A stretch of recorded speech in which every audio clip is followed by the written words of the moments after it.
Yo, what's up guys? How's it going? Welcome to the stream. Today is my off day. Just kidding.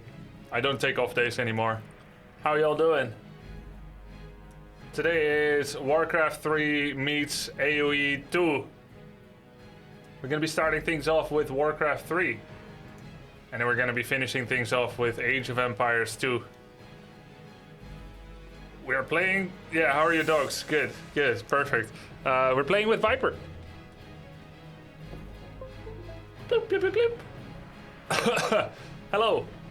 Hello and welcome everybody.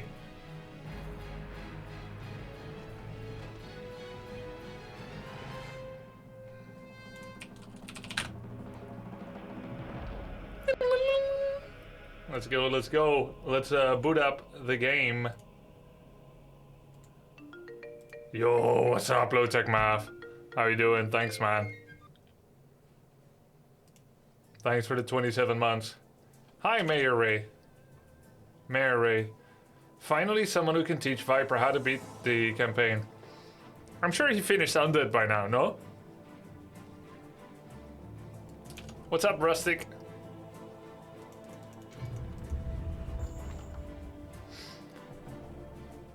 Oh, great, Sarayu, thank you. I was wondering if it auto-updated. That would be weird, wouldn't it? It'd be weird if it actually was able to automatically update that day's stream into our stream elements bot command. He's playing the Undead campaign at the moment. Ah, cool. So, funny story, Dandy added Bread to friends on Discord. Bread was like, is that the real Dandy? I'm like, yeah. I messaged Dandy, I'm like, you like Bread? And he's like, I love Bread. I'm like, do you know him? He's like, no, I just like Bread.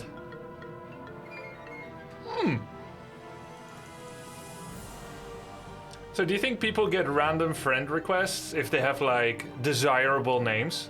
People love Bread. Like if I was Sushi, if I renamed to Sushi, you think I would get random friend requests from seafood lovers? Hey ho. Hey ho, Kind Cash, Thanton, thanks guys. What if my nickname was like Boob? Follow Boob. Would everyone want to grab my attention and add me to friends? That's a good idea, Raging Vegetable.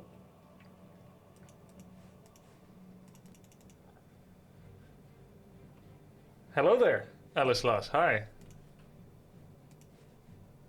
Would be fun seeing Viper to teach Grubby to play Warcraft 3 and Grubby teaching Viper AoE2. Actually a good idea. Let's do that. I tried this once with Doombala. And this time I'll do it with Viper if he agrees to it.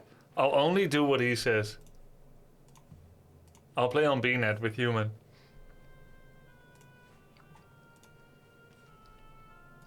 Hello, hello. Hello, hello, hello. How's it going? The Viper, how is the Undead campaign treating you? I was in a total brutal domination stage right now. In Chapter 7, Siege of Dalaran. Is that true or exaggeration? Let's say I failed the first time, but the second time was... it's looking good right now. Just edit it in post-production. Yeah, there's like... Always do that. Never show the first try. and then when you beat it the second time, you go, first try! Yeah, exactly. In the video. Actually, your YouTube channel was one of my first exposures to YouTube creators that show the real hard, naked truth. More losses than I ever seen anywhere else. Not saying that you lose more than average, but you know, normally we hide it. I'm the one who... yeah. You know, I learned a long time ago that part of entertainment is humiliation. So I kind of just accepted that, embraced it.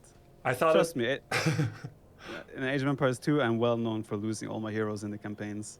Oh, there's heroes in the campaign. Yeah. Yeah, like Jean d'Arc. Jean of Arc. Yeah. No, Jean d'Arc. Oh, okay. Thanks. That will help me with my pronunciation. I already got the new AoE 4 civs wrong. I called them tribes, and YouTube Tribes? tore into me. They're like, they're not tribes, they're like magnificent world-sprawling empires, and the Dutch education system is really... Dude, you cannot ever disrespect tribes in quotes like that. Yeah, wow. You will never hear the end of it. It was a mistypo while speaking. Right. It's like when you go to another game, like if I come to Warcraft now and start calling these races for civs instead, like I'm gonna get corrected every time. It's not civs, it's races. Dude, this is so common. I mean, many of us, we traveled between many RTSs. So you're playing StarCraft and you're talking about food, like you need to increase your max food by building pylons, and then there's supply in Warcraft 3. And one thing is for sure, it's always going to piss people off when you make one mistake, and you are going to make mistakes. Absolutely. The We've Viper. all been there, done that. Yes, follow Grubby. The Viper. I got a cool idea just now from someone. Okay. You coach me in Warcraft 3, and I coach you in AoE2. We play a game. And we only do what our coach tells us to do with their limited sprawling information of the game. See, this is where I can tell that we have one guy jumping back and forth between our chats. I have that exact same suggestion in my chat. You have the same And guy. I was like, that's a good idea, actually. There's some kind of saboteur hired by a third content creator. Yeah. No, but that is a good idea. That could be fun, yeah. All right, well, let's start. You want to do it right away? We could. Or we could save it for the final part of Warcraft 3. No, we can do it right away. The question is just how to do it. Do it through Discord? Yep, We- Discord streaming.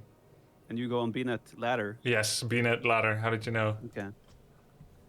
I've seen someone chasing that rank 1. Are you rank 1 yet, by the way? No, I'm rank 2 or 3. See, I made a crucial mistake. When I met the rank 1, I lost. So you're supposed to win that one for more MMR points. Yeah, that sounds like a little bit of a mistake. I'll do it. You should have known. Yeah, I'll try the other way. You know, sometimes you're in a maze, you go left, and then you're like, oh, it was right. So I'll just do it right next time. Makes sense. All right, waiting for that screen share. Yep, I'm sharing it. Can I force you to play human? Of course, I'm gonna play human. I wouldn't Okay. trust you to command my orcs into battle. You don't trust my undead? About I mean, halfway. I'm almost through. Yeah, I'm almost through the campaign. Then I trust you're undead 90%, but you probably still think that Necro Wagon is the shit. No. I am now all about. To be fair, the Necros helped a lot in the current campaign, but I'm all about Frostworms. No, it's even worse. Just kidding. Okay. It's all about. Let me see. So there's a unit I haven't experienced yet that I've seen in the ladder a lot. Yeah. That's the flying wagon thing that heals and does whatever. Yeah, the flying wagon. Okay. Yeah, that one I'm not allowed to use in the campaign at the moment, I believe. No flying wagons at all. That's But tough. I know it. Yeah, but I know it's common. Yeah. Also, the other hero, the one with the impale, I've not been the spider. I have not seen. So right now it will be Death Knight into Lich. You will play ghouls, obviously, in the opening, maybe fast expand. And then it will be a mass ghoul with those fiends and those wagons, flying things. The destroyers? Destroyers, we can mix in destroyers as well. Yes, I've seen them on ladder. What are But those flying healing- wagons? Those Viper? healing boxes things. They don't fly. They float. Oh, They yeah, don't- big difference. They don't go over terrain. You see. Fair. I guess there's a difference there. Okay, But but yeah, those flying boxes thing, floating boxes thing. yes, maybe I can help you with how they actually like what role they serve in the undead arsenal, because I have a quote here on the official Warcraft Battle.net website. I'll link it to you, and then I'll show it on stream as well. Fortified statues that can regenerate the health and mana of nearby friendly units. Candid research destroyer form. Believed to be gifts granted by Ner'zhul, who you now know who that is, of course. The obsidian statues. Ner'zhul, yeah. The obsidian statues are often used as figureheads at the forefront of many undead armies, inspiring awe and fear into the enemy ranks. Nothing can prepare the enemy for what this unfathomable statue could become. attacks land and air units. So it's kind of like a battering ram. Okay, because whenever I heard statue, I thought it was the gargoyles when they like drop to the ground and become statues. That's statue form. Right, I should have known. Yeah. Shit. Yeah, obviously. Yeah. I mean, this is not statue form. It just is a statue. Yeah, makes sense. Makes sense. And you see how And these guys. Yeah. Mm-hmm. So this is a healing unit that has a very weak magic attack, similar to priests, and they should actually be kept at the back of the army to heal everything. Right. And you know, this official Blizzard tooltip is kind of trolling you, the forefront of undead armies. And these guys turn into destroyers. Yes. Is that expensive? Do you need like a tier 3 or something for that? These are 3 food. You will need to have 2 population free as they transform. It will also cost 100 gold and 50 wood. So in the end, it will be a 5 food unit that originally costed you 300/85, which is quite a lot. Puts them, it's about right for a 5 food army. Of course, by that time, you will have used the statue for a while. And the flexibility of having had them and choosing whether you morph or not, that helps as well. There's a percentual maintenance of their health pool. So the destroyer has more health than the statue, but the percentage remains the same of current health. So they take 60 seconds to morph, or no, instant. The 60 seconds is the upgrade time. It's a 45 build time and a 60-second upgrade time. Yeah, and they pretty much morph instantly. So if you have a fight where you're like, oh wait, destroyers would actually dominate this, you just bam. Exactly, and let's say it's like you're running a really tight ship, and you've got one statue. It can either only heal health or only mana. Right? But if you micro it, if you constantly spam both buttons, you can actually get a bit of both. So it seems very like everyone does that, right? Happy does it, and I do it, but maybe there's some lazy undeads as well. Ah. Yeah. If they don't do it, but they call themselves pro, they should be ashamed. But it's really tedious, and you're not always going to be doing it. But you do it during creeping and moving sometimes. Wait, it says restores 10 hit points to nearby. Like, is it 10 hit points per second? It's no, it pulsates. Well, maybe. I don't think it says cooldown 1 second. Yeah. But I don't think it's actually once per second. It might be a bit less, but it might be. So it heals really well. Maybe it really is just 10 per second. And it's in an area. It can heal up to 6 targets or something. Okay. Yeah, 6. That's sick. Yeah. And the statue is like on par or better than Brilliance Aura level 3 when you put it on mana. So it's really strong. Yikes. Yeah, that's not even a hero. Yeah, that's a big yikes. Big yikes. On that OP. Liquipedia is a better website though. They have better data. But yeah, this is old info, maybe the exact numbers, but it's really strong. Okay. So undead, maybe I'll trust you in a week with it. But for now, we do human, right? Yeah, let's go. All right. I'm sure I could guide you to an undead victory as well. Didn't my approach sound fairly normal? Well, I mean, that's kind of what I face in ladder. Let me describe the concept as I had it in mind, the Viper. Okay, follow Grubby. You're going to coach me in human, and I'm only going to do what you say. I don't have any independent thinking. So when there's a fight and I say, okay, just micro. I don't know what that means. We can be a little adaptive with it. Okay. Yeah. So do I have to be that specific even regards like to fights? I guess I'll let you choose. You want a little bit more automation? Maybe every command, every mouse click, every keyboard click is a little bit too much. Yeah, that's too much. Like, yeah, that's too much. Obviously, you know the opening, right? We're gonna go 4 on gold immediately. We're gonna put 1 on the altar. Let's put it like this. You have to direct me when to make buildings, but you can automate things by like make a farm every time you are X how many population under the requirement. So I can do like autocast on follow grubby. You can autocast some things, yeah. To a certain, okay. Yeah, and gotcha. you can like automate more if it looks like we're losing. Okay, just never get supply capped, okay? Okay. Wait, what do you even say in Warcraft? Food capped? Supply blocked? Don't get full. Wait. Let me think. We used to say food for population, but I think the maximum food cap has been redescribed because of SE2 influence as supply. Okay. Because we always say we get house capped or like population capped in AoE2. Okay, I Hey, need. Grubby, one altar. Grubby. Okay, You're not okay. focused. Alter. And that you were not allowed to shift queue him to wood, but okay. Hey, we're not Okay. doing that.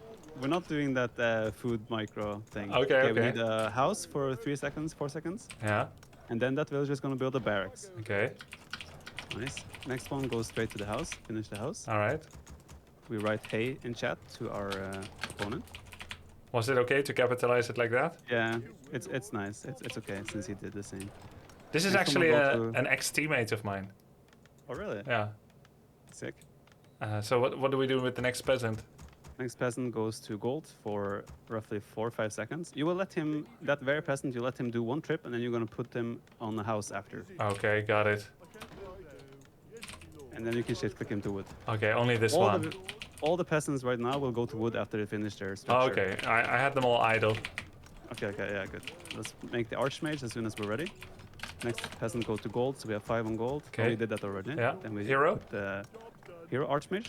Are you not listening? I said that already. I missed it. Hey, I'm not perfect, and you're kind of a harsh coach.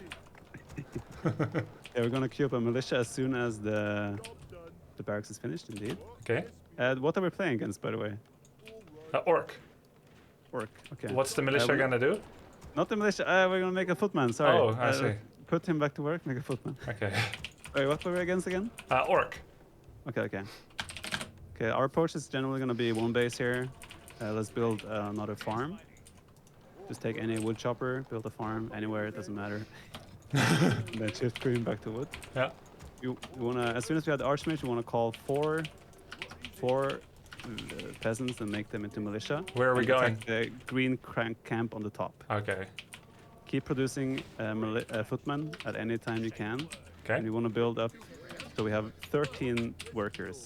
13 We wanna workers. get, Okay. we want to get the brilliance aura right away. Oh, brilliance. No, sorry, I took water elemental. Oh, okay, I'll forgive you. That was actually the plan. Okay. Yeah, this is not the greatest micro. We want to have the focus on the water elemental, but this will be okay, I suppose. Okay, sorry. Where do Okay, I we're go gonna next? we go to we want to send the peasants back to work, and then we're gonna call 5 new peasants, and we're gonna go for the camp on the right middle of the map. The right orange middle. camp. Okay. Yeah. Cool. Yes. We want to keep making 5 militia in total. We want to have 13 workers in total, Okay. and then we're gonna go to tier 2.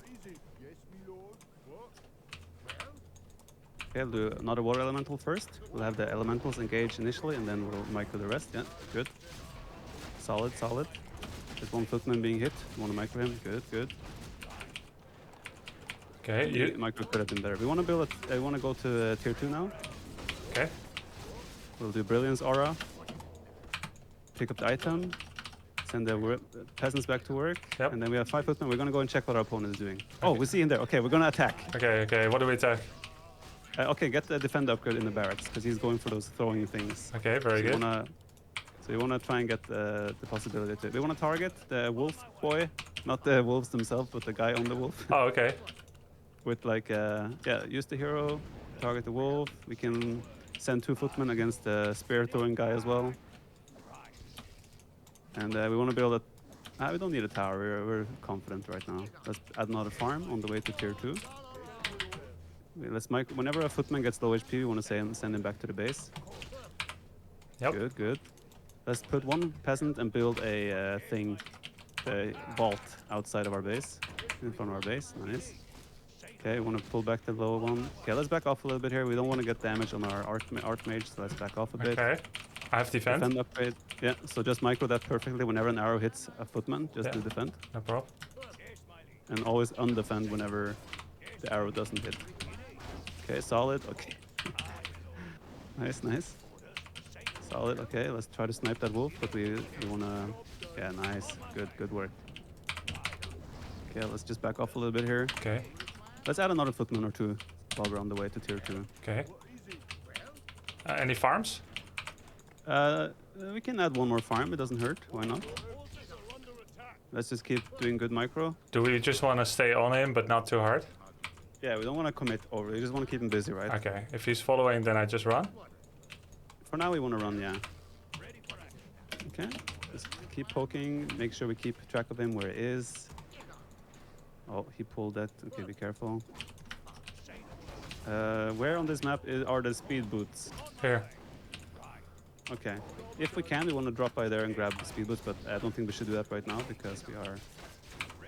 Let's make... I mean, we're not spawning any water elementals here. I guess you think that I need to tell you, but I mean, yes. You can feel free to spawn water elementals. I didn't want to waste mana. Okay. Whatever occasion it makes sense, so just spawn. You can spawn another water elemental when you can. Okay. A bit stop here. We gotta bring that footman back. Let's go back to our base now. Are we tier 2 yet? Yes. Okay, let's queue up Mountain King. Make 2 Arcane Sanctums in our base. Okay. Okay, what we're gonna do when we get home as well is, as soon as we can afford it, Yeah. you wanna buy the Scroll of Healing. Okay. Regeneration. I can only... Oh, okay. I see. Yeah.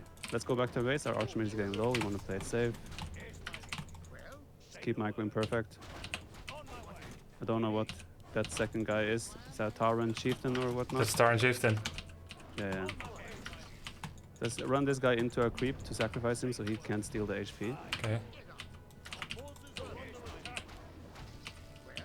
Okay, solid defend micro. Let's keep targeting the... something. The... Yeah, good. Yeah. Do I heal pot?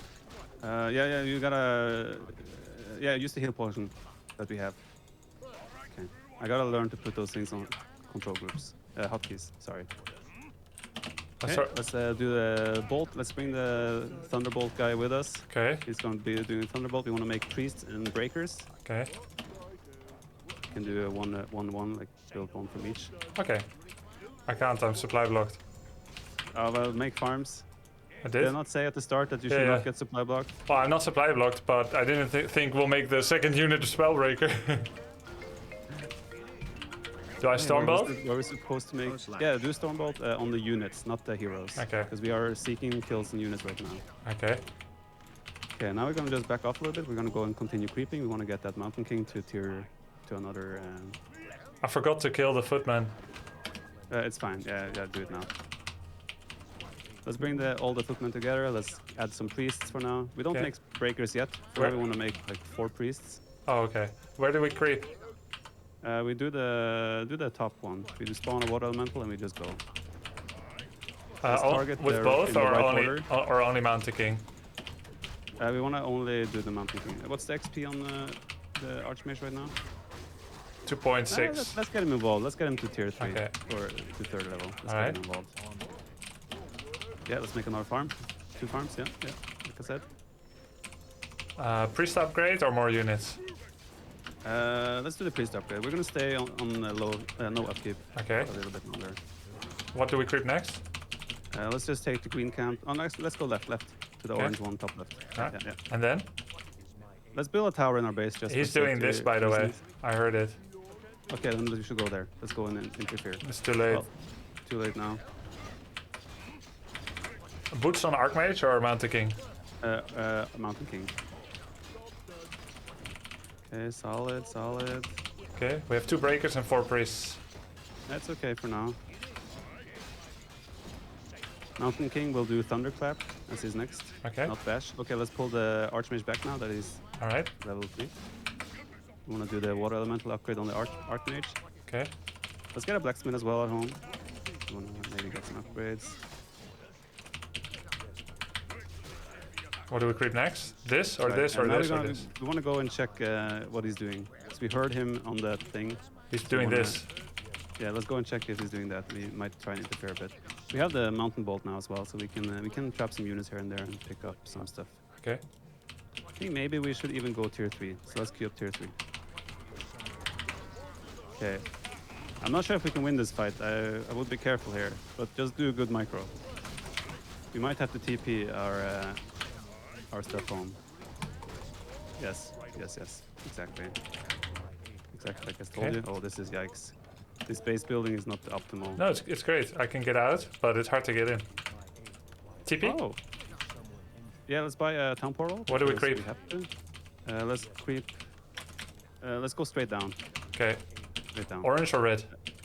Let's do orange first into red. Okay. Do we make an We can do arcane? Yeah, arcane tower. Do the priest upgrade. Did already. Sorry. Okay.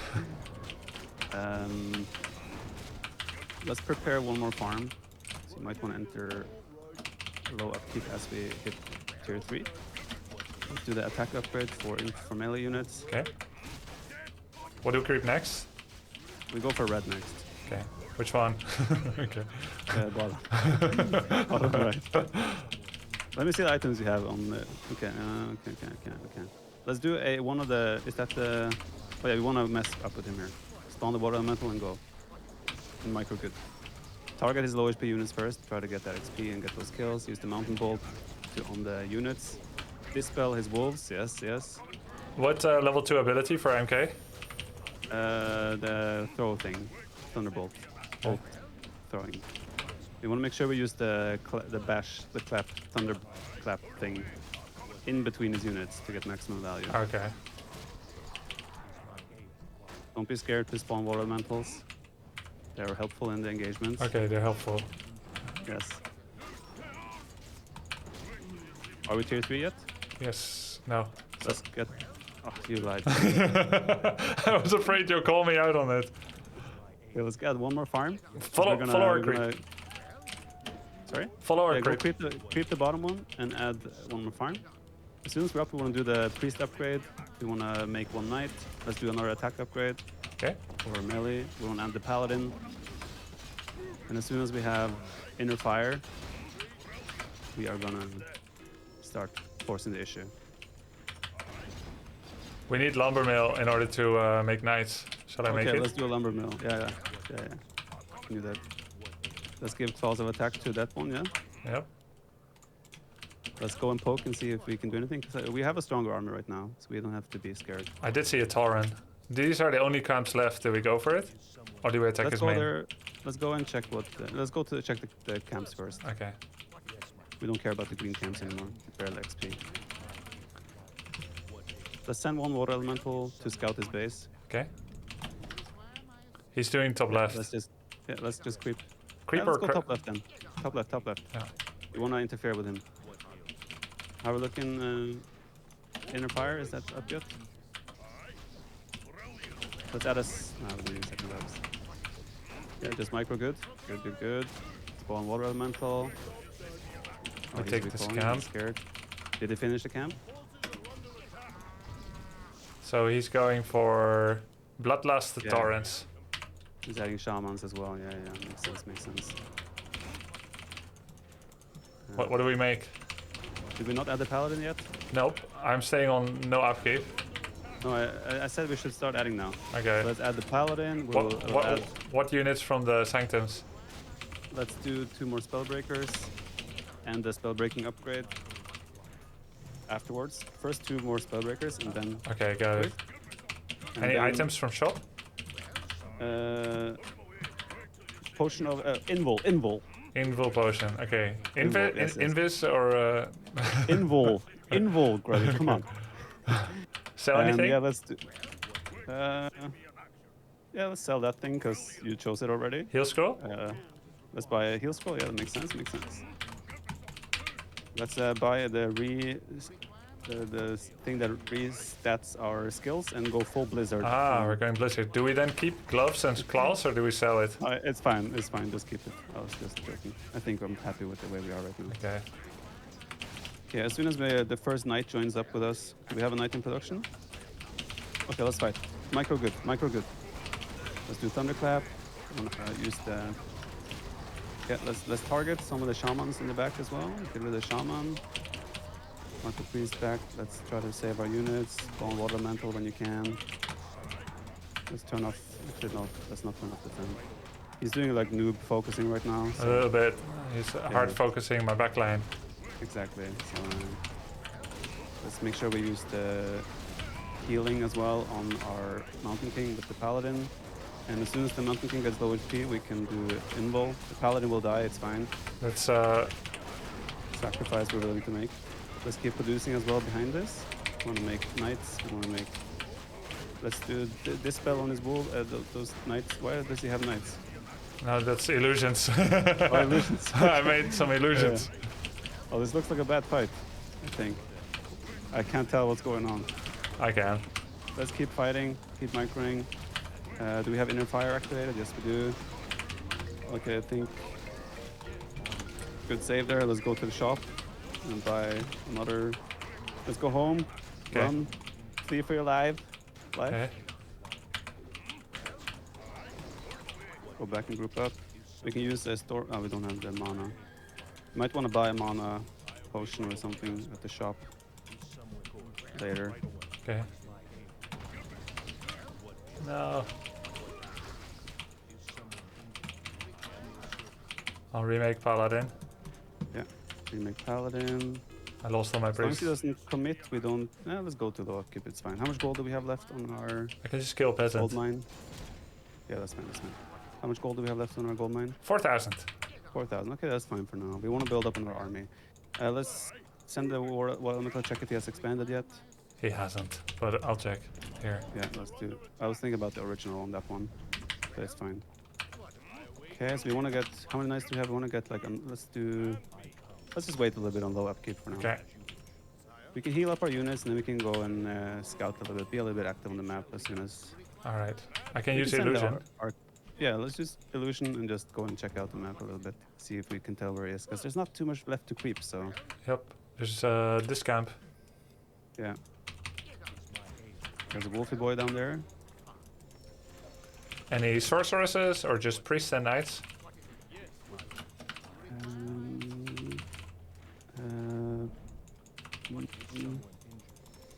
Or breakers? Let's mix in. Let's mix in 2 sorceresses. Let's do the sorcerer upgrade. I think we're also going to think about expanding here now. Are we going over pop or do we first get the upgrade and Let's then go get over? the upgrade first, because we are in no rush right now. Let's move out on the map again. Our units are healed up. Staff of Sanctuary? Yes, Staff of Sanctuary for sure, so we can save the Mountain King when he gets low. Okay. How many uses? Is Staff of Sanctuary always there? Yes, it has a 45-second cooldown. I actually thought that it would disappear when I used it, so I kind of always try to save it. Yeah, don't save it. Okay, now we know he's in his base. Okay, so we're fine here. We have better army composition right now, I hope. Well, we could maybe use an armor upgrade for blacksmith. Yeah, armor makes sense. Let's add armor. Yeah. I knew that. Take this green camp, try to get paladin level 2. Yeah, exactly. Like I said.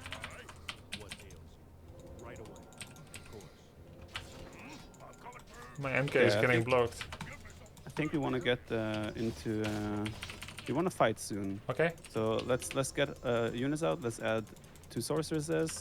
We'll add another knight. We'll keep doing blacksmith upgrades, and yeah, we're just gonna fill up our food as much as possible now. We Okay. can add some more spell breakers. Okay. How many priests do we have? We have 2 priests. Oh, we need more priests. More priests. Okay. So instead of spell breakers, add priests. I'll do one of each. Yeah, 1 of each. That sounds good. And as soon as those units pop, we're gonna start see if we can find an engagement. Do we start doing some long distance gold mining? That seems like an option. We're floating a lot of wood, so let's just long distance gold mine. Depending on how the next fight goes, I don't imagine we will expand, but you never know. Okay.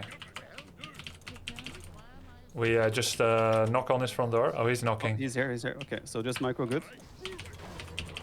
Keep the fragile units safe. Let's keep saving. We could save our hero. Nice clap. Careful with his tower, he's gonna do a stomp.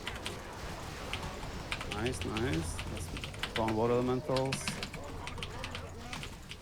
Oh, he has a lot of towers. Those are scary. Save the knight. Nice. Okay, just make it good. Nice.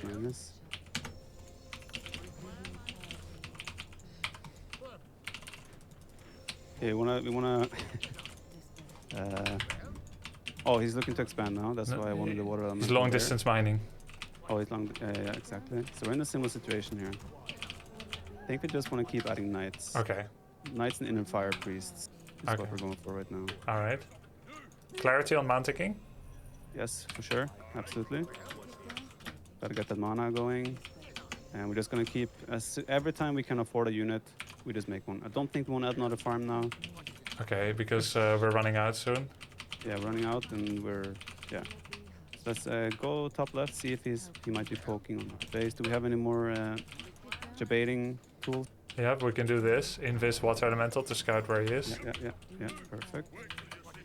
We can invis our Mountain King to buy Invul Potion, maybe. That sounds like a great plan. Might have to cancel production in case we don't have the gold. It's 150, so should be okay. Oh, it's 150. Okay, that's pretty solid. Do I kill Yeah, that yeah. shaman and run? Yeah, for sure. Bam, and then we go back. Nice. Okay, that's a bit risky, mate. No, Why would you it's not. suggest that? We were invulnerable. It's fine. Okay. Okay, let's see. Can I have a look at his army? Yeah. Yeah, it doesn't look too scary. With some good micro here, that should be an easy cleanup. Let's make sure we have in the fire. Yeah, nice snipe there. Let's try to block him a little bit so we might get the kill. Nice. Okay, D-Shield or Paladin. Devotion Aura? Let's do Divine Shield because he would like to try and keep our paladin alive. Okay.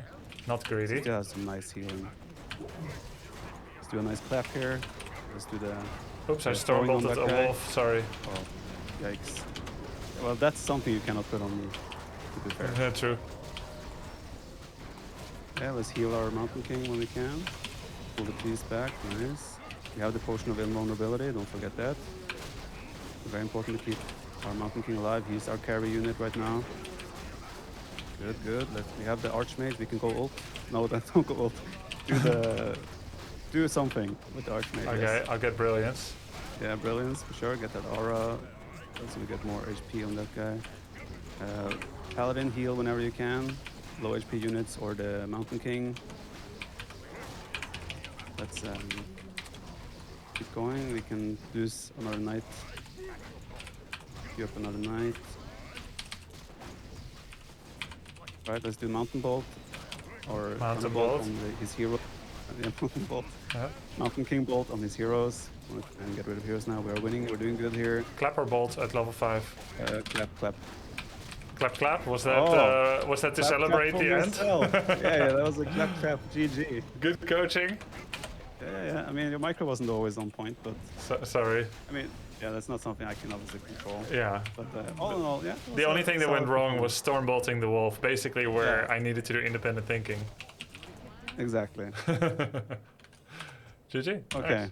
This is where you tell me what were my wrong calls. Well, first let's say it like this. What did you learn from this game? Sometimes they say that the teacher even learns even as the student is learning. Let me think.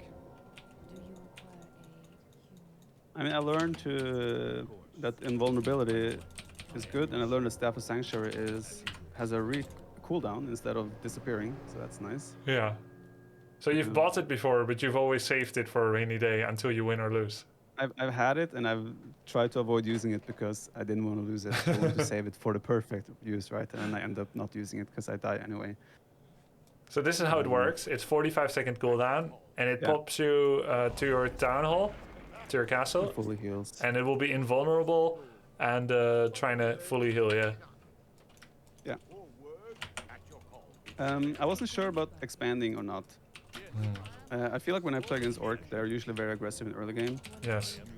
So I felt like I didn't want to take the risk expanding, just go tier 2. Usually my default, I just default to like priest breakers, but I think a lot of people play like rifle breakers as well. Yep. Yeah, Rifle Priest think- in particular, with Rifle priest, yeah, sorry. only adding breakers if they add Bloodlust. Yeah. And that's the Bloodlust is the shaman's tool, right? Yes, correct. Yeah. Sorcerers, I think, can be mixed in, but they're not that often from what I see. Yeah, when you do Rifle Priest, you don't usually add a lot of Sorks, though I would say 1 or 2 Sorks always have a massive benefit, especially if you turn off Yeah. Autocast slow when you're creeping. Right, you don't want to use it on the creep, yeah. And you can imagine how good it is to turn Invis on command for just 50 mana. Yeah. Oh yeah, he's invisible. I was thinking he was invulnerable. Now I get why you said it was risky. Yeah, I was that makes standing there sense. invisible, and then I Yeah. can Stormbolt kill the Shaman and run. If he's fast enough to purge Hex and stomp me, I could die right there. Yeah. Yeah, I thought about that. Yeah, that makes sense. Invulnerability would. I was thinking you were invulnerable until you do an action what I was thinking. Invis, Invisible makes more sense. And Stormbolt reveals you. Like any overt action reveals you. Makes sense. Is this the first time you've seen 2 players long distance mine? I've done it myself Ah. when I've been desperate. Yeah. So it's not the first time, but Okay. I haven't seen a game where both like start doing this at the same time, kind of thing. And you asked if I should expand. Well, you know, he's doing essentially a unit-based play. So and you can try to make like basic units and make your heroes the carry, or you can make a special unit and make your heroes the support. So essentially, he was letting torrents be his win condition, and therefore you should either expand as quickly as you possibly can or not at all. The moment you get to like a kind of a game state where you see the creeps disappearing, the best possible way you can make yourself weak and give yourself an anti-timing is to expand at that moment. So it was correct not to expand. It was correct when you told me to stay on 50 for a bit. You said there's not much going on. Creeps are mostly gone, just chill. And then still you wanted to make an army and then eventually like either go onto the map or be ready for a fight. I think it was honestly really, really good coaching and flow. Sometimes I would help a bit with, you know, small hints, understanding where they are. Like, since I heard him at the shop, I let you know. I don't think I actually saw it, but you can hear it sometimes when you're near. Okay. So I was like, yeah, he's at the shop. Then we did this camp. You told me go around to it, but I knew it'd be too late. So I was like, I'll just finish the arachnid. And then I know that he'll be here next because these are the 2 major contestable camps that usually the stronger player gets them. And if someone is like giving up both, the other will definitely get the second one as well. Right. So I knew he's going to be here. And then the red spot, we creep checked him on both red spots, which is him losing TPs during a game state where he's already over 50 population. Losing TPs when you're over 50 and then rebuying them is so much more costly than when you're running a 50 food tight ship, no upkeep. Yeah.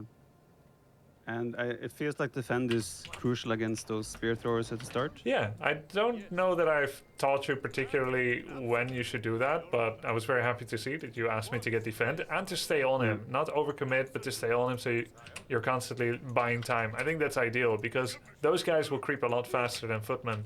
So I think, early game, late game, mid game, I'm really pleased with my coach. I would get coaching again. Well, I had a good coach myself, so... Okay, not too bad. I mean, opponent looked like a pretty solid player as well, so... Yeah, he was a 2v2 player for 4 Kings in 2004. Swedish guy. Oh, I could have coached you some Swedish language. You could talk Swedish to him. Yeah. I haven't spoken to him a lot, but like he came back to the game a couple of years ago, so it's pretty cool. Cool. Cool. Once you're deep into a game, you never fully leave it. As it turns out, yeah. All right. Cool. Now I'm curious when we do Age later if you're going to be able to... Oh God.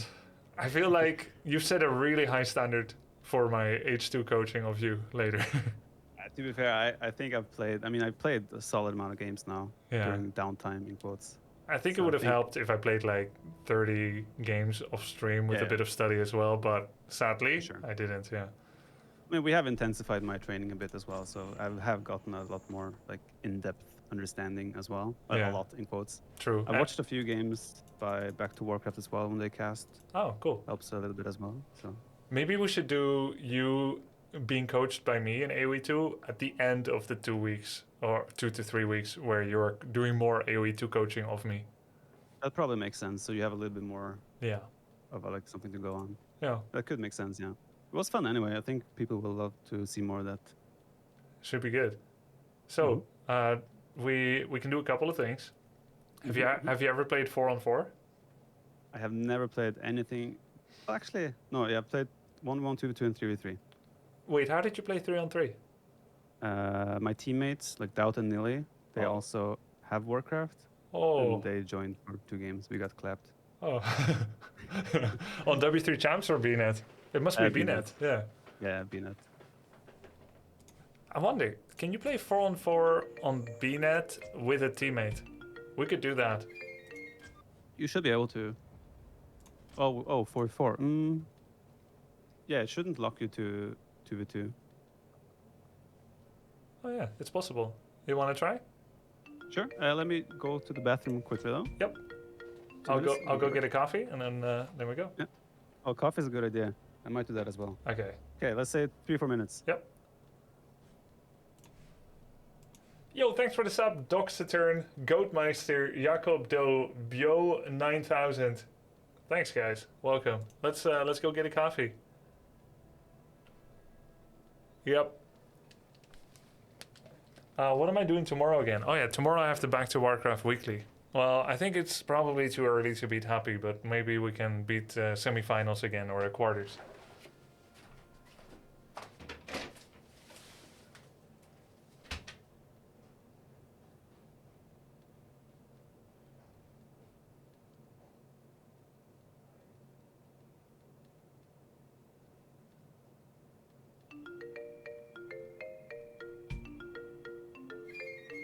Grubbe Aya.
No, don't get me wrong. I don't want to, Skytos.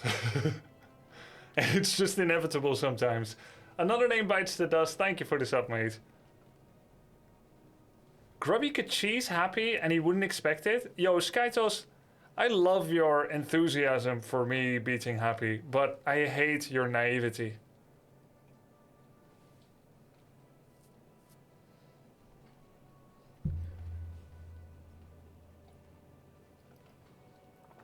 Dislike. Hate is a big word. Hey, Logan.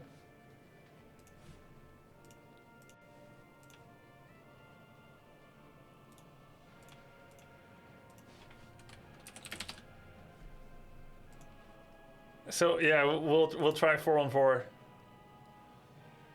I also wanted to check with. I also wanted to show some undead build orders since he's just started on the UD campaign. Just get to crowdsource a way to beat Happy. That's what the Asians did, except instead of asking Twitch chat, they asked InVTH. Yeah, did they manage to succeed, Safid? Right, I'm back as well. Welcome back. Welcome back to you as well. Thank you. I'm dead, I assume. Well, actually, do we want to recap briefly or get a little start on Undead opening understanding? You think that's a good start before we play 2v2? Did you say you're going to play Undead? I said it as a joke, but I'm probably going to play human. Okay, that's better. Then, yeah, then we don't need to. Okay. Yeah, let's try 4-on-4. So, a little brief intro to 4-on-4. Mm-hmm. Generally, there's going to be two people on the left side of the map, and there's going to be two people on the right side. Let's say there's going to be left side. From our team? Yeah, they'll either be like top side and bot side, or left side and right side. Okay. Usually 4-on-4, because of the travel distance, you think of it as 2v2s. Mm-hmm, mm-hmm. And this is also because as 2, you're quite strong. If your opponent doubles up with a third player, 2 versus 3 can hold that off decently well, because you're facing a 50% stronger force. Mm-hmm. And then you have maybe defender's advantage. But if you're facing, on the other side, as one guy, you're facing 2 players, that's 100% stronger force. Makes sense. So the team that decides to have one guy go cross-map, they call it X-mapping, Uh-huh. they get the benefit of 50% stronger power, and then they lose the benefit of their one guy being alone against two. He's facing double the strength. So most likely those two will kill the one guy better than the three will kill the two guys. Mm-hmm. Also kind of depends on everyone's strength. Not every player is equal, not every race is equal, not every timing is equal. So sometimes it will make sense for someone to go cross map and do a 3v2. When the two-player team has trouble, they will write like 3 or 4 to denotate how many players they're playing against, and they may ask for help, like we need help from top side or we need help from left side or whatever. Okay. And so that's how you usually think of it. Then there's another important concept where you're either on the edge or you're on the pocket. Mm-hmm. You're either inside or outside. That's, of course, whether you are very close to an opponent or not. That changes your build order a bit. So if you're on the inside, you may do a 0 arcane tower straight fast expansion as human. But if you're on the outside, there may even be situations where you don't fast expand. You make an arcane tower, triple farm, all before teching, and then you tech, just to make it like extra safe. Mm-hmm. There's a lot of subtle details. We can get more into it once we see which map we're going to be playing on. It's random where you spawn, though, right? It's random where you spawn? Yeah, correct. I might be with a random. Yes. Like me. Yes, but I'll try to kind of look over you and see what's going on in your in your camp. Is it normal to do shared control in 4v4? Yeah, mostly for anti-blocking. Right. There sometimes it'll be micro stuff as well. Like for instance, last game I was stealing heal wards with spellbreakers because you told me to get the control magic upgrade, which was really useful. And that's something that you could do for your teammate if you realize that they are not doing it themselves. So sometimes people will prefer to have allied team colors, so you know red bad, blue teal good. But in 4-on-4 sometimes you may feel like using natural player colors for a bit, so that you know who is who. So I just switched Alt A, and I see a blue. You're at the bottom. It's going to be an unfamiliar map for you, of course. Yes. And the meta that I just described, I'm orange top left. Right. The meta I just described is very well known on W3 Champions, the elite one-on-one platform. But on BNet, I'm not sure there's going to be the same level of 2v2 understanding. But it will still kind of automatically gravitate towards a double 2v2. Okay. Just because of logistics, travel time. Okay. So this map is... Yeah, go ahead. In terms of my approach, build... you can share when you have time, by the way. And your approach build usually would be to expand here. Okay. But it looks like the Night Elf might want it. Greedy guy. And in that case, you would play one base style, or you would take this one. Seems risky. He's expanding, okay. So in your mind, this one is going to be yours later in the game. But I don't know if you can go straight for it. It depends on a lot of things. Mm-hmm.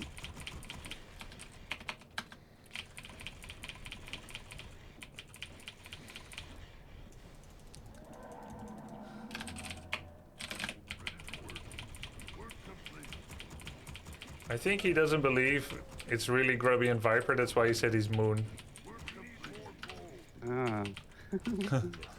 Moon is a top player in Warcraft. Yeah.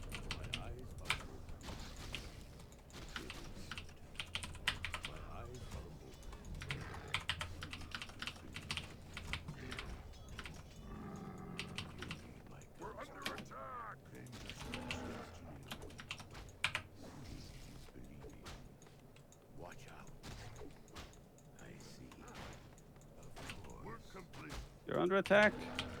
Oh, it says when allies are under attack, right? Yeah, don't worry about that. I'm not.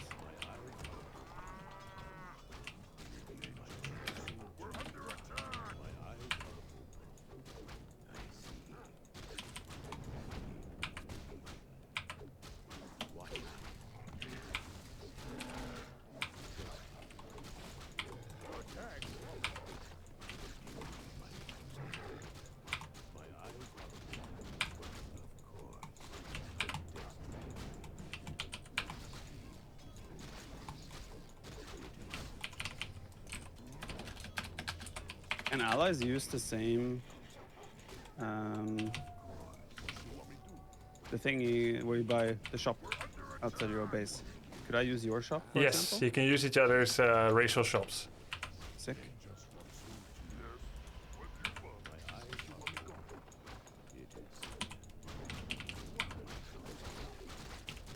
Did you guys see that? His wolf just teleported.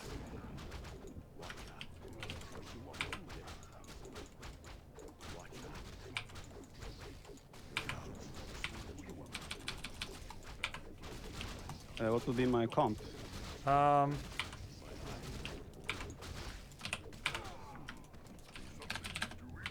Your composition can be... well, usually human wants an expansion. If you're not, you usually go double casters. But you can take a tier 2 expansion. You can try to creep this now. And... so... Well, yeah, you can try to creep it now. You need 2 water elementals to creep it. Okay. Usually your comp will be Night Mortar or Night Flying Machine. Not what I usually use in 1-1. Almost like team games are different. You need to wait for second elemental, probably.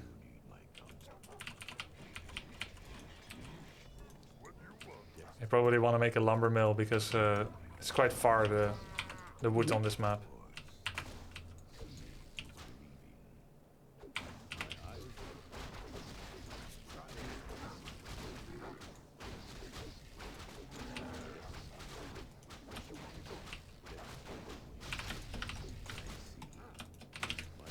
Does my ally also get shared protection here? Do I share XP? Yes. Okay, right.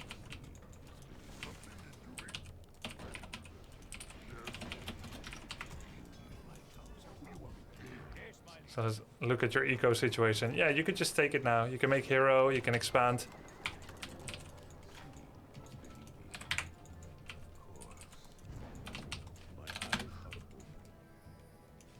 And then some more peasants, yep.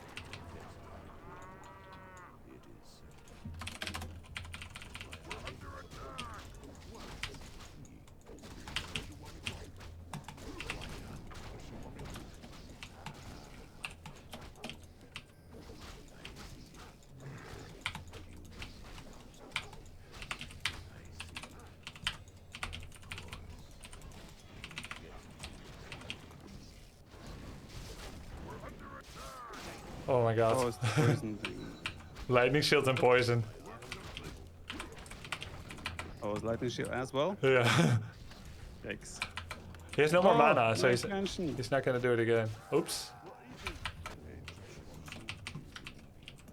Okay, new plan. Guess I'm not expanding. Double sanctum, double sanctum blacksmith breaker caster, and then someone else will have to take care of anti-air, because air is more common in 4-on-4.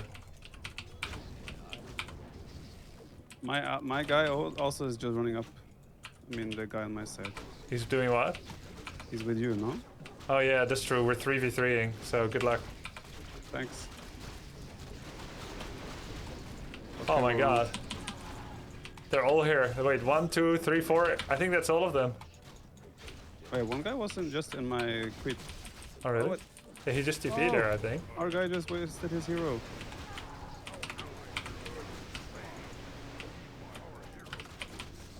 Yikes.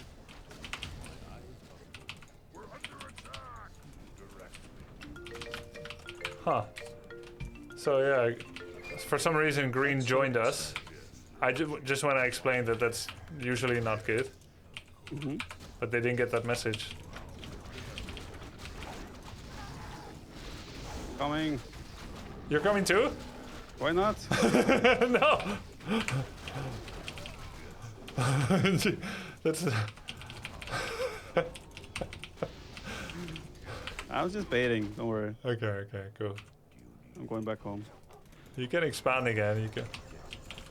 You sure? You just Didn't keep go so well trying. last time. Look, everyone Okay. is like really distracted in 4-on-4. So if you fail once, you just try again 4 times. Like 5 new workers, go for it. Yeah, just keep making peasants. You gotta think bigger in 4-on-4. This is a great way to practice your macro. You're not doing like clean, specific build orders anymore. You're just gonna macro like it's AoE2. I like that.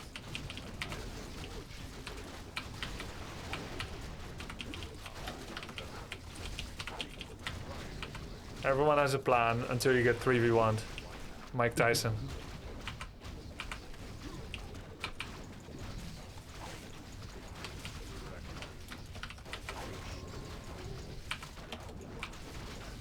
Or was it Dalai Lama?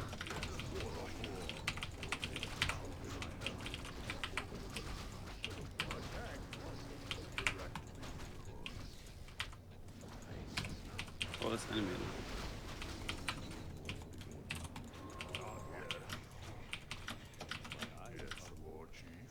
So you're expanding again.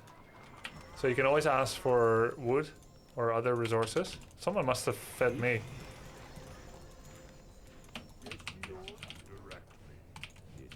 Hey, this guy's kind of dead. We can try to take middle. You ready for that?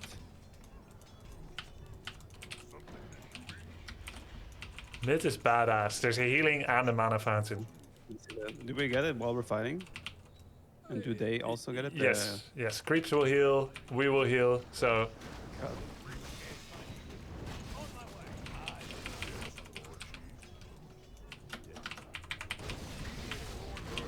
Everyone heals. Everyone heals. Mana fountain on the right, which is super sweet.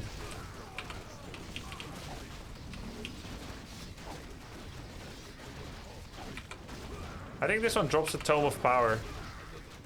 So I guess I'll take it. Yoink.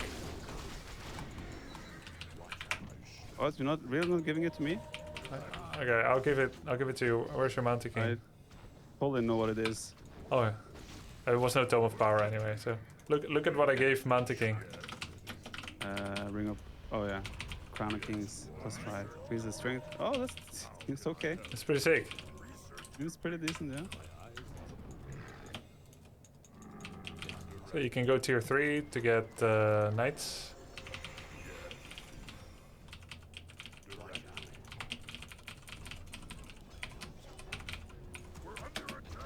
Oh. They have 1, 2 expos.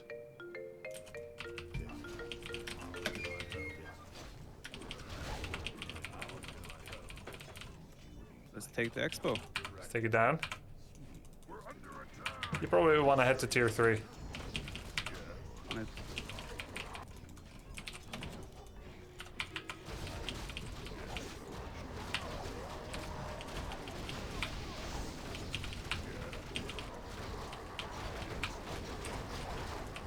There's so many units. Isn't it wonderful? The chaos of 4-on-4. Yes, yes. They're coming. Yeah. He has TP. 2 attack upgrades. Look, they have 3 expos. Had. Had.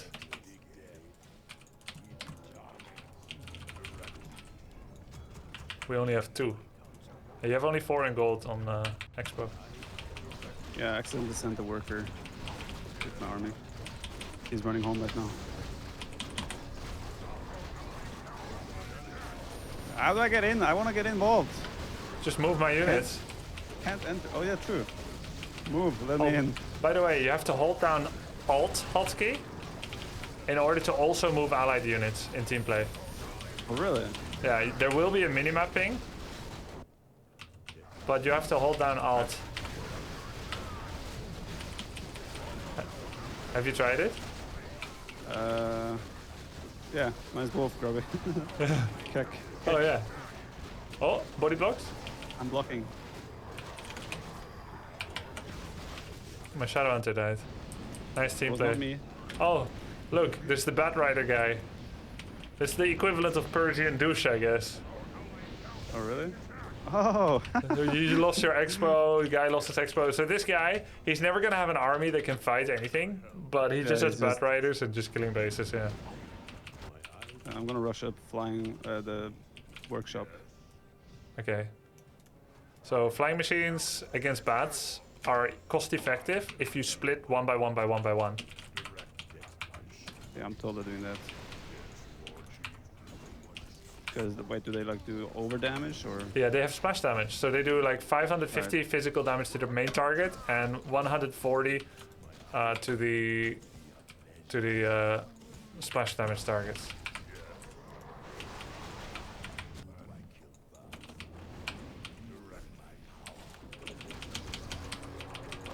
I'm kind of just running around on the map right now, not knowing where to go. Yep. Well, one of them left. Let's see, where are you? Oh yeah. Started that creep camp totally by design, not because it was Yeah, cloaked. Yeah. Did you move my priest? Yes, sorry.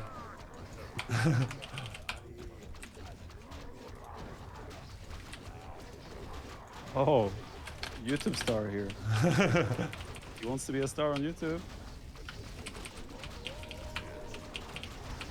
I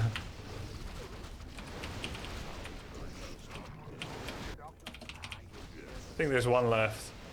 Pink is left. Oh no! Look at that. You got like 100 mortars and 10 towers.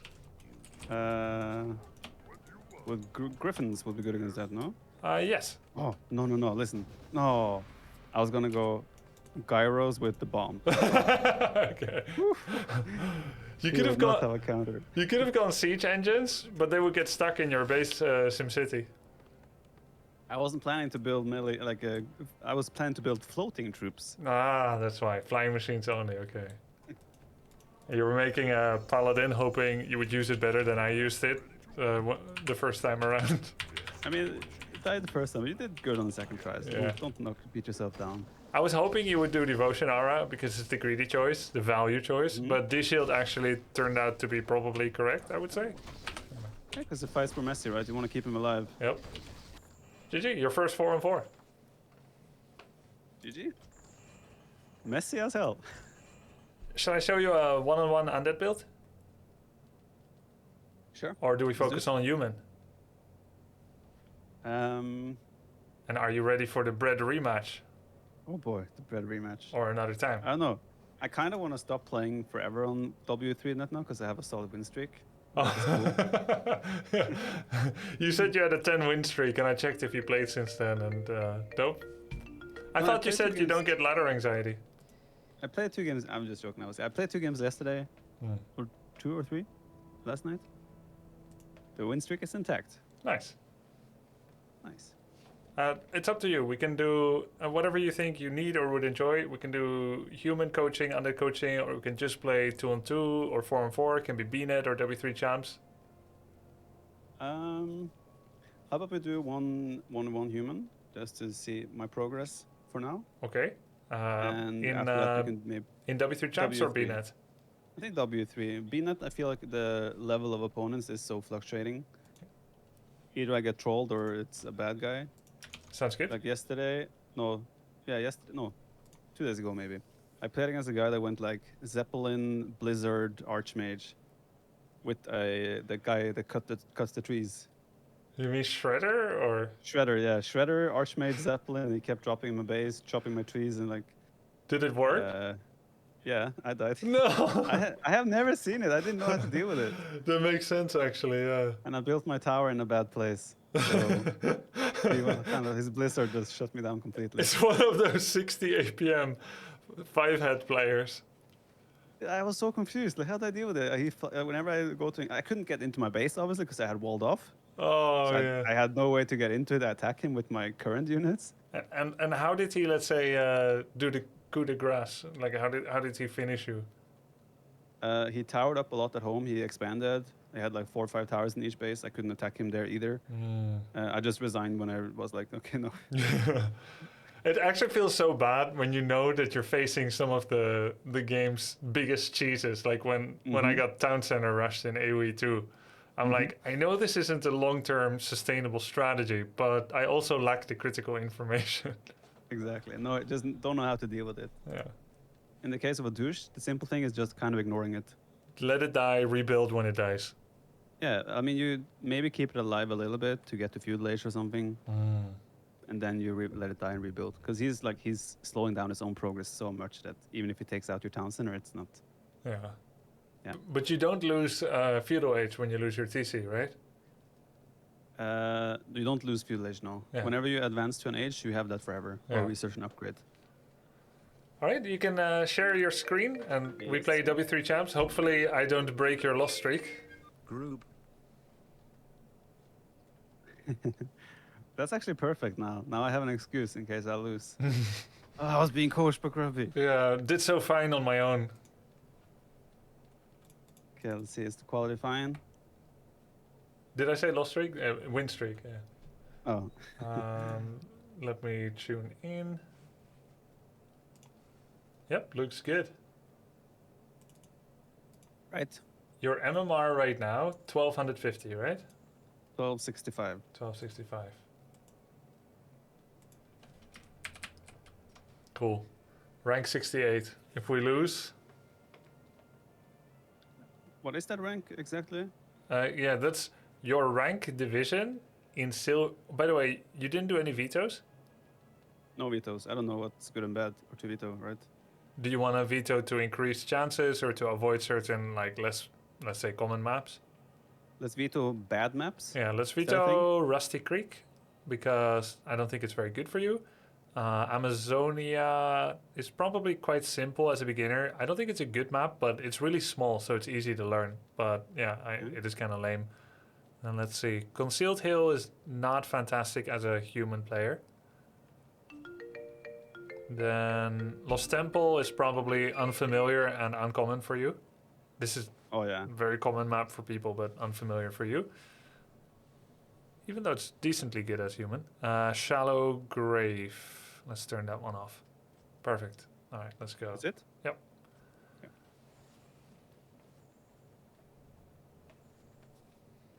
Let me think. Is there anything else I've been cheesed by?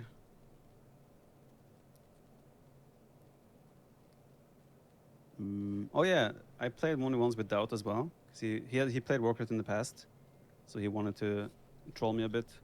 He tower rushed me with humans. What? As a human? Yeah, yeah. He was human. I was human. He tower rushed me. Shouldn't Like he work. went rifles. It probably shouldn't, but I didn't know how to react or deal with it. He went Archmage. Yeah, he kind of tower rushed me. Archmage, It worked. Rifleman, Archmage, Rifleman, and kind of a tower rush, yeah. Tier 1? Yeah, tier 1. They were quite fast. Wow. So, in theory, what you should like to do is you get your defend footies, Mm-hmm. make sure they're still in good health, ideally. Then, when you turn on defend, that makes them pretty much unkillable by rifles. Did he have anything else besides rifles? Towers. Towers. Did he get the first towers up in secret without you seeing it? The first one was kind of in secret, but I did scout it before it was done. I think the right reaction would have just been to send my footies, my Archmage, and call militia Yeah. to clean it up. Yeah, all wood militia when it looks really tough. You pull every single one. If it's a do or die, then you even pull the gold peasants. Right. Yeah, I realized after it probably would have been the best. I tried to defend with just pull back micro and this and that, but Yeah, it didn't work. and maybe it just has like I don't know, a bit more practice. I mean, I did hold it. I actually built like mortar to deal with it in the end. Ah, But he, by the time I was ready to push out again, he had a stronger economy behind it. yeah. I think you don't need mortars. Just defend footies should be enough. Water elementals, defend footie, and militia. Right. Makes Then sense. a rifleman almost kills himself attacking a defend footie, even when you don't hit the rifle, just from the defend bounce. Oh, right. That's like how hard a footman counters rifle. That's when he's not Yeah. attacking back. I didn't actually realize that. Yeah. That defend also like shuts down footies. Yeah. Rifles, yeah. Rifles, yeah, sorry. Turn a stand. Human mirror. Yes.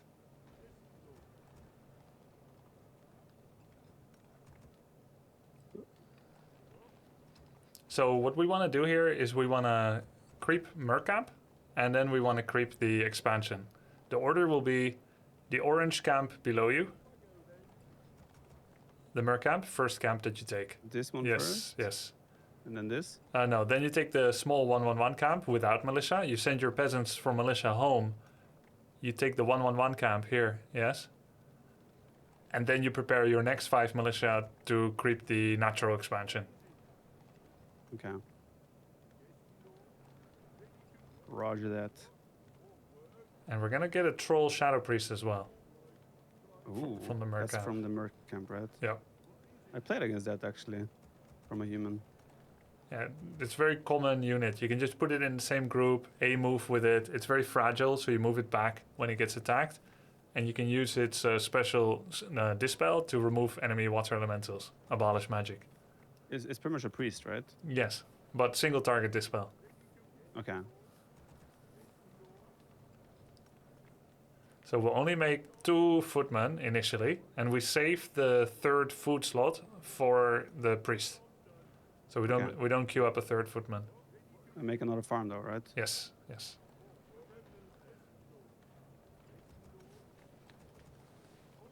When we send back the militia later, we leave one of them to build your 4th farm on the mer camp, so that you can activate from it. The priest is 2 population. Yes. How many village peasants do I need? 5? 5 is easier. And you want to send in Water Elemental second, otherwise it gets purged. So you don't need to make 3rd footy yet, or peasant. Start ASAP, just start attacking, then summon Elemental. Okay, hire priest.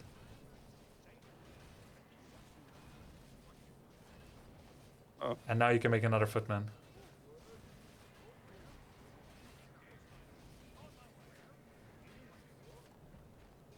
And peasant. Invul. Okay, now your favorite item. Now you send back all the militia. You creep the 1/1/1, and you keep 1 peasant here to make a farm. Yeah. You don't need 2nd elemental for such a small camp. Oh, now I know. Yeah. And you want to take another footy and maybe turn back to allied colors. Okay, let's pull 5 militia and go take the expo.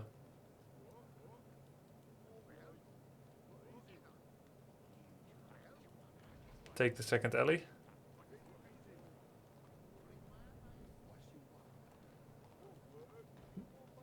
You don't need that farm. You can cancel it. Okay, let's start creeping. And 1 more footman.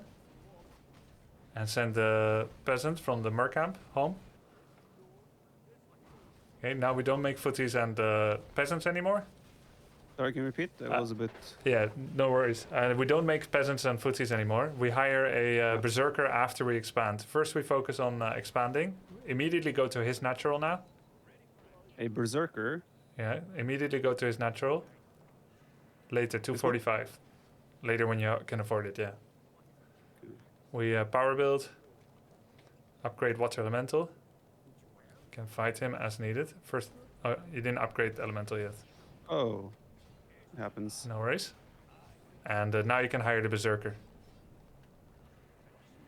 He's a melee unit, right? He's a rifleman. Oh. It's kind of nice. You can put you put them in separate control group? Yeah, ranged on 2. Yeah. I usually just put them in 1, but it kind of makes sense. And go to his expo, yeah. Oh. 1 more peasant. Why is this guy going that way? Don't know.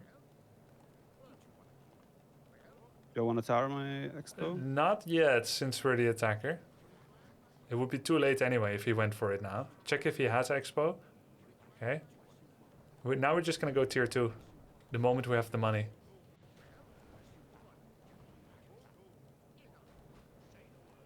Yeah, take that out of the group. Just kill footies 1 by 1.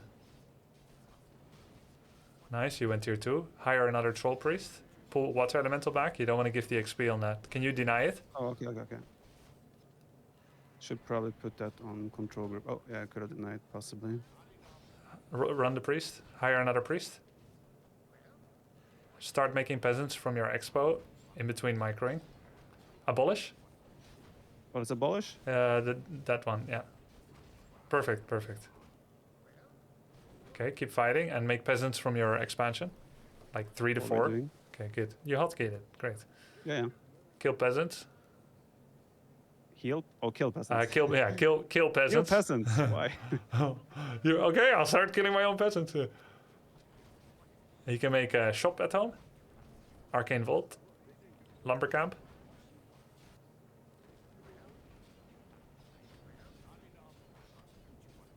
Good, very good. Just send it home. Oh, You're fine, you have Cloak of Shadows.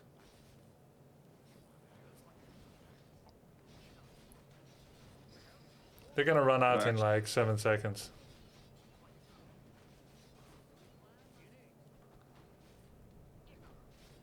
You can make more footies, and you can hire more mercs anytime if you see that there's cooldown available. can I control group this? Only the farm, not the merc camp. Okay. So you can put farm on 9. Right. Makes sense. You're like game-winningly far ahead. If you stay on this peasant line on the expo, that's great. Now you can make Arcane Tower on your expo. Arcane Tower in your main, Arcane Tower in your expo. You can make a Blacksmith on your expo to be a body blocker. What did you say, the second thing? Arcane Tower on your expo, Blacksmith on your expo as a body blocker. Yeah, perfect. Yep, that's it. Can summon new elementals for some extra pressure. Maybe 1 or 2 more new farms. All right. Fix your idle peasant. MK. Tier 3.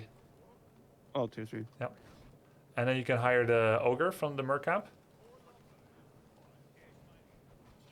At the mercenary camp, can hire the ogre. The 4th one. It's clubbing time. Hey, you haven't given me your Zeppelin impersonation. And I yet. won't. I'm doing noob hero targeting. Yep, a little bit. Careful for the berserker. It's clubbing time. Keep him alive. Body block, body block. No.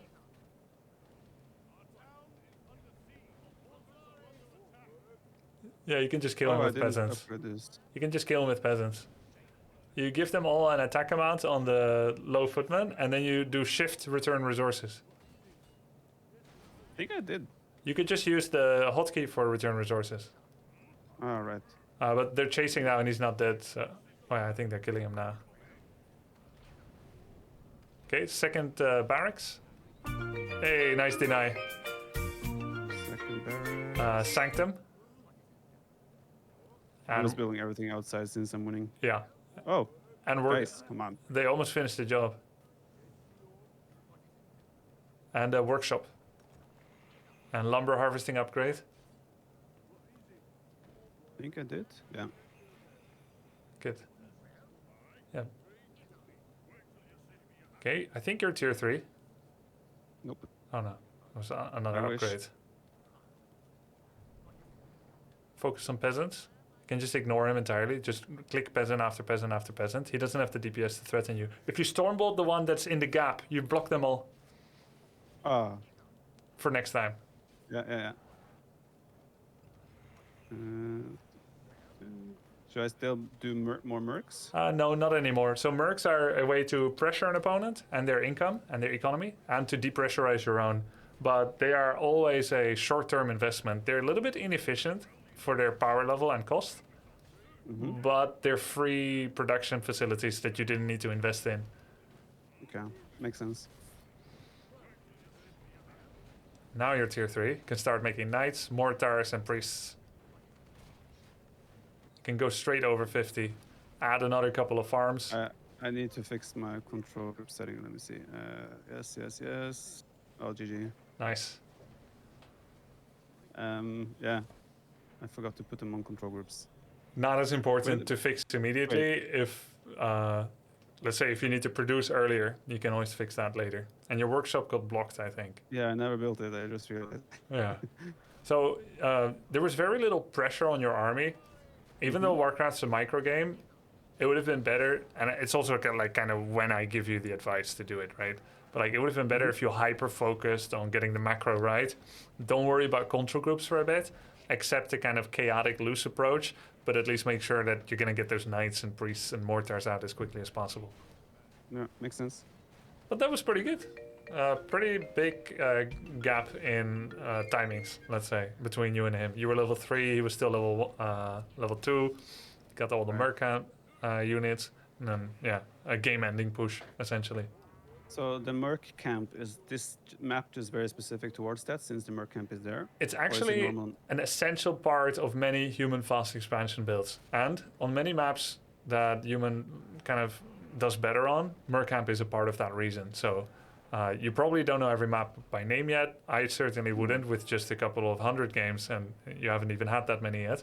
But yeah, in the standard ladder mod pool, I'd say half have a mercenary camp, and there are two options. You can go straight for your expansion and creep it without Mercamp, but it's so valuable to get it first because it's a second free barracks that moreover has the special unique units of range damage, dispel, and healing, which is just invaluable, especially since you have Brilliance Aura. So the priests never run out of mana. What's the cooldown on? You can On get those? 3 priests by second daytime, if that makes sense to you. I mean, I get it. Yeah, second daytime. So after the. Yeah, so I'm seeing it now too. 110 seconds, 210. Mm. And Is then, that for everyone, or is it increased after you build one, or? no, they all it have consistent? the consistent cooldown, and they all become Oh. available at 1900, which is 10 seconds after nightfall. Okay. And these only get available in tier 2? Yes, by first daytime, Okay, okay. which is I don't know how many minutes of the game that is, maybe 10 or 12 or something. But do you know how to read the astral clock, like the lunar clock? It goes in circles and it changes the day. Yeah. So right now That's it's my night because you see the moon crescent, and Yeah. So essentially by first daytime you can get the mud golem and the mauler, and that's also when creeps wake up and where you get more vision again. I don't think I ever taught you these things. Did you realize them yet? I mean, that you have more is- vision in the day? Yeah, I've noticed that, and also the creeps obviously sleep during Sleeping. night. Yeah. But yeah. Yeah. I didn't know about, like, this is the first time I ever built anything from the mercenary camp. Or It- maybe you did make me do it in the past, but not like this. Yes, I asked you to hire them once, but not as part of, like, let's say a solid foundation of macro and so on. Yeah.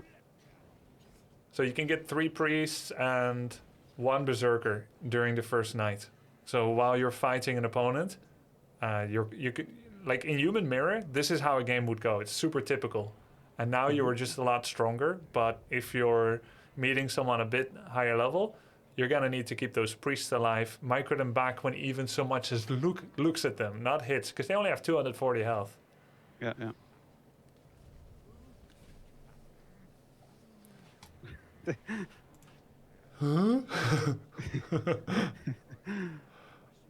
Oh, they made me mass click a sheep in the campaign today. Did it explode? It exploded. I did not expect that. Oh, Viper, you know what it's time for? What? Reforged graphics. Oh, okay.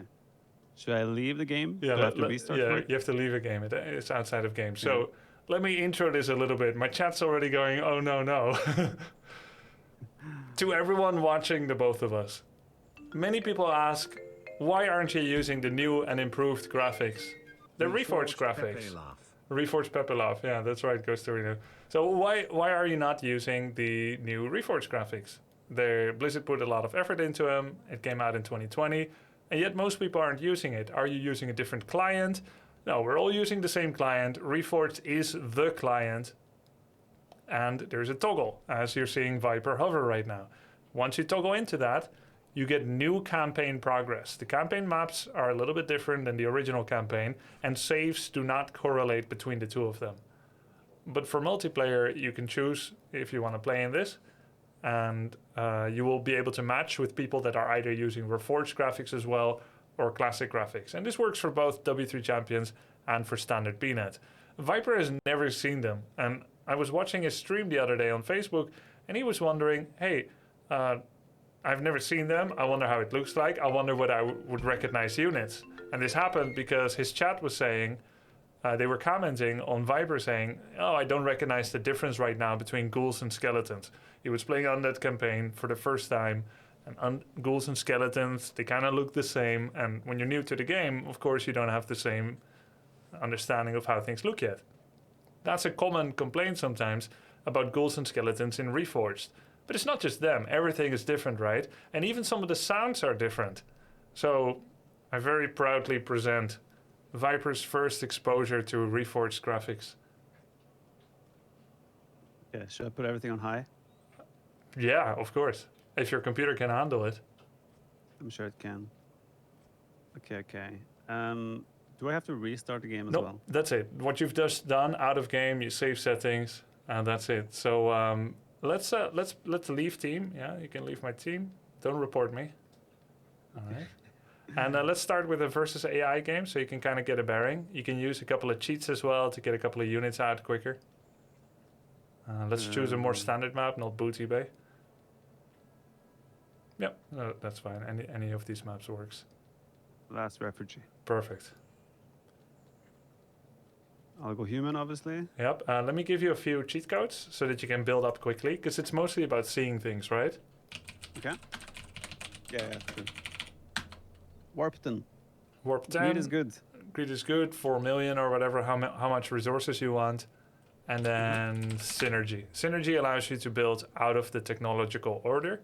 Greed is good, gives you money, and Warp 10 makes you build things instantly. And for this one, I recommend actually not having an AI opponent. Just delete the AI opponent, and let's start. Top. Okay, I'm excited. Me too. And a little scared. What if I like it better now and I'm like, oh, why did I play classic? I want your honest opinion, because people have heard mine. Oh, wow.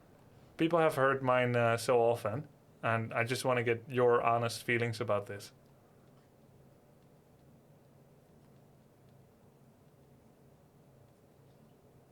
The last one. Greed is good. 4 million. Okay, so it already kind of.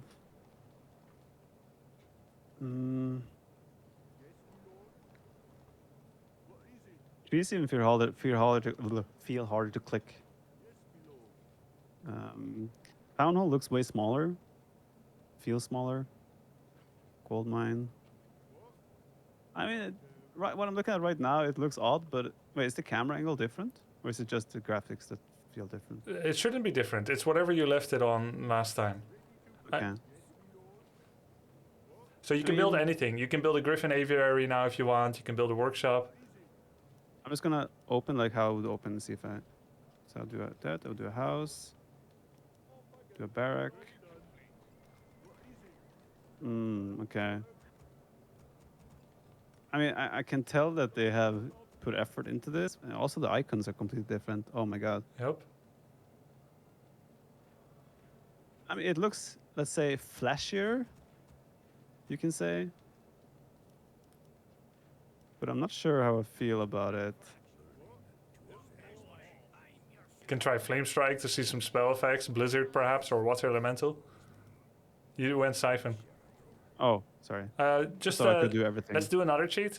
Who's your daddy? No apostrophe. Now who's? Who's? Yeah. Like this? Yeah. And then go kill some creep camps. Just walk up the hill here. Only Blood Mage. The game is not as smooth anymore. Not as Which I guess optimized, makes right? Yeah, sense. you have your FPS up too. You're dropping to 60 sometimes. Yeah, The creep camps look different as well. I'm pretty strong. You can try. Oh, I don't like the. Can I do it from here? Yes. Yikes.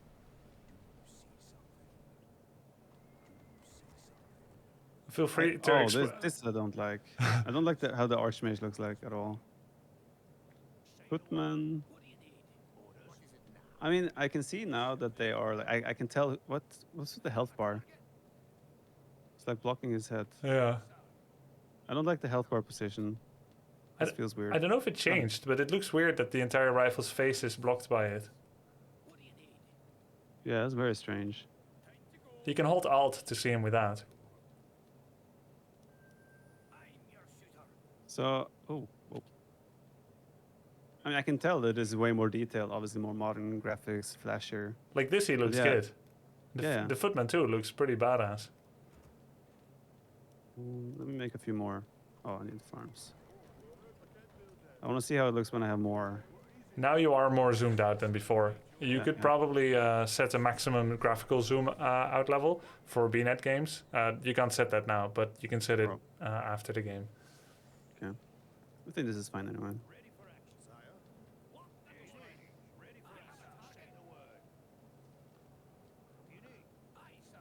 You can take some creep cams.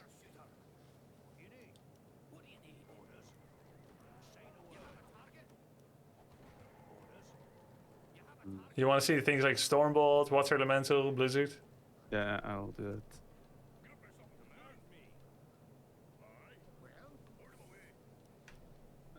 Again, like the icons, I guess I'm used to classic now, but I don't like the way the icons look. I mean, they look fine. Don't get me wrong. Yeah. I mean, think I'm just- I'm in the same boat, but people sometimes say that I've never given them a chance. But I think there's just something wrong with them sometimes. Besides the low FPS, because you're hitting like 60 to 100 FPS, Yeah, yeah. 200 plus normally. What do you think about how the footmen run? That looks a bit strange. It's like they're. It doesn't look natural. Let's Yes, put it like that. like the speed is off. There's something uncanny about the speed of the animation and the actual movement speed. I'm loving the Yeah, yeah, Dota yeah. 2 content. I get excited when it comes around. Smile, thanks. Oh wow. Clap is different too. There's like a bright flash Yeah. and then an impact.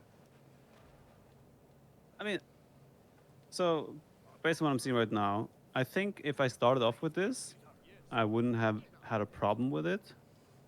But like for example, the knight and the archmage here, I think I would struggle to tell them apart in like quick. Imagine how like 5 knights and the archmage running together. Yeah. There's army from both sides. I think I would struggle to tell them apart on first glance. Obviously, I can still see the level and everything. Most people in the Warcraft scene, they feel like zoomed in. When you look at the footy, the rifle, the knight, it looks pretty good. It looks realistic, beautiful Yeah. armor, nice details, obviously higher fidelity, but that there is some loss of visibility once you zoom out, harder to tell things apart. And then there's like the little unfinished touches that as a non-graphics designer, you can't necessarily quantify or explain, but you notice something is off sometimes, little things. Mm-hmm. Like animation is not complete. And what if you look at, let's say, the portraits? You know, the hero portraits, the water elemental, the archmage. Their eyes look a little off. Like if you look at the archmage, for instance, Yeah, or the mountain king, yeah. I can see that. and then every Yeah, item looks a little different. Like part of Warcraft 3's Reforged graphics is it's a big dip into nostalgia for many people because it's a remake. But with this, you miss the nostalgia, so you lose every single veteran player of the game that hasn't used these graphics before, and now you're asking them to get used to something new. And then the second part is it's supposed to be like appealing to WoW players, but they usually don't stay that long anyway. I think looking around in the darkness is way harder. Like it's way darker and like harder to see through the fog or the shades. They didn't properly complete lighting, which is why some of the portraits look weird, even though the base model looks pretty nice, because they didn't like fully implement it. It was kind of like stopped before they were totally done with it. It's kind of an unfinished thing because of cut funding and cut staff. Yeah. I mean, like what I would say right now is like I think if I started with these graphics, I wouldn't have minded them. But I do agree that I feel like it's the clarity of units probably is better with the old one. I think human is one of the best compared to the rest. That could make sense, yeah. But also, obviously, if there is performance issues and FPS drop, I would never want to play with this anyway. That's the main reason, honestly. Like I when Reforged came out, I really wanted to give it a chance, so I kept playing with it, and I actually even convinced myself that it was fine until I started meeting better players, and I was like, I know I'd be winning these games if I wasn't playing on Reforged. That's when I switched and pretty much stayed away from it. I think the farms look pretty nice. Like they have that thatch wood covering, but then the town center is like weirdly round, even though we know it's practically a square. But here it's round. It's weird. Yeah. And can you disable warp 10 for a second? So you just type it again. Now you upgrade to tier 3. Oh wow. That's a bit weird. That's ugly. It's Yeah, I don't like that. it suddenly turns into 6 scaffolding, then it turns invisible, and then it slowly starts appearing, but with a literal slow transparency into opacity. Yeah, not a fan. It's a Again, bit strange. yeah, just not entirely finished. There's a lot of potential, but it wasn't reached because the team was never given a fair chance to finish it. Yeah, I think, like as a new player, if I'm scouting, I would easier tell that he's advancing to the next tier, right? Just by running by. Because I of can this? see. Yeah, Yeah. it's way clearer because it's so obvious that this is being constructed right now, right? And then if you look at the farms, you've got this building animation on every new building in Reforged. A lot of cloud, a lot of dust Yeah, yeah. appearing from it. It was just kind of new. But now the build to me the castle looks like 70% done if you look at the animation, but it's only Yeah. at 30%. Agree. So does it not change further than this? This is it? I think it does change further, but it's just kind of like an intuitive. Yeah, we can see it in high speed. Yeah, it doesn't actually, barely. One more. It got Like one the tower spire got a and bit one further. tower, and then suddenly it Yeah. phases out of existence again, and then it comes back in full. Backpack. Mm, And I think that's as much as I want to see of it. yeah, like from what, like just final verdict on my end.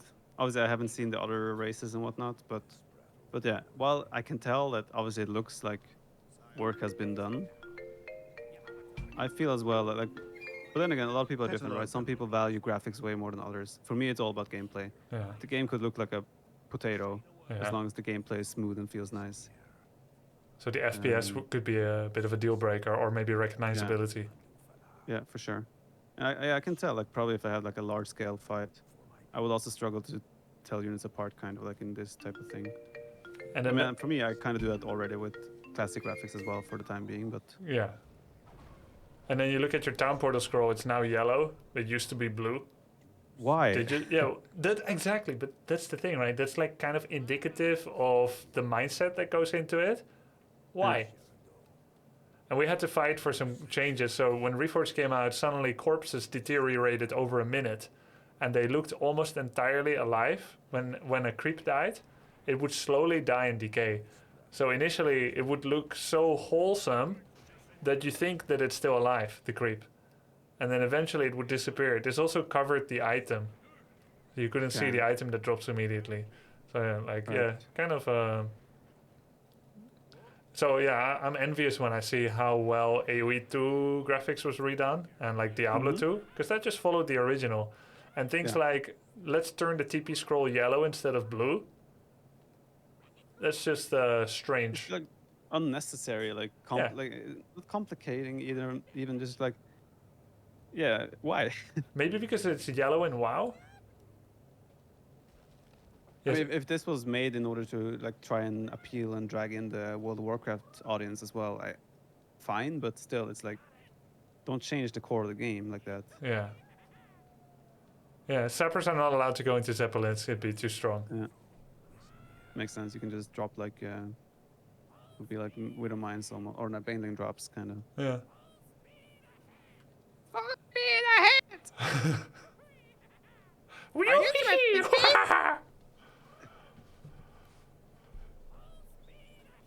Do we want to do Age of Empires 2? We can do that. I don't want to play with these graphics though. I'll tell you that much. Yeah, you can switch back after the game. Yeah, like it looks nice in some ways, but also it doesn't feel right or look right I think at the same time. that's a good summary. It's it's something weird about it. I would say even that they did too much. Yep. That makes sense. Yep. That's true. And also when it impacts, like the way they did it in AoE 2D as well, is like it did impact performance as well. People needed a bit strong computers to run the game, and we didn't have the like. Wait, did we have that they could toggle off classic graphics? Don't remember. But either way, they have done a really good job at optimizing it such that it doesn't have that much impact on performance, and things still look very good. Yes. But we were still Age of Empires fans were in the beginning like, we prefer the old graphics. It's hard to distinguish and know what is what. But that changed really fast. And like I said, now when I look back at AoE2, I could never imagine ever playing with the old graphics again. Weird, huh? It's very strange. But yeah, they didn't go over the top. And like we have like destruction of buildings animations that look sick, things like that. That's really cool. But they didn't go over the top in terms of units, or make them too flashy and things like it felt like they did in Warcraft. Yeah, yeah. But they really, I think it was a risk. They took a risk with it. With the way they approached Warcraft 3. That's why they didn't call it a remaster, but a reforging of it. Makes sense. Really ambitious plan, maybe a little misguided, in my opinion a little misguided, and then ultimately underfunded and cut short. But Reforged still brought a lot of good stuff. Like eventually we have a global ladder again, we got zoom out, like there's a large list of little things that got less PR that still made Reforged like a really good game and client now. Just don't use those graphics. You say you got zoom out and everything. Wasn't that added like literally like 5 days ago? 6 days Yes, ago? but there are some other things that are, let's say, on the list that were improved, such as 16:9 support. We didn't used to have that. Used to be 4:3. They removed a mouse lag that was really endemic to Warcraft 3. That needed a really difficult tutorial to fix. Makes sense. You couldn't host games for friends in the original Warcraft without opening port 6112 on your router settings. Oh, So- God. So let's say if I invited you to play Warcraft with me, I would invite you and it'll just like fail over and over. You couldn't join my custom Right. game. We couldn't play arranged team 2-on-2. So Right. a lot of mini things that got better because Blizzard looked at Warcraft again. That vastly improved quality of life.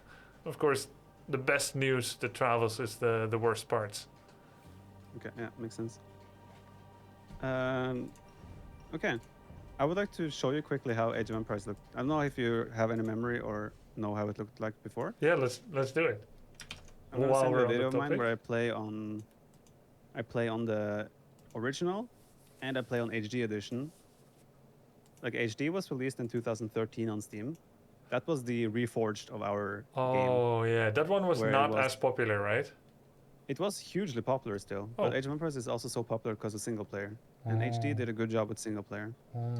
But what they did with HD was the base game was released at 1.7 speed Yes. back in Oh, 1999. they fixed it for you. They fixed it. We have played for 15 years with 1.7 game speed Yeah. as a standard. And then they come in and they fixed what it was a bug. I mean, not a bug, but they did it because of the way internet connections and everything worked in the past. It was apparently better with regards to connections and whatnot for the game to run better. Oh. And they fixed it with HD, but suddenly like the game speed we have played with for 15 years is gone and everything runs slower. So they actually made the game run at one time, and everything is slow, and they thought should be okay. It's fixed. They made it run at 1.5, which was what was originally intended. Oh, okay. But still, that's also like a significant slowdown Just of play the game we're used to playing. Just play slower, bro. Yeah, exactly. And yeah, that was hated. They did add a speed to. They changed the speed of the normal to casual, so that would be the HD speed of 1.5, and they added normal as what we used for 15 years. But yeah, so if we check the video I sent you now, Okay, I'm looking at it. okay, if we go to like minute 10, 13, like 10, 11, 12, that's kind of what HD looked like. Maybe we should start with Woobley. Don't go there. Okay. What Jump to like. Yeah, what should I jump to? Let's jump to like 40. 40 minutes, okay. Yeah, 40 minutes. That's how the game looked like. Obviously, my streaming quality and such was not as great back then, Why are But you that's black and kind- white? because that was cool back then. It was never cool. It was cool for me, okay? All right. But yeah, essentially, this is what it looked like back then. I mean, you can probably already tell significant difference between how it looks on DE compared to the farms, for example. Wait, this is the OG graphics. This is the OG.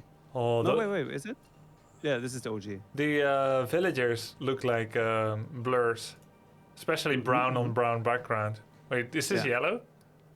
This is yellow. Oh. I'm still using small trees mod here. That was still a thing back then, so trees are not original. But also the FPS is obviously way lower. It still looks decent. I wonder how much is pixelation due to the graphics? For instance, if you look at the game clock in the top left, Mm-hmm. that looks a bit pixelated, but is that because of the re-streaming? It's partly the restreaming and the quality of the video, right? Yeah. But yeah, like in general, you can get an idea of how it looked like. You see how clear, for example, gold and stone mines are, like just so blunt, kind of. Yeah, but I kind of like how gold looks like Yeah. here. It's a bit more obvious. That's one of the things most people probably still think gold looked better back then, or was easier to. Yeah, I think I agree with that. I find gold a bit hard to recognize sometimes on AoE2 DE. Are there mods Agreed. for that? There are mods where they like. There's so many mods. If you go to the mod center, where you can change the look of anything. There's a mod called Cube Mod. Essentially, it changes everything in the game to cubes. Like stone will be just these like square boxes, cubes of gray. Okay. That's stone. That's Berries are, like, really obvious and utilitarian and Spartan, but not super pretty. Yeah, and like berries is just like a box of red. Gold, box of yellow. It's like, You know, in theory, for competitive play, it's probably optimal. yeah. But I could never make myself play with that. The eye candy wants something too, the heart. Exactly.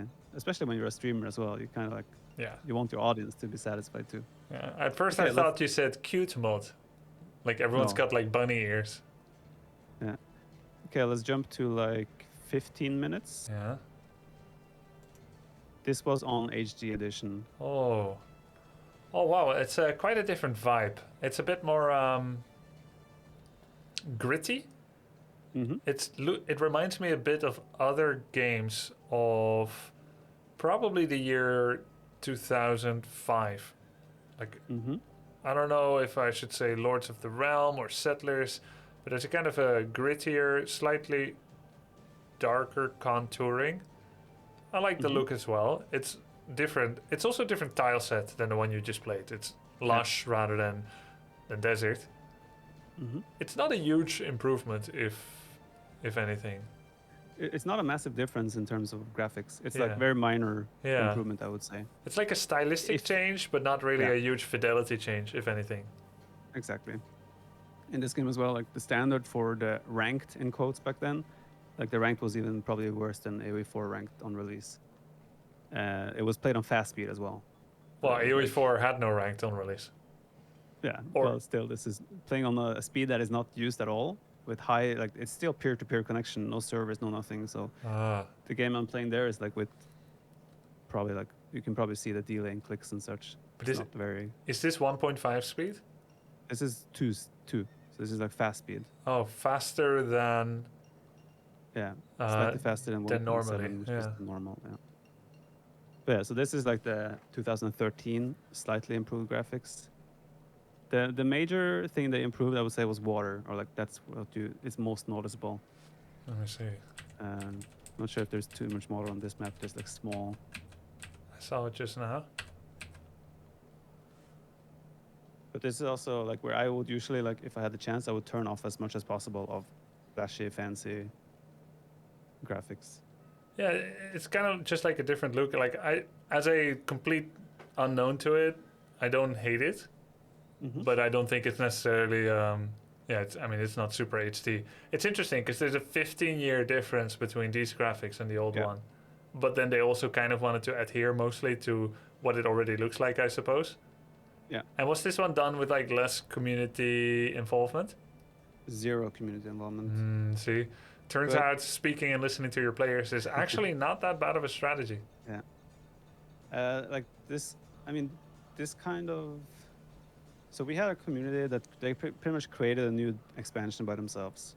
Like, those are the guys that are actually in charge of Age of Empires right now, Forgotten Empires, started off as a community effort, so to say, Oh yeah. where one guy just had a fun idea. Hey, I'm gonna try and build my own civilization, and that eventually developed to the point where Microsoft wanted to buy them, so to say, Wow. and they released an expansion that they had built, and now they have released 6 or 7 more expansions in work with Microsoft. So it's a pretty cool story, like with the community. It's very cool. But yeah, an HD edition was the first one that used those new DLCs and such. So that was pretty awesome. But at the same time, it's like the game was still, it got more performance issues. ping and server, and multiplayer was probably worse than what we already had, which was a community-built platform. And there was a lot of like out of sync issues and such initially as well. But what they added, what was good, was like more resolutions and like what's it called? Life features. Quality of life, yeah. Quality of life features, yeah. Things like that were still beneficial, and the fact that they released this also pushed the community a lot. Like a lot of new people got eyes to the game and such. So in the end, I imagine it could have been similar to Warcraft, where the release of Reforged was maybe not good, but maybe a lot of people still came into the game because of that release. Yeah, makes sense. So it's like it was still a very positive thing. And I think without this being such a success as well, probably DE would not have happened, because this game probably showed them how much this game is still loved and how many people still buy it. Yeah. I love that story too about Forgotten Empires, because Forgotten Empires is essentially what W3 Champions and the map making community in Warcraft 3 is a bit, but Blizzard is not Microsoft yet. But yeah, that like to me it would be a no-brainer for Blizzard to just hire W3 Champions. Yeah. What they're doing already without any support from Blizzard, like if they got access and the chance to just like work with them and implement things directly into the game, it would be such massive for the game. Yeah, To me, agreed. it seems like such a low risk investment as well. Yeah, and it would be part-time because they all got jobs. So Yeah, they yeah. could just like part-time create. Okay, Yeah, really cool. Nice to get some history. a lot of cool history in this game. I think it's very similar to Warcraft, where we're being carried by the community. Like the Yep. game has been so carried by community members for so long, and of course Microsoft coming back in now after all these years, still hugely beneficial to the growth of the game. But there's so many like unsung heroes in games like ours. I think Yeah. they don't get enough praise. Cool. Yeah, I'm gonna host. yeah, go ahead. Oh, you go on. Yeah, it just makes me appreciate the Forgotten Empires dudes even more. Yeah. Okay, I'm gonna host a game, and I'm gonna take you through a little bit of. Let's journey a little bit through how to micro and take engagements initially. Okay. So it'll be somewhat similar to how we have done in Warcraft, but I'll have to explain and show you a little bit how different you should fight in certain scenarios compared to what you're probably used to with like StarCraft and these types of RTS games, Age of Empires 4 as well. Okay, give me 1 second because my game capture for AoE2 is not working right now. I don't know why. Okay. Maybe a refresh.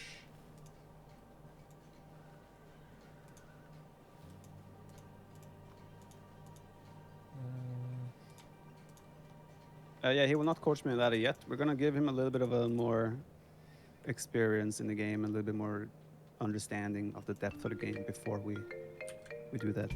Else is a little bit unfair.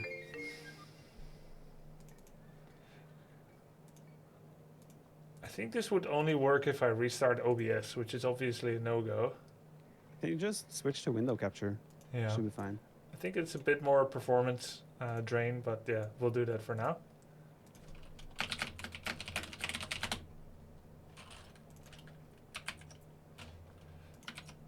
Okay, I'll send you an invite. Okay, so you said a couple of fighting mechanics that I haven't been doing yet? Yeah. We're just gonna like make a couple of units and a couple of compositions and just gonna show you engagements with them. Okay. Because you have, at least initially you were, because I told you to use patrol instead of attack move. Yes. But you are used to being able to attack move over and over and over again. Yep. With armies It's and- tough. Yeah, and with patrol you cannot do that because they will always initiate the patrol first. There's a delay. Yep. So that's one of the things. Okay, let me. My solution so far has been to just not micro. And with certain armies, that is fine. But also with other armies, we want to, especially ranged units, want to target fire more often than not. While melee units often are fine just patrolled in. Let me allow cheats. Do all visible. All right. Units ready up. Don't have to pick a specific civilization. Doesn't really matter. Okay, ready? So we're gonna have infinite resources. We're gonna activate Aegis, which is a cheat that will allow everything to spawn instantly. Okay. Is it also via chat commands like in WC3? Yeah, exactly. We also have resources that give you 10,000 of each, cheat codes that give you 10,000 of each, and we have, I think we have Who's Your Daddy as well in AoE2. No, Really? do we? Aegis worked. Yeah, Aegis work. I mean, you don't do it because it activates for both. I mean, yeah, if you did it, I don't have to do it, so it's fine. Okay. Let me think. What is the one for the Cobra car, folks? What's the Cobra car? Isn't it Who's Your Daddy? Big Daddy? Cobra car. Yeah, you can spawn a Cobra car essentially. Oh, how do you turn this on? Yeah, how do you turn this on? What? Oh, is it with You have spaces. space? Oh my god. You get a Cobra car. Wait, can you not attack your own units by the way in this game? You can't, right? You cannot know. Yeah. Only with like target fire with like mangonels and such. What the hell? The game should be played this way. Yeah, I know, right? It's about who can control copy pasta. How do you turn this on the most? So you see my fail patrol already. The way I'm used to stutter step. This is really big. So I constantly have to right click you. It's kind of tough with Cobra Car. Yeah, it is. But yeah, we're gonna show. Okay, we can delete our. Oh, it explodes when you delete. Nice. It's like a sheep. Okay, so let's build the barracks first. We can just drop some houses, build a barracks. Oops. Classic battle. Okay. I'm glad that was my copy paste, not like something yeah. something rude. I was trying to get the how do you turn this on Right. copied. So what do we do? Barracks. Okay, delete the Cobra car first and foremost. Okay. I don't want to deal with him. Fine. Okay, you want to drop a few houses as well? Like in theory, you only need like one villager here. Yeah, that's almost a house. If you hold Shift and delete, it will delete delete everything that you have selected. Oh.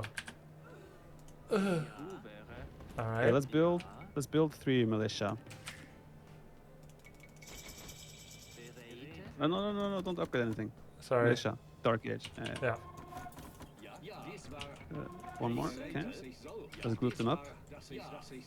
Just completely normal. Okay. Okay. I'm gonna patrol into you, and you're gonna just right-click my units. Okay. And let's not do anything else except that.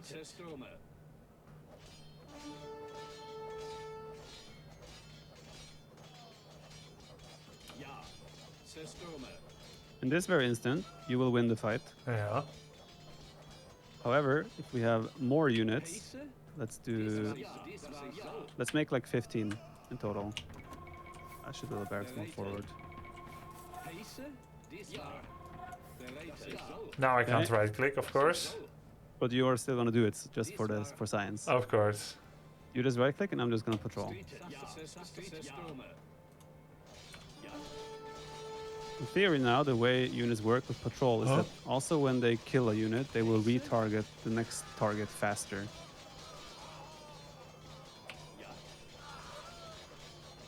Now you can see I'm gonna win the fight It looked, somewhat convincingly it looked good for me for a bit. for a bit. So it just goes to show that that's what always like a lot of new players, they will always just right click their army. Like they will right click and fight.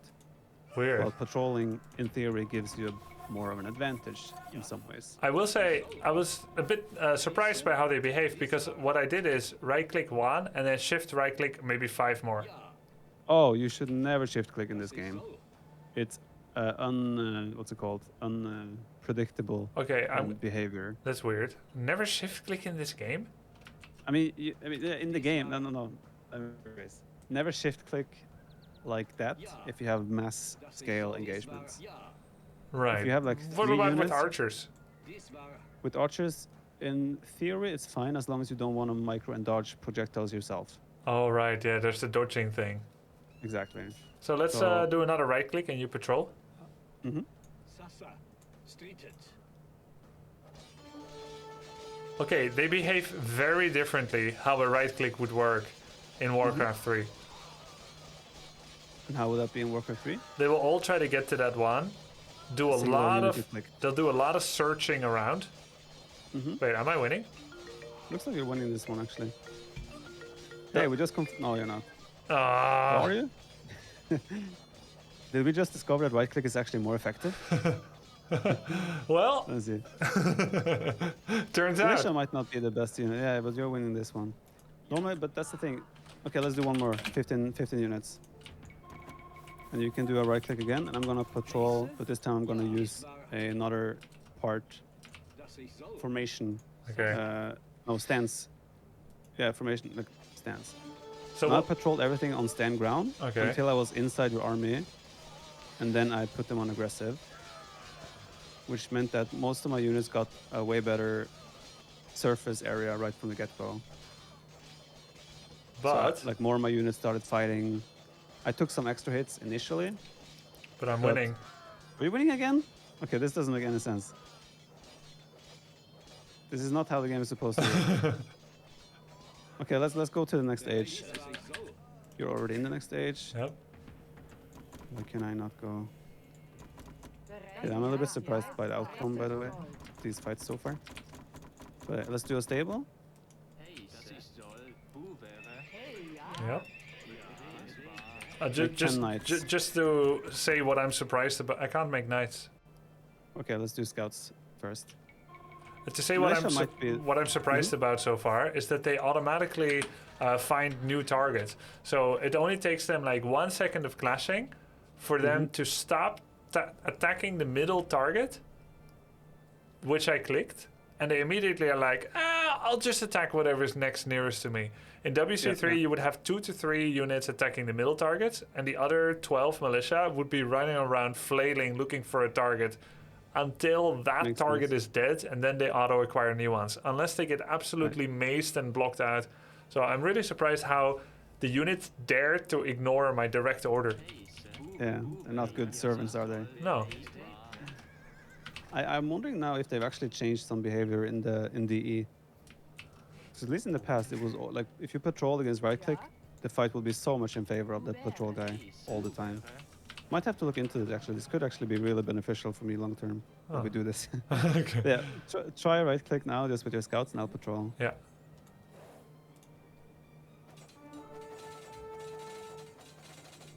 I feel like you're gonna win this fight again actually. Yeah. Is right click overpowered? You might not win No, this no, one. we lose this one. Yeah. Actually, Well, you might win because my. ah, Phew, okay, it still stands. No, but actually, I'm surprised that the right click was that effective. Normally, patrol would be way more effective than the other one. Okay, let's do a blacksmith as well and make an archery range.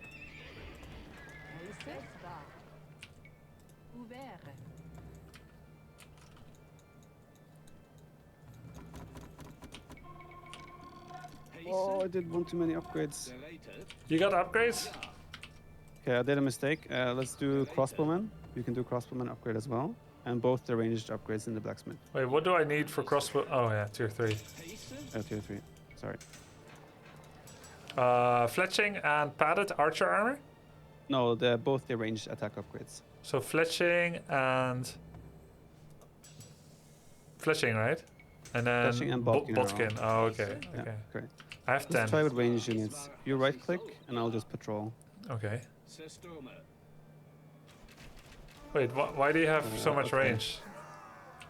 You must have misclicked. You're supposed to fight back. Okay, let's do 10 more. If you hold shift, by the way, you produce 5 at a time. Okay. Ready? Okay, I'll patrol, you right click. What the hell? My Oh, guys are wait, broken. wait. I know what you're doing. You're shift clicking, right? No, I just did a right click. You sure you didn't shift click and then right click? Oh, I'm sure. I'm 100%. Okay, try again. You took thumb rings or something. Just click my crossbow, right? Right click on my crossbow. Wait, let me check what range I have. You have the same as me. 5+2. We have exactly the same. Yeah. So what do I do now? Oh wait! There's one thing wrong. Because of my sieve. Ah, different civ. Yeah, let's restart quickly. We'll go the same sieve. Okay. Yeah, I have thumb ring out by default because I'm Tatars. My bad. But still, your units are supposed to shoot. They didn't Not shoot at you're not all. supposed to just walk. I got a lot closer than I should be. Yeah, exactly. You should start attacking from that from the same range as me, even though my units would fire a bit faster. Yeah, I don't get it entirely either.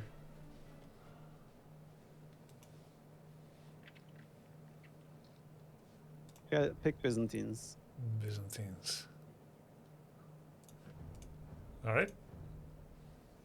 Let me see that I have cheats enabled. Yes, yes, yes. Okay. Was there an elevation difference, someone asked? Well, Not where we were now, no. But in that case, my Civ also has bonus damage on elevation compared to the normal bonus damage of elevation. okay, now we're both Byzantines. Yep. So we just go to the feudal age, and I'll come over to your side and build some buildings there to speed up. So just go to feudal age and build, like you need a barrack or lumber camp mill.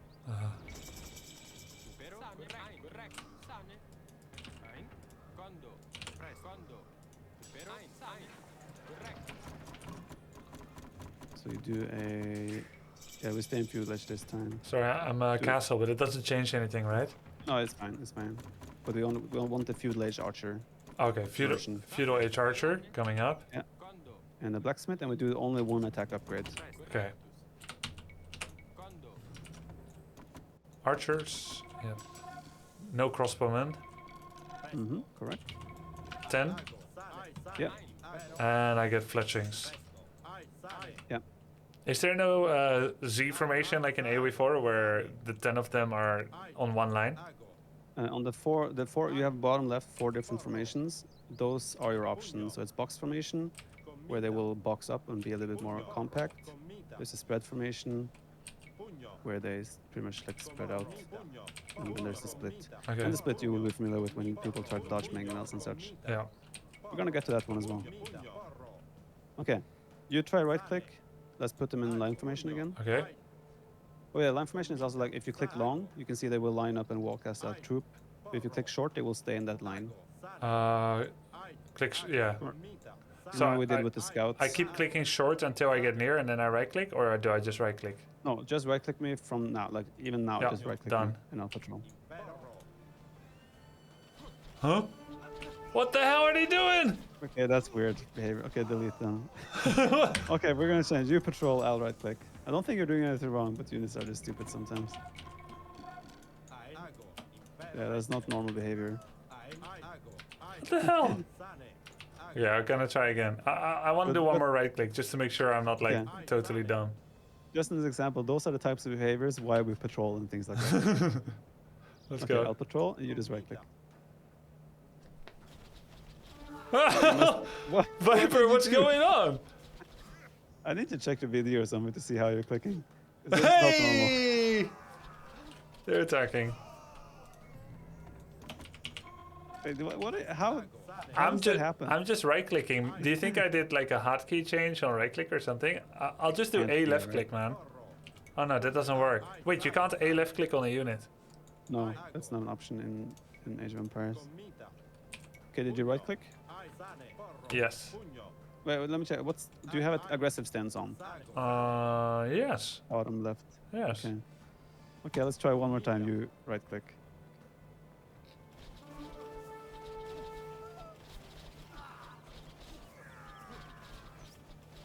Here I'm winning the fight very convincingly. Yeah, they did happen to attack someone that was more in the back. Yeah, you did attack someone that's more in the back. He That's wasn't also at why- first, but then you did a switcheroo. I just patrolled. Like my units just like as soon Yeah. as you came in range of my units, they all realized, hey, okay, I need to attack something. Okay, let's go.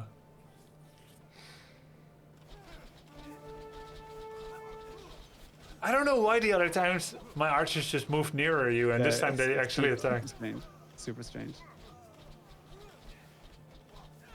Looks like we might win this one. Right now my units are targeting poorly. You had one archer that derped backwards. Yeah, I know.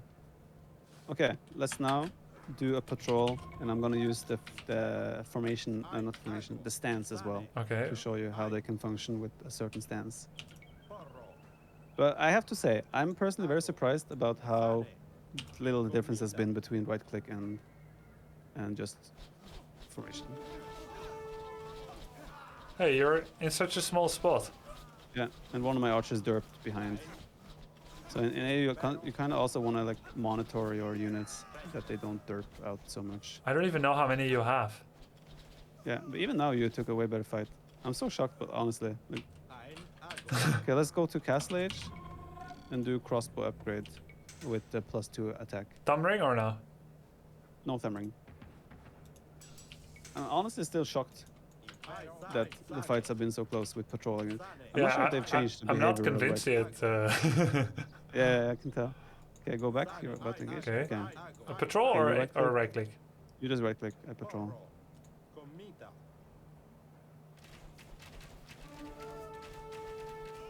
Again, one of my units derped behind. But you should still win considering only one derped and I had one or two joining the fight late. Yeah, there is a chance that I overshot some stuff. But yeah, now I'm gonna win the fight. See, now I have 3 units left.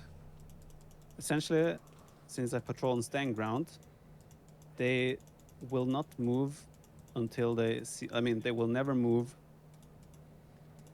away from their patrolled direction, right? So you can see now as well, I patrol them straight towards the building. They will still stay in that line. They will not move out of their formation line that they were walking in, because they are on stand ground.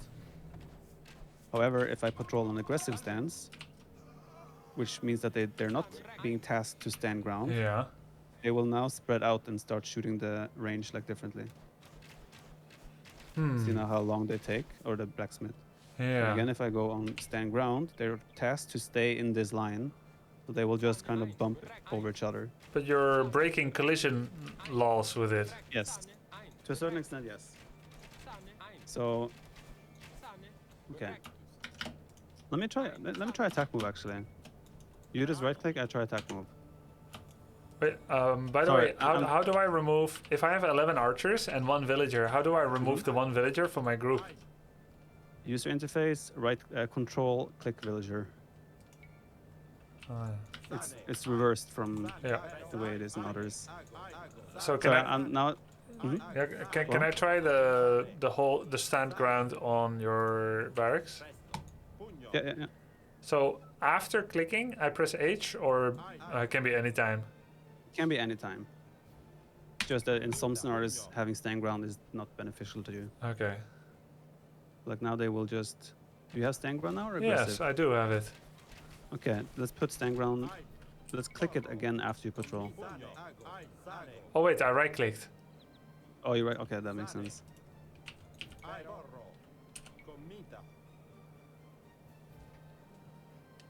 Oh, yeah, they're breaking collision size. Yeah. It's the same as well. Like, let's see behind you. You see behind you, you have this 1 tile gap into the forest. Oh yeah.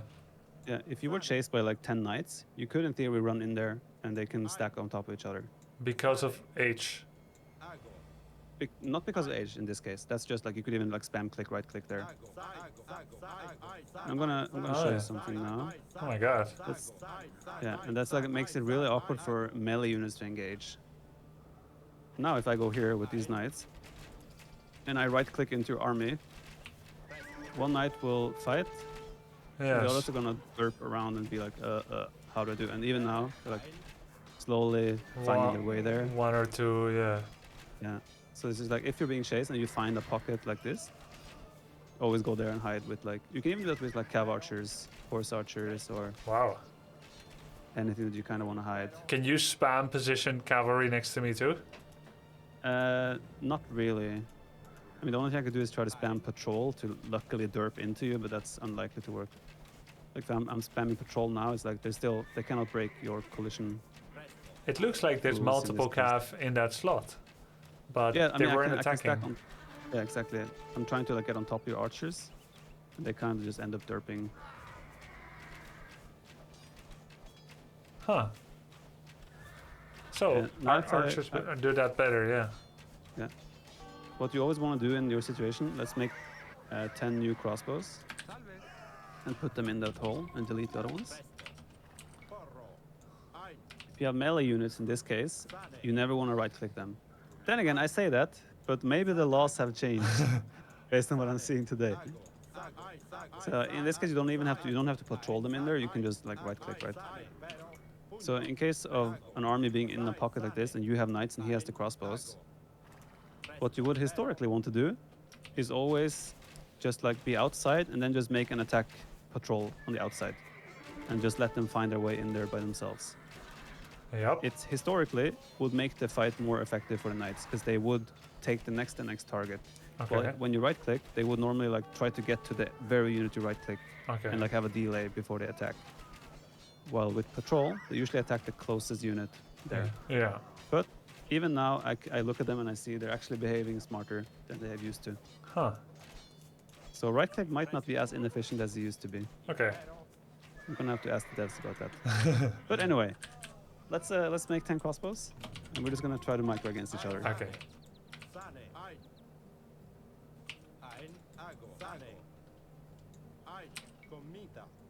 So time to show your Warcraft micro.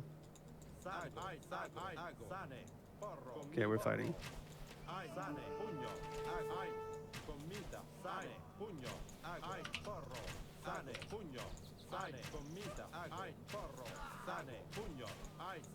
Well, you're not taking any damage.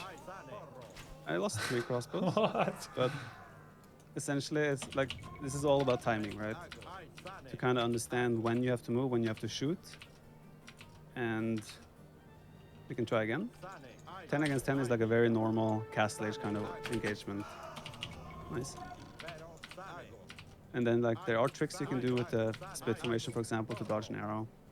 You'll see the very micro intense players, they will often go like in, split, go out, shoot, split, to dodge the arrow, shoot, split. It also is very common to split to avoid the arrows when you're running home after being chased, right? So you're shooting at me, I'm just splitting. So a lot of the arrows don't hit.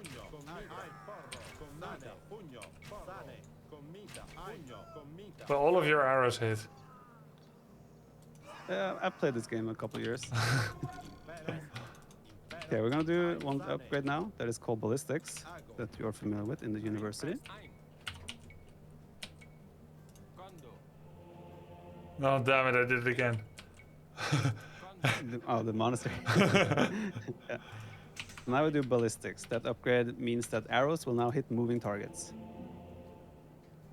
So Always? if you get close, yeah. So if you get close to me now, I'm not gonna fight back. So this time you're only gonna shoot. I'm like, oh shit, I have less units. I'm just gonna run, right? You don't even have to micro now. I mean, you can micro to chase me, but you see, you're gonna hit me as long as I'm moving in the expected path. I see. However, if I do this, and I'll do the same, don't start shooting me yet. Don't get so close and intimate. I'm a bit sensitive. Okay, now you can start shooting me. Try to micro and shoot me. I can time this, right? Every time you're shooting, where I'm expected to be, I can change my direction. What? So even though you have ballistics, you're not gonna hit me, because I'm switching my direction after the volley is in the air. Ah! You baited me, huh? So that's also, for example, now, if you're, like, this is a very normal chase scene that we have right now. Whenever you are shooting, I'm splitting, using the split formation, essentially to try and like escape from your arrows. Yeah, what you're doing now is what more advanced micro could be, where you like use different groups and like time the arrow shots differently. Yeah. But I saw not a single one hit when I wasn't doing that. Exactly. Let's try again.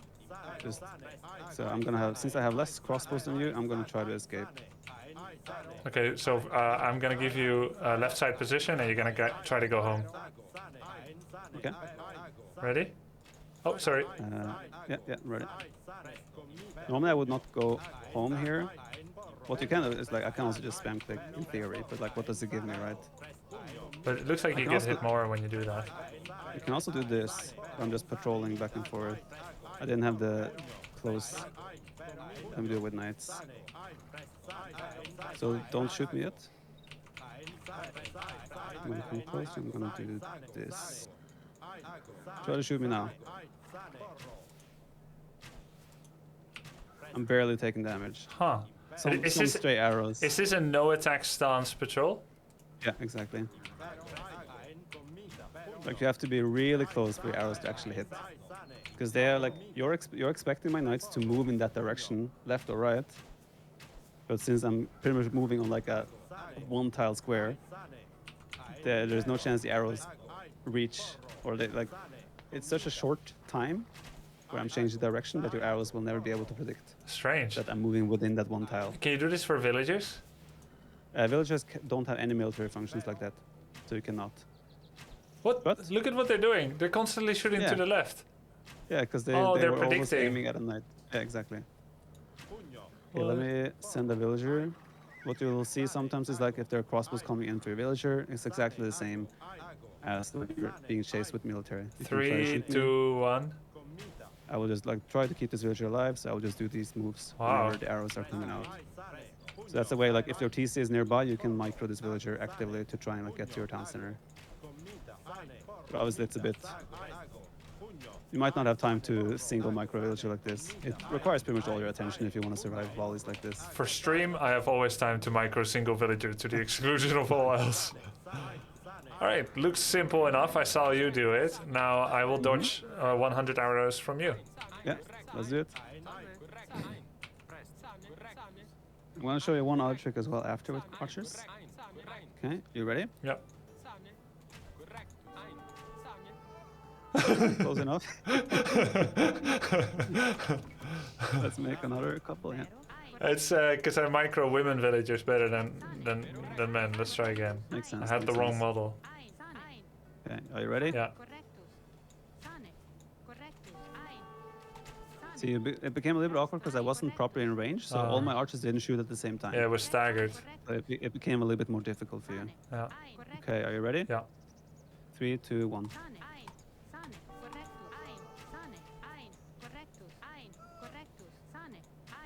Okay, get it a little bit Sometimes better. sometimes arrows without thumbering are a bit stray. So there is a chance, like if you think about the archer in Dark Ranger or what it was in, no, just archer in Warcraft.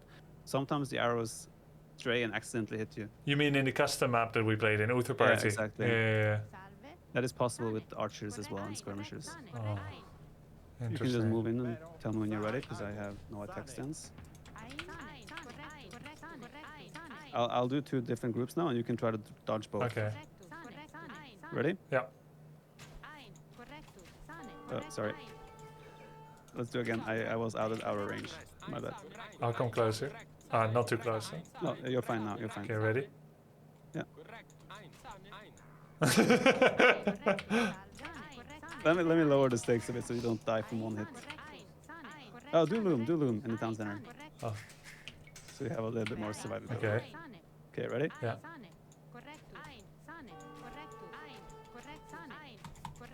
Yeah, that was a little bit too short between. That was some experience. I mean, I should be able to keep up with any tempo, right? You would be able to dodge.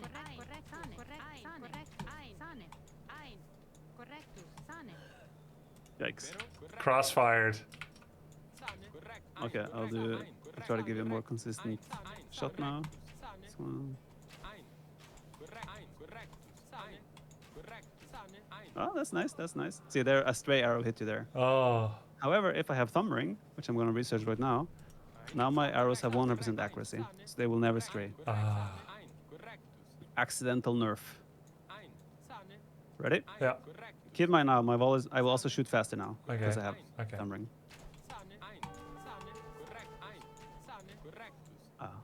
So It's, like this, we're still so close here that in theory you should never survive these hits anyway. okay, try it. Oh, okay.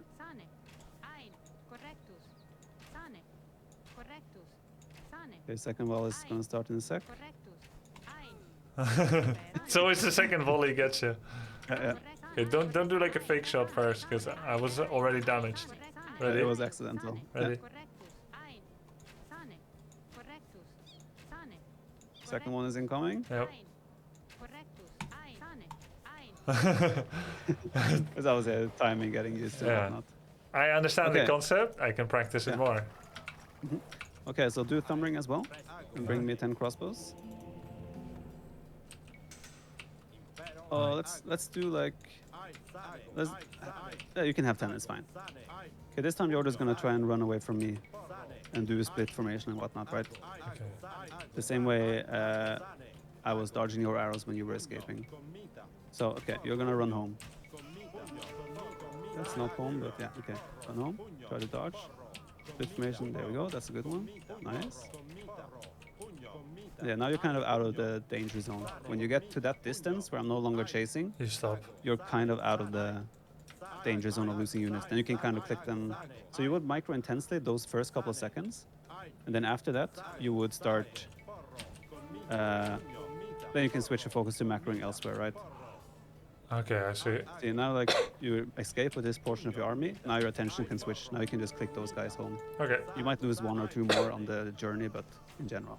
Yeah. Okay. Okay, let's make 10 more, and I'm going to show you a trick that you can do to chase down the enemy units kind of faster. It has a lot to do with timing, though. It's also something you will get used to. Catch You're up gonna get the mechanics, I impression guess. that I'm kind of faster than you in some way. Yeah. So you can go just come next to me, right next to me, and then you start running, and I'll start chasing. Okay, just run.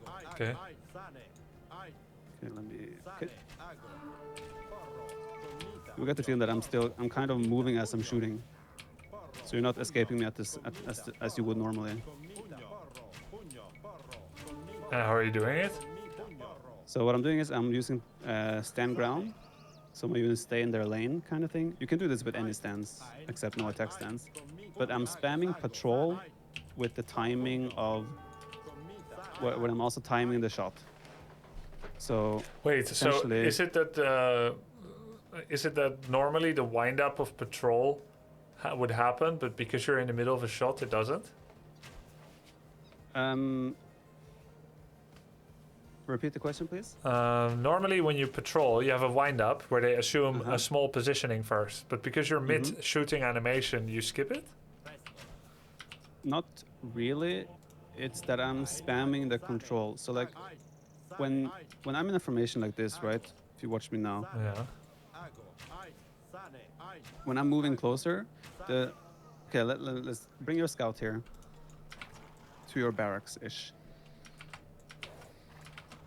When I'm patrolling now towards you, the first archers will start shooting before the others because they will see the scout first, right?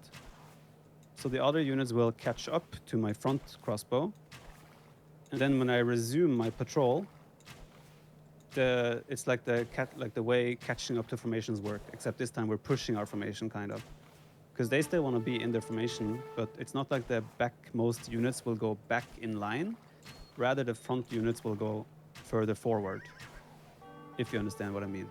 No, I was focusing entirely on micro. Okay, let's build like 5 units of anything. Okay.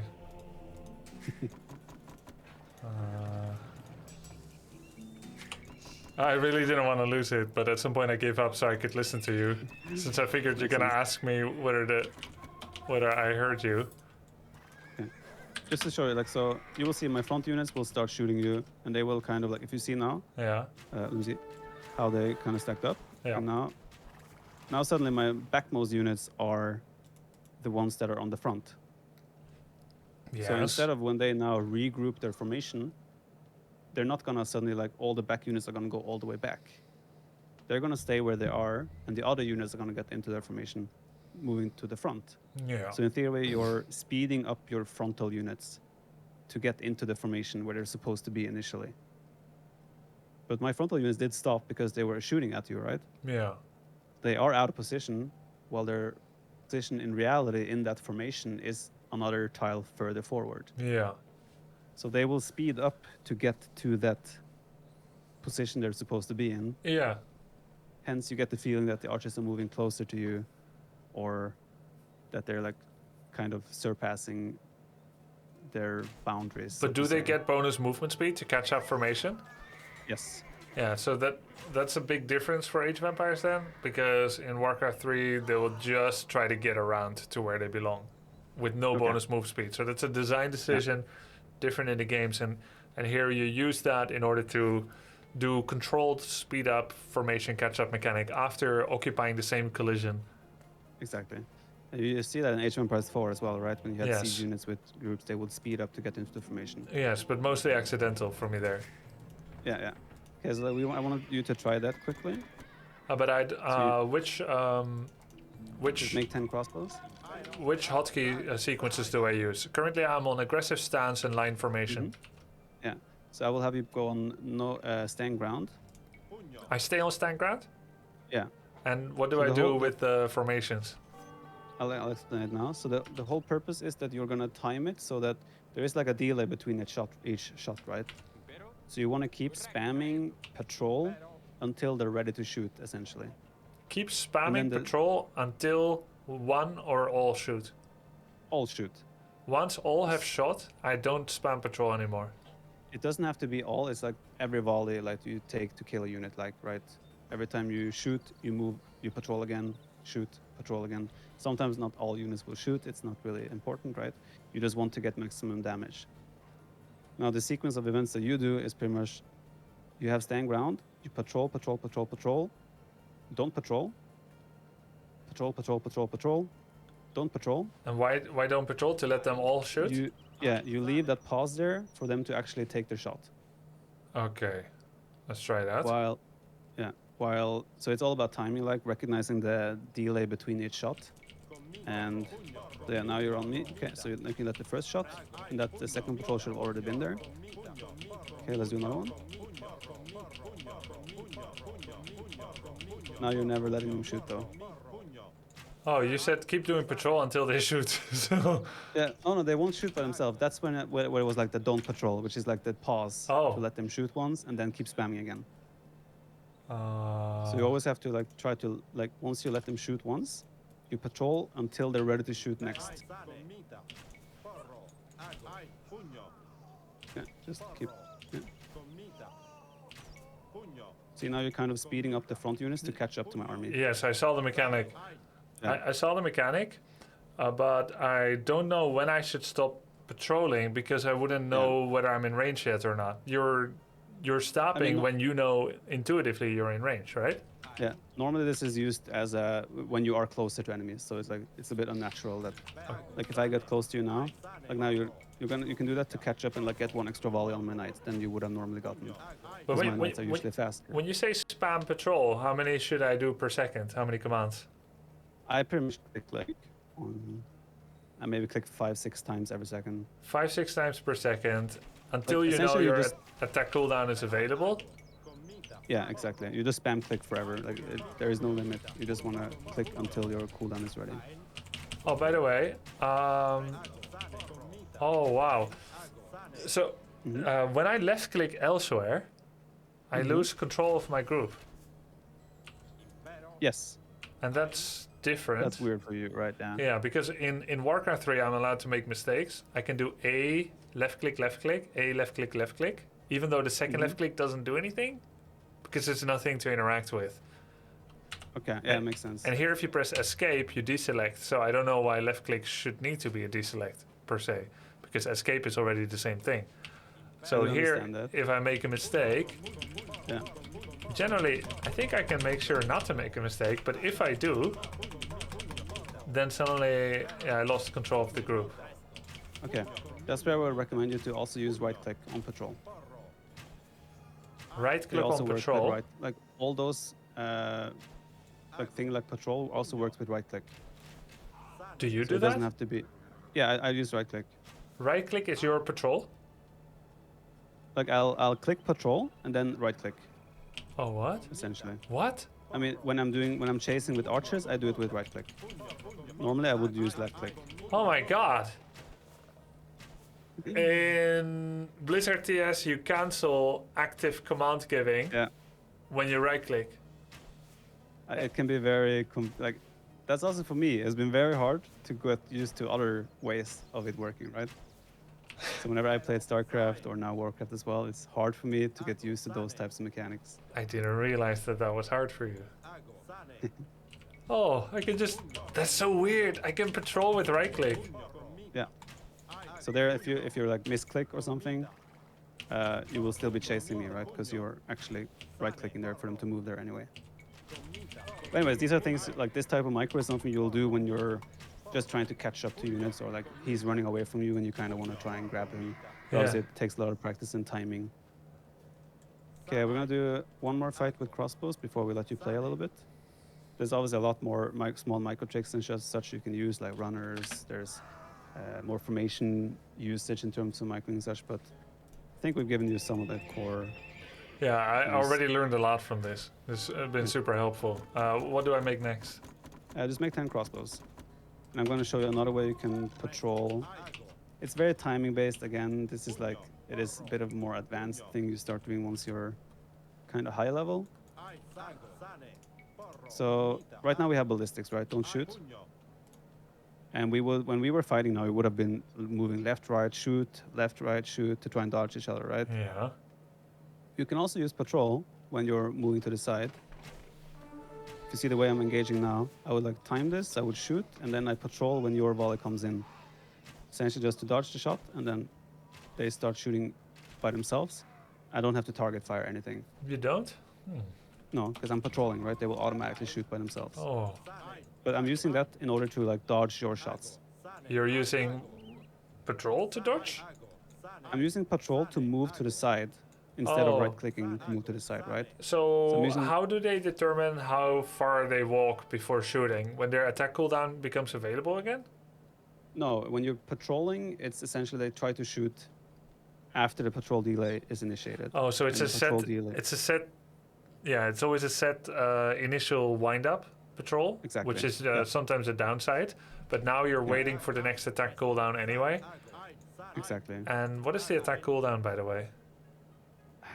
I wouldn't know the exact number. By feeling, that's Yeah, okay. exactly. So you shoot, and then you do the patrol wind-up, and then let's say if the attack became available again before the patrol delay. Let's say if the patrol delay movement, if the patrol forced movement, right, the initial forced patrol movement, if that one was shorter than the next time they're allowed to attack, they would stop earlier than is necessary, stand for a bit, Correct. then attack. Correct. And if it were the other way around, you would miss part of your attack availability. Which is also why you sometimes do like multiple patrol clicks and you let them patrol a little bit longer before you release the patrol, so to say. Because you know intuitively their next attack is not Exactly. available yet. Yeah. Understood. Let's go. We'll try to take a fight like this where you can try the micro and I'll just use the patrol. It's not like 100% bulletproof, whatnot. Okay, let's just fight them. So I'll use patrol here.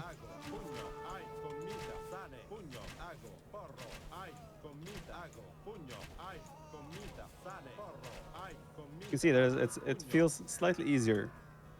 Because they also have I just that- said right clicks. Yeah, exactly. So you have to manually click away and then target my unit all the Yes. time. While So- all I'm doing is essentially patrol clicking to the side. So you're doing, you're standing next to me, you do a right click. In that case, I would just start, the first thing I do is patrol sideways. So So you can obviously shoot once first and then patrol sideways. So you're patrol right click, and the only thing that's special is the timing with which you do it. Exactly. It's all about the timing. Okay, let me try that. Yeah, you try it this time and I'll just try to right click. Just start whenever you're ready. Ready?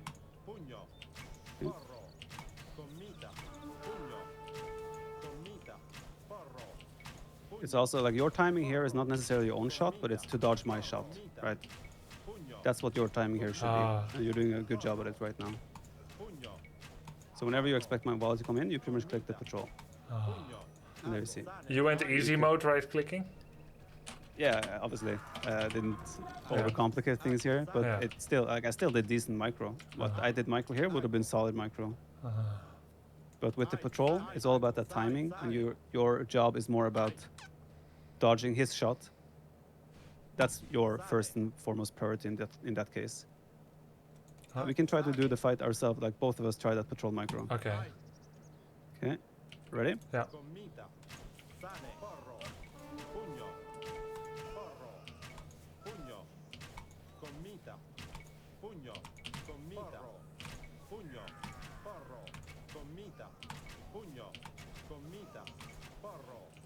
Your initial fights were very good. Now your timing is a bit off again. I stepped up my micro a little bit, but sometimes also when you patrol too close to your old patrol, they won't really move necessarily. Did you do your best in this one? Only towards the later half. Yeah, you stepped but it still, up. it's like there's also how to say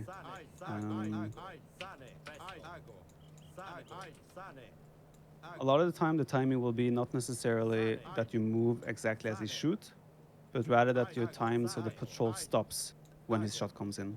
And how many patrol commands do you give in between two volleys? We can try now, and I can try to count. Yeah. Because I just did one every time. Yeah, like when this is all about timing, right? Then I don't have to like spam click. It's all about the timing here. So I also do only one.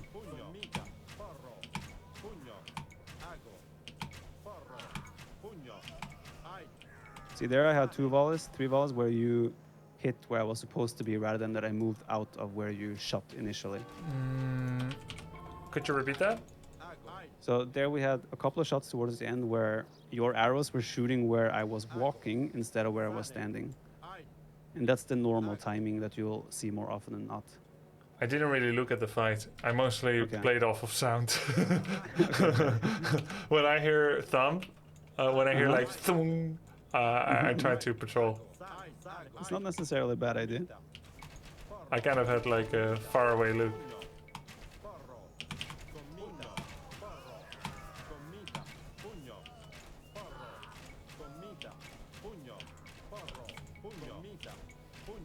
Now we're so close as well that it could be even back. Now is maybe when you start right-clicking instead, like when we're down to these 2 low numbers, where it might be more intuitive to just like small micro the couple units. Okay, that's one final thing that is common in big scale engagements. Let's do like 25 units. This is where I'm sure you're familiar with runners to a certain extent. Hold on, I need to make another ass. Runners are more useful though when there's no ballistics involved, because then you can just take 1 unit and Wait, what put are it in front of runners? your army. I'll show you. Like essentially runners will be like, we're about to fight, I take 1 unit, and I just have him run in front. Because and he take the draws arrows. patrol micro. Not patrol micro. In this case, it would be like in case none of us had ballistics, right? Then those arrows would not be hitting moving targets. So I would just take 1 unit in front of my army and tell him to run across. But that's to abuse AI, right? Of like an A move. Yeah, or a patrol, right? Yeah. And then suddenly you're forcing him to like, because I would patrol with my army behind, and my unit in the front would be like just trying to take the hits or like the arrows from you. And how do I override that? Defensive micro? Essentially, you have to either fall back a little bit yourself, or start target firing, or yeah, just like disengage, or try to snipe his unit somehow. And is that more effective to micro like that and have the rest just stand still? It can be, but it also depends on the upgrades. Right? If there's no ballistics, runners are amazing, because then you're pretty much like you patrol yourself. Like initially, both players will just patrol or A move their army, so to say. And then if you're the first one to pull a runner, you're forcing him to change his micro. And that could mean that he makes a mistake where he's like, okay, I'm gonna fall back, and then he loses like 5 units in the process of falling back, or something. So it's more of a way of forcing an error out of him. I don't see any downsides of using a runner yet. It is never a downside unless he has ballistics, in which case you have 1 less unit firing, and that unit just dies immediately. Why would it die? Because ballistics doesn't miss. Exactly. When like in theory, the simple micro with runners is just 1 unit in front and run across. However, if you get to the more advanced concepts, you can start doing what I did with the knights earlier. I'll have a couple of units in front patrolling back in front. So, because we're still on a distance, right? In this case, let's just try to fight. You patrol in and I patrol in. Hey, I don't have a hotkey for no attack stance. It's not a stance you use very often, so you don't really have to. I'll show you if we just patrol in now, both of us, Okay. without any runners. Because right now we both have thumb ring, we both have ballistics. It's like we're heavily upgraded where runners are usually less effective. So what I can do is I can take like 2 units and just right click fast. And I will still eat a lot of arrows with those units. Just You will because miss- I overfire? Yeah, like you overfire, and not only that overfire, but I still debate a lot of your arrow shots. Because I just spam right, left, right, left, right, left. So they can still Even though- miss? Yeah, exactly.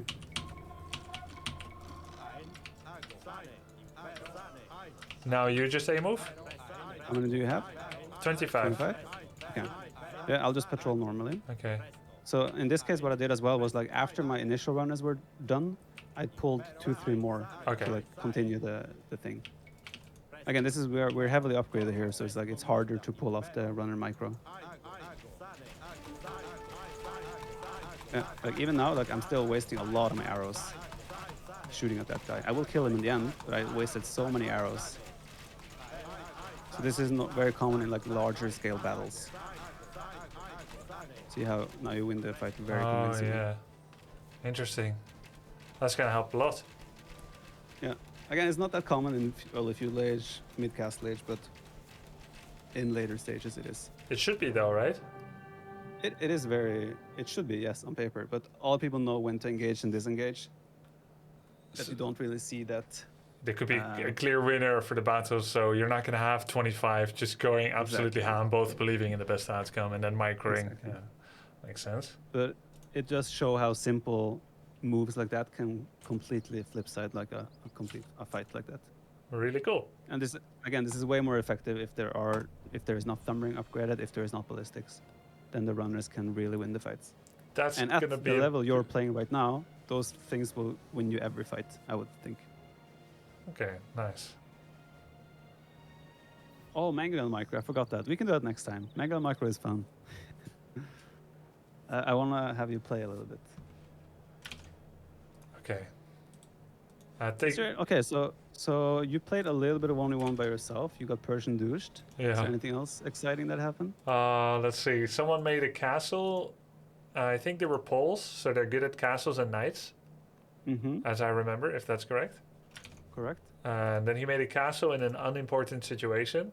I made Mhm. a siege workshop, 5 rams Mm-hmm.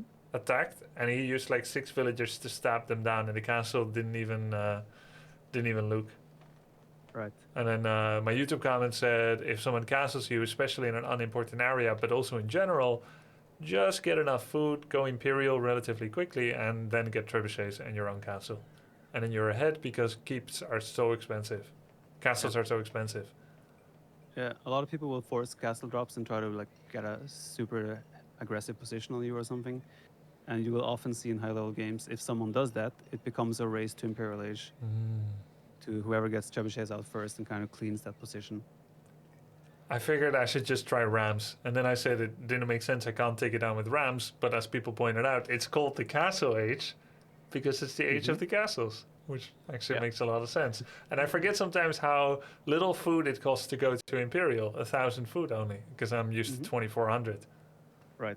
So it's pretty accessible. Yeah.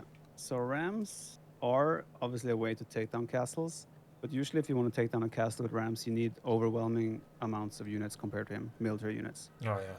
So if you have like 4 rams and 20 knights, and he has 5 archers, you can take the castle. However, if he has 5 knights and you have 10 knights and 4 rams, probably his castle is going to do enough damage that he will kill your knights and he will clean up the rams. Oh, yeah, okay.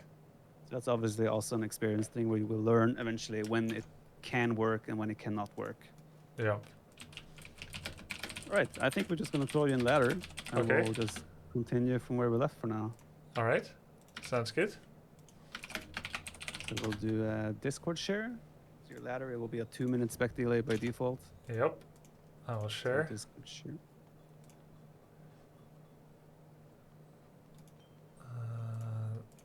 Okay. Let me pop it up. Did it work? Yeah, it's working. Okay. Skirmish. No. Sif. We want to throw you on the ladder. Oh, skirmish is PvP. not ladder? Well, skirmish is just single player. Okay, sorry. Ranked play, yeah. Okay, Yeah. that looks familiar. Hey, it forgot my vetoes. Wait, the map's changed The map already. pool changed. Yeah, there's every 2 weeks there's a new map pool, and they're introducing. No, that was AoE4 where there's in-game map voting. I think. Unless they're doing that in AO2 as well. But yeah, essentially there's a website where people can vote for which maps goes into the map pool. That's pretty nice. Let me see your bands. What were they again? Water maps. Okay, Arena Hideout, Runestones. Okay. Actually, let's leave Four Lakes open. Have you played Four Lakes in AoE4? Yes, once in 2 and 2. Okay. So Let's ban Arena. arena. Or you want to play Arena? Arena is stone walls with fast castle. I think it's a useful. Yeah. Okay. Yeah. Let's remove Hideout actually. Okay. Leave Four Lakes. All right. Let's queue up. Sif. Stones is pretty much a reskin. We can pick Civ when we see the map. Oh, okay. You don't have to like lock in your Civ before we find the game. Oh yeah. Essentially, Runestones is a reskin of Arabia in many ways. Okay. So it's pretty much Arabia. But yeah, you have so far played the Scouts opening. You have played Archer opening. Have you tried anything else? I mean, you have probably improvised Fast Castle opening because I know you played Fortress. Yeah, I've improvised some stuff. I think the longer it had been since we last had a sesh, the more I improvised. Not to Makes sense, to makes my sense. detriment.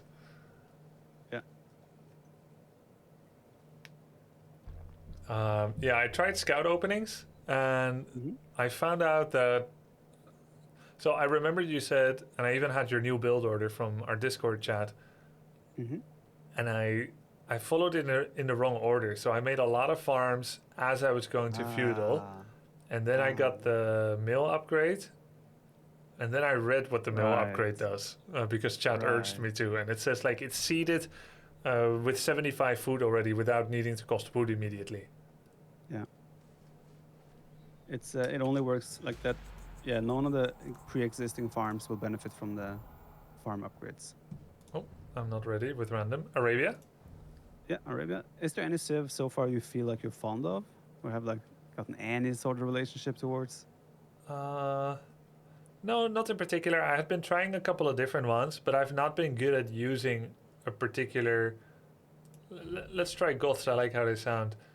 Okay. I haven't been trying. I've been trying different ones, but like I had not necessarily been able to fully optimize their Civ-based bonuses. Let's click confirm because the time should be run. Okay, yeah. So Goth are infantry based. They're a very bad Civ in many ways because they don't have eco bonuses. Oh, let's But try we have another to one. No, let's play Goth. Let's play Goth. We'll play them and we'll make you go infantry. Look, I'll go Hindustans. I don't know what they do. Okay. They're a very good Civ. Maybe the best Civ right now in the game. Nice. Villagers are cheaper 10% by default and 5% extra per age. Perfect. With Hindustans, you don't have access to knights though, only camels. Oh, interesting. Yeah, he's Frank, so I think we should just play a normal stable opening scouts if you lich. Normal stable opening. I see what you mean.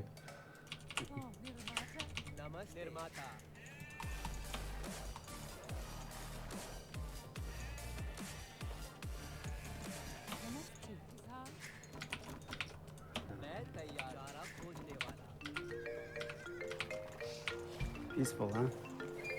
Peaceful opening. I'm thinking like if we should introduce you to like fast castle unique unit at some point as well. It could be a fun one. Because unique units are often very fun to micro. Yeah. Sounds like something you would enjoy. Yes, we want 6 on food, and then the next 3 goes on wood. Any preference away from Oppo? So like here? Yeah, usually towards the back, if possible.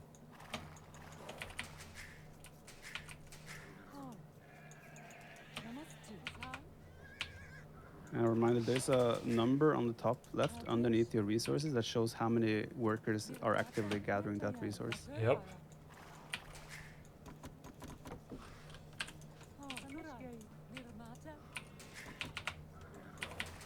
So you lost 6 wood here because you replaced lumber camp, but you did build a better one, so it's fine.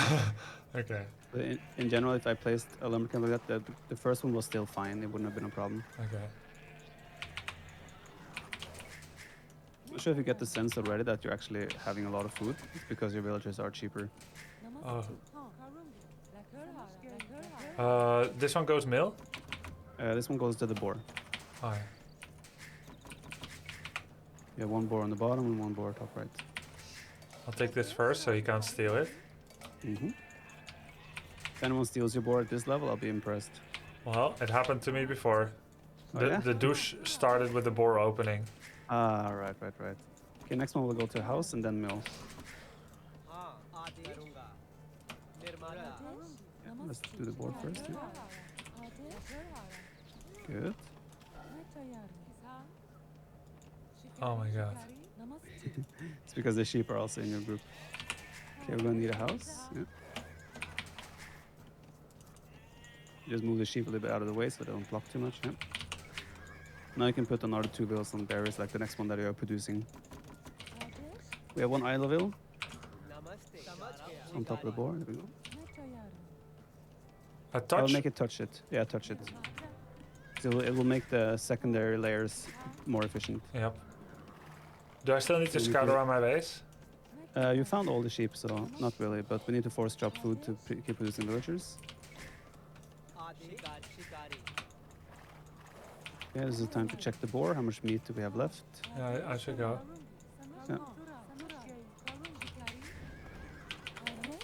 Next 2 villagers can still go on berries.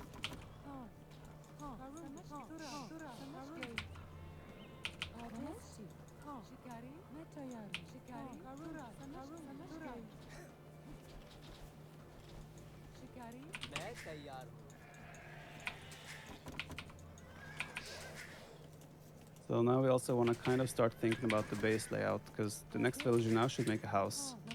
Now we can think, where do we want to preemptively wall? I wouldn't do this villager, just leave this for now.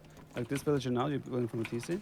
I would always wall to the front first. Oh, okay. Like where do you want to secure on the frontal areas first? So you have a natural wall there, and also where you're building a house now, towards the right to the forest would be a natural wall. And then also from the forest that you're building at right now and down to the other house would be like a nice place to build a barracks and houses later on. Like this? From the From house to straight- house? yeah, no, not house to house, from the forest to house. Oh, okay. Yeah, exactly like that. Yeah. So yeah, we want to queue up loom after this villager. Oh, scary. Just dodge, right?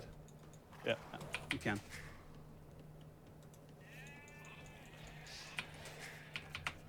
As you can see, we're already having 500 food, so we can start kind of like now adapting our eco for food layers. We want 10 on wood in total. As soon as you reach the 500 food mark, you can kind of start adapting your eco to put the 10 on wood. We also want to, in theory, we want to avoid sending low HP villagers or hurt villagers Oh, yeah. to the lumber camp because they are a little bit more exposed. That makes sense. For now, it's fine.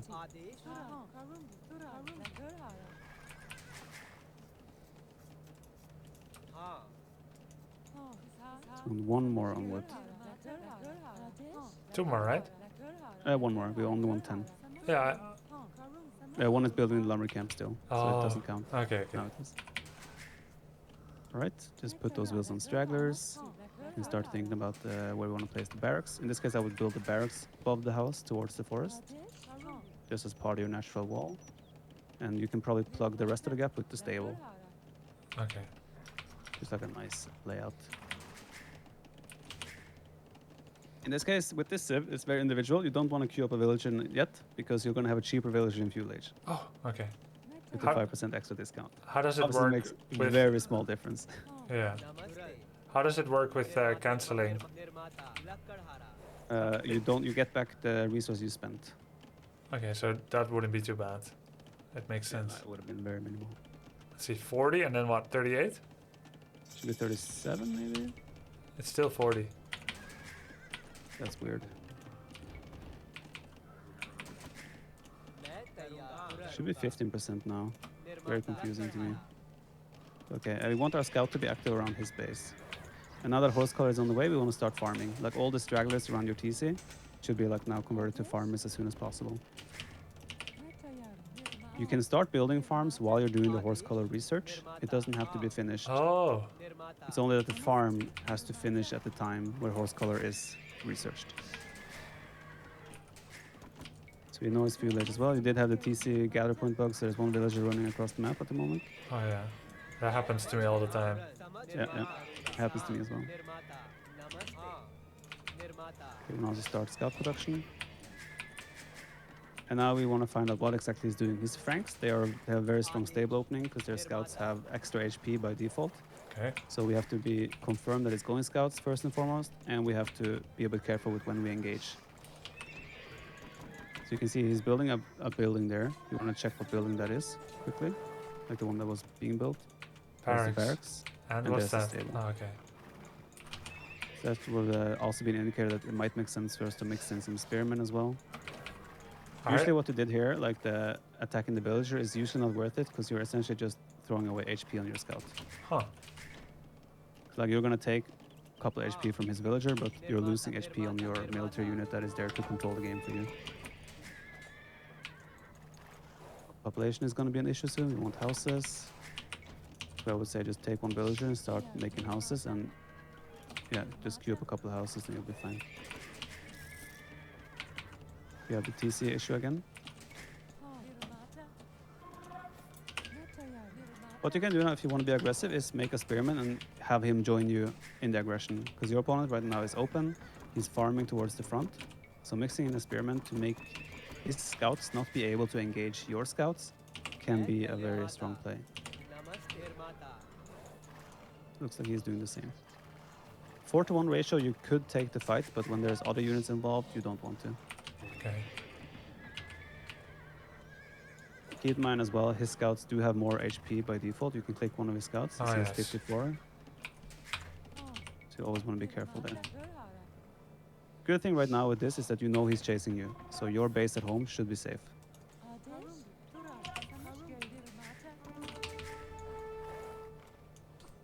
This is where we also would start. You can see it's starting to add a lot of spearmen. So you just want to kind of match those numbers for the time being until you're fully walled. Okay, looks like he lost track of you for a little bit. And try to bring him all the way to your town center. You want to disgroup the scout. Okay, never mind. So now we're in the stage where farming eco is starting to look healthy.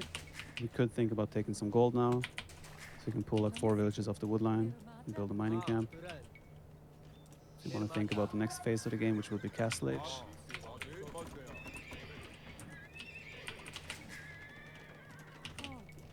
There is one thing here where your scouts will get stronger, and that is if you do the Bloodlines upgrade. He does not have that upgrade. He has the default extra HP. So your scouts would have 11 more HP than him once that upgrade is done. I see.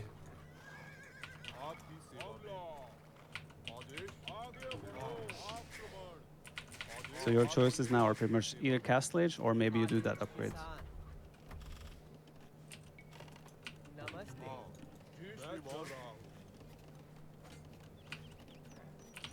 This is also a good time to get a wheelbarrow maybe, if you cancel all the villagers and do a wheelbarrow instead. Usually the timing can also work that after wheelbarrow now is research, Castle Age is the next. So you have a healthy amount of food income, throw on gold, it might work out that way. 800, 200. Franks usually play knights in Castle Age. So in your case now, you have a very hard counter unit to the knights, which would be the camel from the stable. So you could, in theory, just stick with exactly the composition you're having now with the stable. Shouldn't I get blacksmith and marketplace? Yes, that would be the next steps now. Marketplace isn't necessary, but I would say always build it at your level because you can use it to balance your economy. That would not work because it would block off the blacksmith. In this case, I would not build a market there because now you're going to wall the villager out. Just delete the blacksmith. Yeah. You can build a blacksmith elsewhere.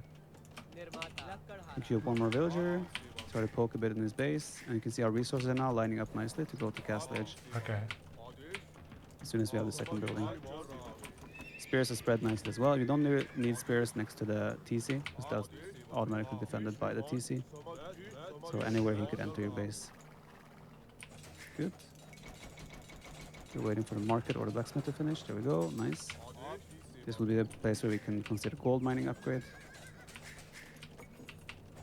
And now we need to transition our economy to Castle Age, in which case it will be like 3 extra villas on gold, maybe 4. Make a second stable, depending on what units we want to go for. You see, we want to confirm if he has made any different units. Like, has he dropped an archery range, maybe? So even run around with your scouts into his base and just let him hit you once or twice. It doesn't matter as long as you collect the information. Do I make more spears? Do I get blacksmith You should upgrades? be fine. You can get blacksmith upgrades, melee and armor for for cavalry. But you have full vision of his army, right? So you don't need to make more defense yourself. You know what he has. You know where his army is. That could be a nice move now to bait with them and then attack. Right. Still want to collect information. So those 2 scouts, check the front of his base where he has his initial buildings. To just see if he has maybe added a range or whatnot.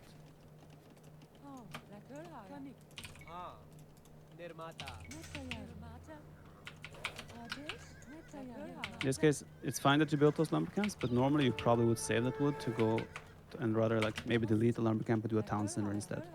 Don't do it now, but Okay. like that would be an option instead. I see. For Castle Age, yeah. Yeah.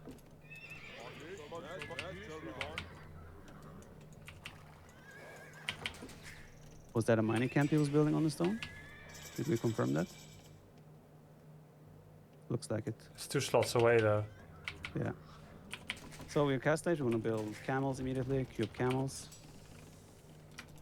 Will be E on your hot gear thing. Yep. And since we are in a controlling position right now, adding town centers will be the next step. Just getting that eco rolling. Hindustan is with the cheaper villagers and amazing civ for this type of macro play. So it's so easy to maintain military production and villager production at the same time. Check your town center now. How much does the villager cost? 40 still. What? Oh, sorry, I'm That's looking a at lot. the health. Oh, yeah. No, Oh. it says 40. Yeah. Maybe it was 45 earlier and now it's 40. I think that's it. Okay, so since we're cast stage needs village, we can be aggressive. We have the tech advantage right now. Our camels can even fight spearmen. So we just want to be active on the map right now. Camels can fight spears. Okay. I mean, in theory, as long as they're not pikemen and you have like 5-3, 5-4 ratio, it's always going to be a good fight for you. Oh, he's adding barracks. So this is a 3rd barracks now and double stable. So he's going to start making a lot of pikemen. Okay. In which case, we are fine right now. Pikeman is not an offensive unit. So we just want to continue macroing and use our mobility. Okay. He's going mass spearman in feudal age for the time being. 3rd town center would also be on the menu here. So when he has that amount of spearmen, you don't want to engage. Even though you might win the fight, it's not going to be cost effective for you.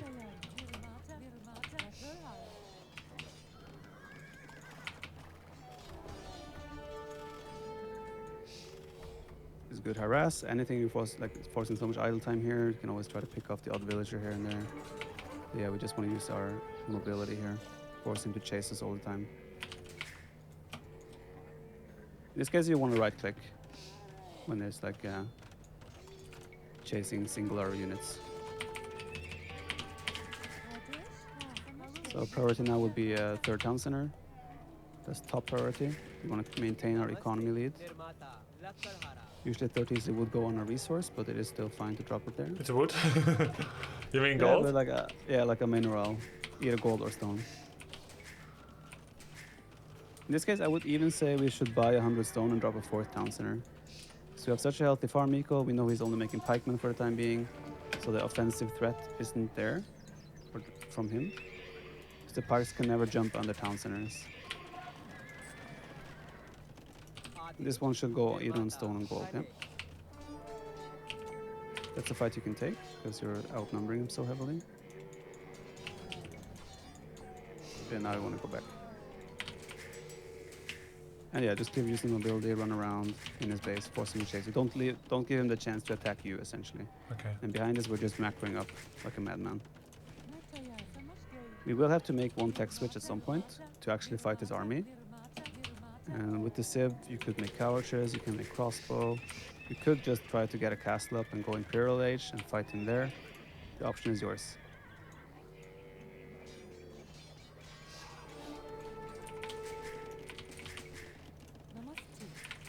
Like, he has invested so many resources right now into pikemen, and he's just running around chasing you while you're killing villagers. Did I kill enough though? You have killed like 5 villages, I would say, and you have lost 0, right? And you were faster to Castle Age, you had town centers faster. So right now, I would guess you have a 15 villager lead, maybe.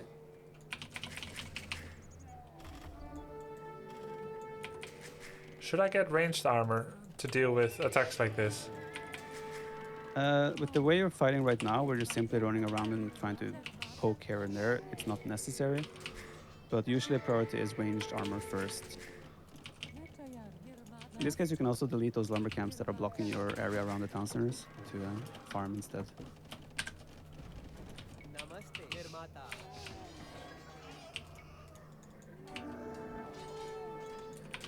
Yeah, just want to back off there. Do I get hand guards at all? Yeah, Hancock, now is a good time. Roughly around, usually I get it around between 60 to 80 villagers. It always depends on how much you're producing and if you can afford it or not. Oh, I see. So with the amount of units he has right now, I think we should start already dropping a couple of archery ranges. We can afford it, we have plenty of resources, we have a lot of those queued. We could even think about Imperial Age right now.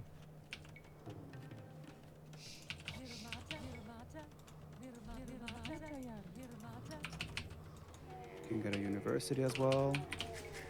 That has upgrades we want to unlock. And we need 2 buildings to go to Imperial Age anyway.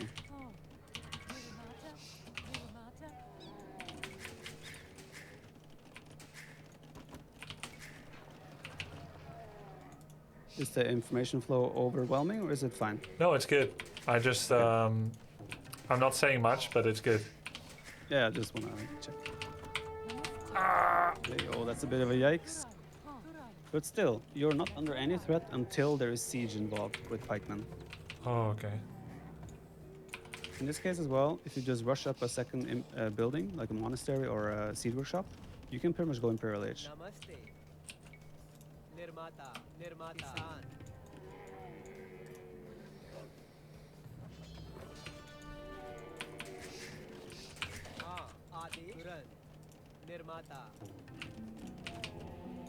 Nothing at the university for horses, right?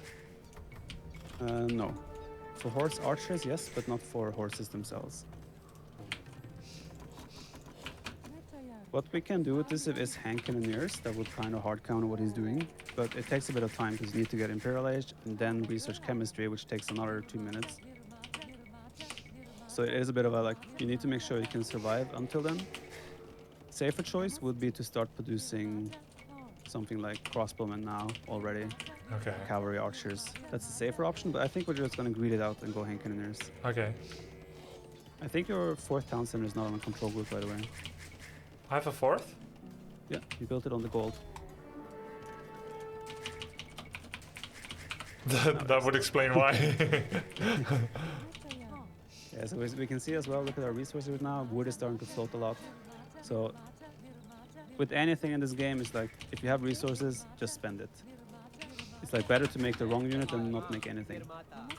So in this case, just drop another, like take 10 wood villages, drop a mining camp on a gold or a stone, something. Just like distribute the economy a little bit differently. You can drop another 5 archery ranges even.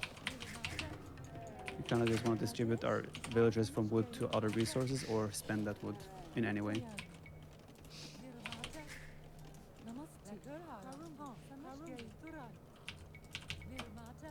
Is there an optimized way to build archery ranges to build Not like really. a lot of production? Not really. Unless I'm using it as part of my wall, I tend to leave one gap in between though, simply so they have maneuver. Like if I want them to spawn on the right side, they can go between the ranges. Right now, if you have like all those ranges and you want to spawn them, Oh yeah. like they want to go left to right, they're kind of gonna have to run all the way around. Quick It's not a big question. deal. Quick question. Hand cannons, where are they made? In the archery range after Oh, chemistry is yeah, researched. yeah. I should And start with- making fletching and padded, or it's not for hand cannons. Padded armor is. Fletching does not impact them because they're gunpowder units. Fletching is only for, like, let's say, bow and arrow. Right. So chemistry should be the first thing you do here. It's in the university. Top right. Yeah. Once that is researched, it will unlock gunpowder, so you can then build hand cannons, bomber cannons, etc. Wait, I can't make hand cannons until I get some upgrades. Correct. So now we also want to get a castle up in a good position, probably in front of your base is the safe option. You have an upgrade in your castle that will unlock 2 extra range for hand cannoneers. Just here? Yeah, that works. It is a bit risky in case his pikeman would actually come aggressively, but given how defensive he's playing, I don't think he will do that. So we also want to be careful with our macro now. Nice. Forward base. I love it. We want to be careful that we don't overproduce villagers. We can see we're on 125 already, and you have another 20 in queue. So we could stop. We could even stop. I'll just stop now. entirely, yeah. Yeah, yeah. When you're a floating resource like this, you could justify making a second blacksmith. You can justify just dropping like another 5 stables preemptively for a potential tech switch later. But what I don't understand is why I can't make hand cannons yet. Because we're waiting for chemistry to finish. Now it's finished. So now you can do it. Oh, It's one of the longest upgrades in the game. okay. So I would also drop some seed workshops here because we can also include bomber cannons. It is a very common combination. Hand cannons, bomber cannons with some sort of meat shield. And if you check the castle, you will see a unique technology that will give hand cannons +2 range. It's one of the crowns. Ah. There's no hotkey for selling resources? You can add them Oh, manually, but not by default. okay. Now you can see in the seed workshops as well, we have unlocked the bomber cannon. Reseed farm upgrade? We have it. The green circle thing is the reseed one. That would be if you didn't have the automatic toggle on. Oh, okay. Those spearmen as well are like, they're just kind of wasted population in the back of our base right now. We can even use them to scout or to send them forward. Yeah, since we have the massive tech advantage right now, we kind of want to start being active with our troops. We have a lot of hand cannons as well. Castle units cannot deal with what you have right now. So with this army, we could also go for a forward castle drop, even on a nice hill there. Okay. He has some nasty hills in his base that could be suited for castle drops. Since we have a solid enough army now, we also need siege to support it. That will be in form of either rams, trebuchets, or bomber cannons. Yeah, that's a perfect castle, just to give you the position. Bombered cannons? Most expensive unit in the game. Yeah.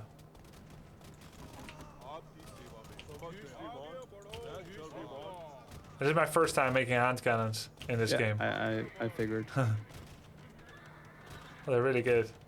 they are. Can you dodge bullets? Bullets don't have 100% accuracy, so you are missing some of them by default.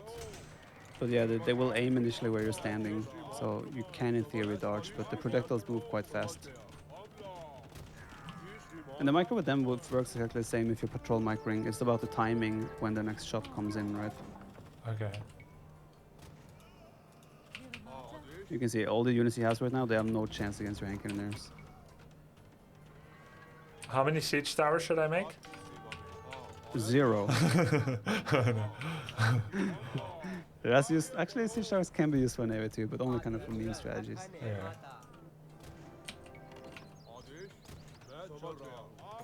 Mining camp builder is not the most effective because it will be really awkward for them to drop off.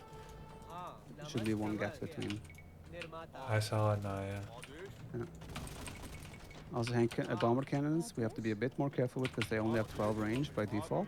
Okay. Castle for most civs can get 11 range, Oh, okay. so you only have 1 tile margin Okay. to dodge the castle arrows. They do almost no damage to trebuchets. If you do the bomber cannon on the trap though, however, you notice the difference. When you're patrolling against melee units that are engaging you, I would always patrol backwards.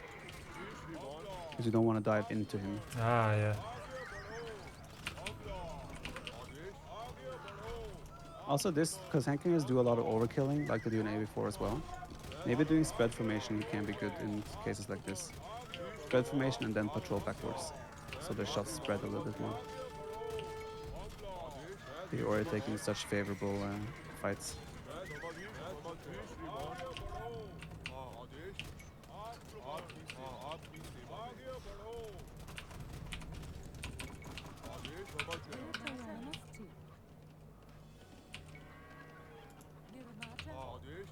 Other small things that could have been useful throughout this game, considering how macro-oriented this one was, Yeah. is collecting things like relics. Obviously, at this point, it's not necessary. You can see even on the score that you have a massive lead here. Oh, yeah, I just saw the score. Yeah. You have some stray bomber cannons as well on the left that could have been a part of your castle siege. There's one more on the left. Can you repair them? Yeah, with villagers. How did you know I had another one? Because I saw it earlier. It was being chased by pikemen. Yeah, like what? You see how many resources you have right now. Yeah. It is partly due to the fact that he's not fighting against you, so you're not losing troops, and you have just a far superior composition right now. But yeah, this time would have been used to like make sure you trade the market down to 0, so he doesn't get the benefits. Because it's a universal market. So whatever prices you have, he has as well. 14 is the cap? Yeah, 14 is the cap. There's one upgrade as well that will give it 17 as the cap. I'd use the bomber cannons on his trebuchets. You want to snipe his trebs here, get rid of his potential threat first, Okay. and then the castle. See, bomber cannons, 3-shot trebuchets. Okay.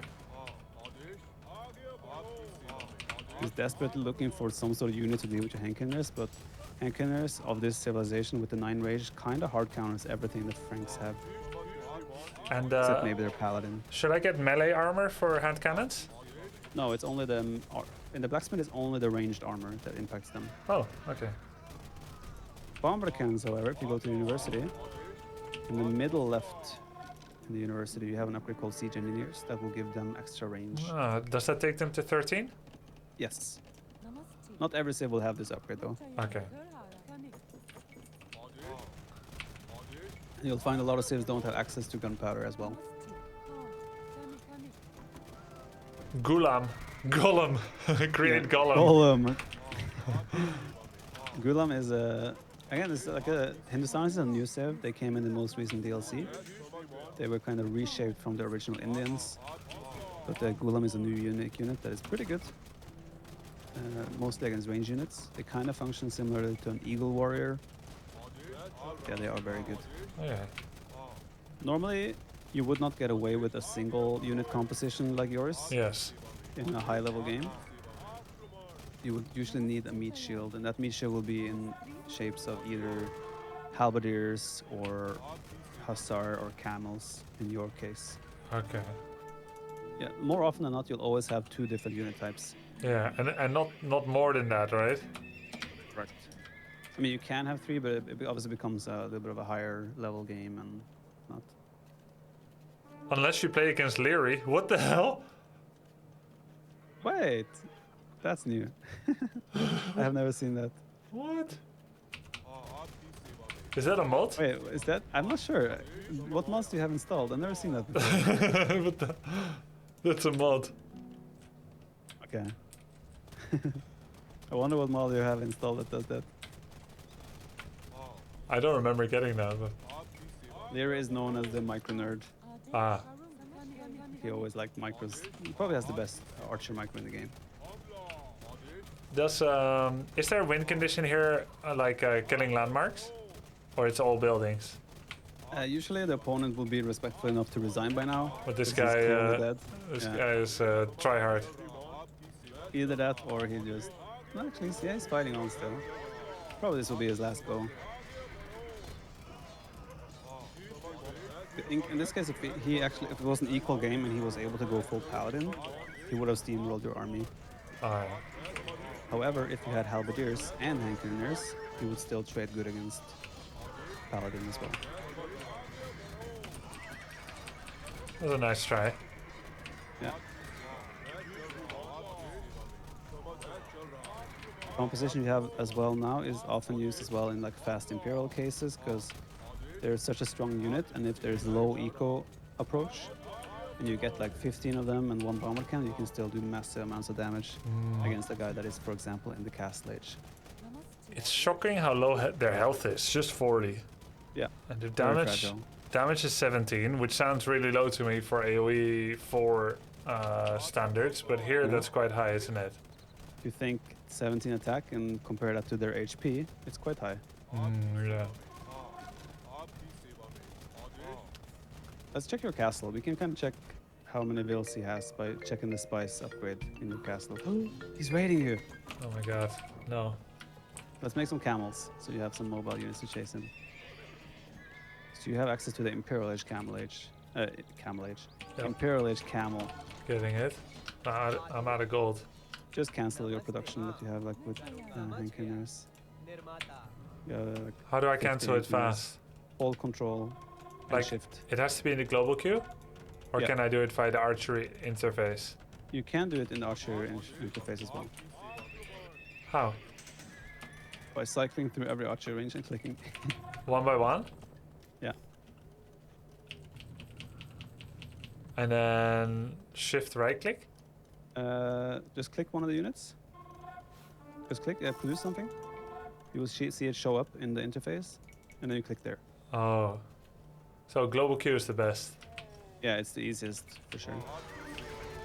And this guy, 10,000 score lead, and he's fighting on. This is unusual. And to be clear, the exact win condition is killing every building. Yeah, everything that could deal damage to you.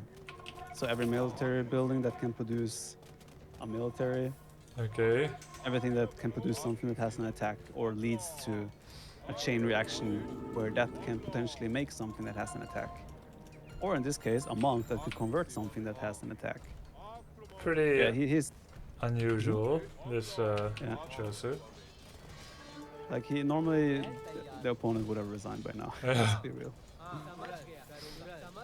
Let's check your go to your castle. We want to check his village account. Go There's to an your upgrade for castle? spice. Oh. Yeah. And the spice, and that one gives you it gives you full vision. 9,200, okay. Yeah. So if you divide that by 200, you'll get to his village account. Oh. Because it's 200 gold for spice per enemy villager.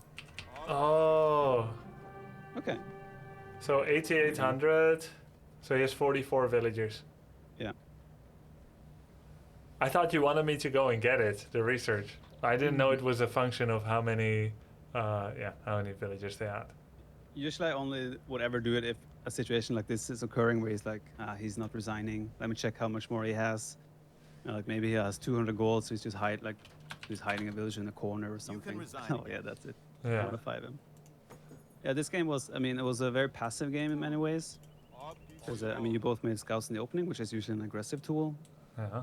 You kind of just like scratch each other's teeth and nothing really came out of it. Yeah. I didn't And get then with your pressured fast- in my economy at all. Mm-hmm. And behind that, you just kind of went for an equal approach. Because also your raiding units initially as well kept him always at his base.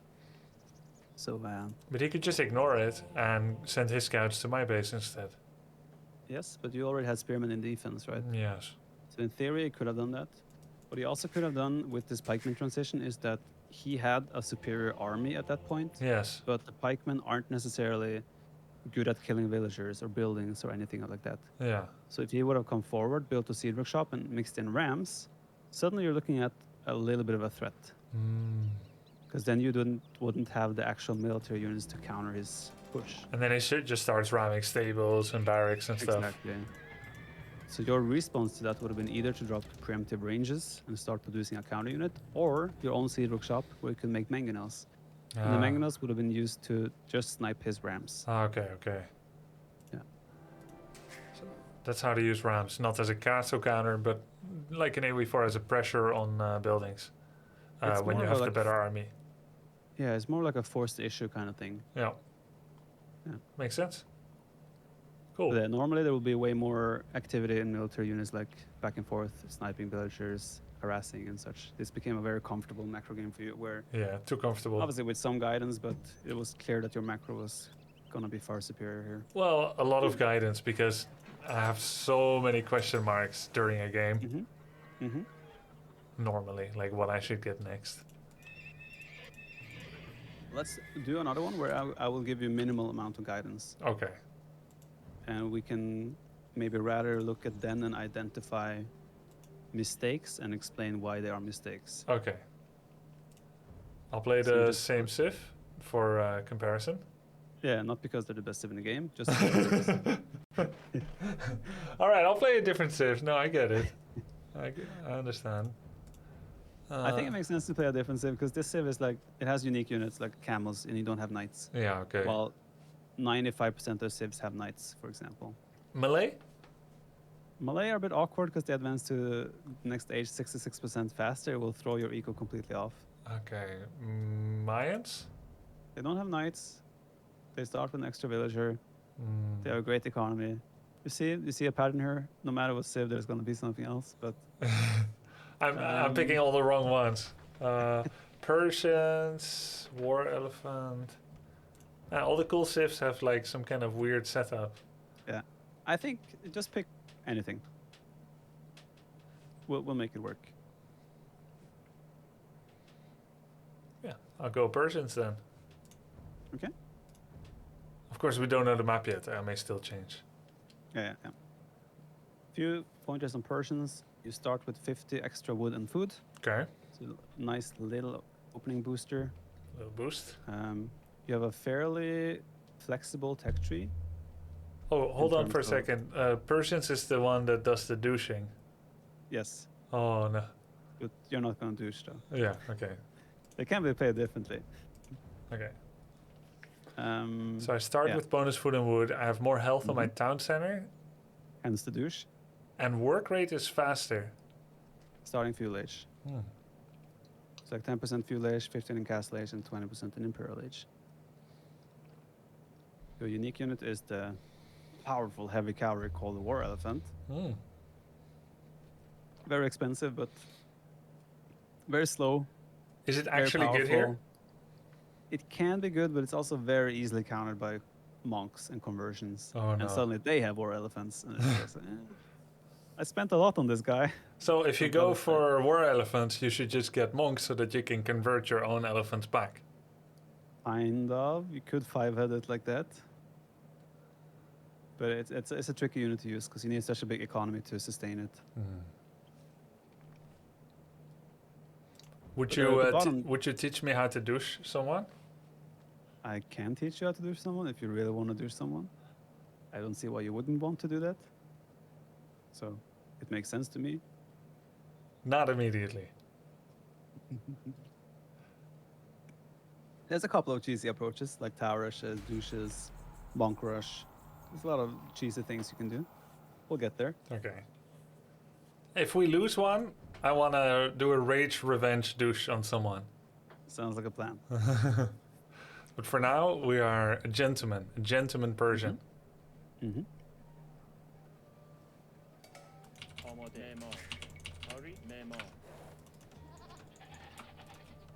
Right, I won't give you too much guidance here. I'll still jump in here and there, Okay. but probably just to micromanage certain things, but whole grand scheme of strategy and whatnot, I'll leave to your own Okie dokie. approach.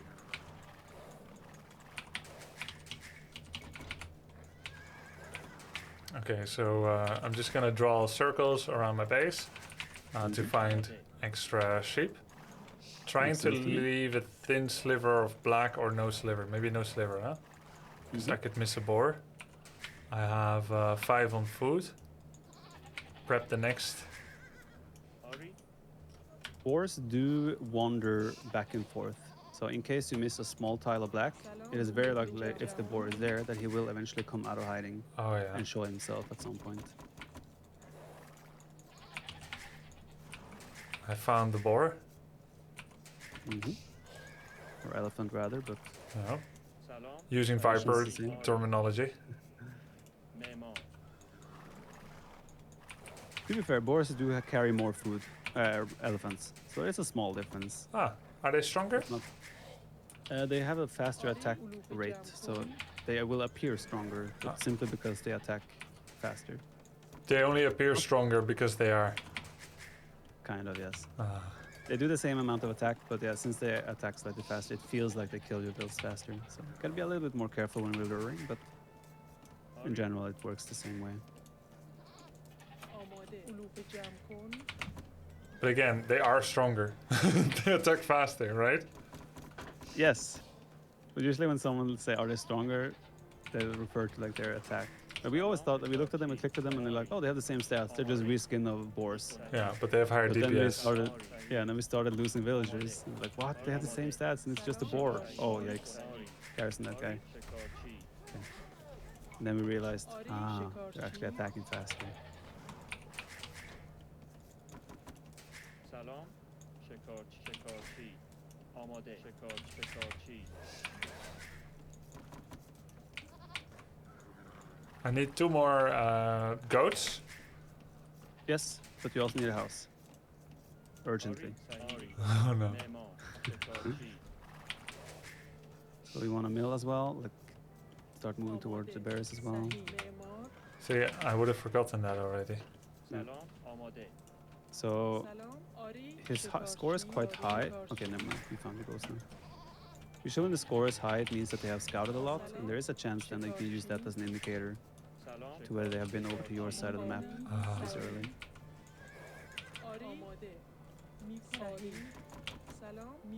آماده شکارچی Gotta be careful when we garrison like this, because you had some low HP villagers there. If you garrison that one, there's a big chance that boar would have, or elephant would have targeted one of your low HP vills. Oh, right, yeah. But I mean, the lure was perfect. Both lures have been perfect. Well, a bit too much damage maybe, but... It's not a big deal. You just keep them as farmers around your town center. As long as you don't lose a villager and the boar lands under your town center, it's a good lure. Is this too close? Because you can't have enough surface area. No, you don't really want that many vills that you can't... Like, to have more surface area around that one, you will need like 12 villagers. And you don't want 12 villagers eating the boar Okay. under your town center. We're still going scouts, yeah? Yes, I'm going scouts again. Okay. One thing worth noting for your civilization is that in Castle Age, your knights will have +2 attack against archers as a civ bonus. My knights will have +2 attack against archers, okay. Yes. It's a team bonus actually, so if it was a team game, you would also have impacted your teammates. معمار سلام آری علوف جمع کن Eco management is good so far, or eco balance. I get loom. Mm-hmm. Correct. Is that one too early? No, it's the right timing. And we can see now that you already have pretty much 500 food, so this is when you can start like just spreading around the vills on the right resource. سلام And try to bring only full HP villagers to your woodlands. Okay. آری چوبور The scouting has been a bit floppy. We kind of want to make sure we get to the enemy base and confirm where he is, how his map looks like, what he's doing, kind of thing. Okay. سلام آماده سلام آری آماده علوف جمع کن صحیح چوبور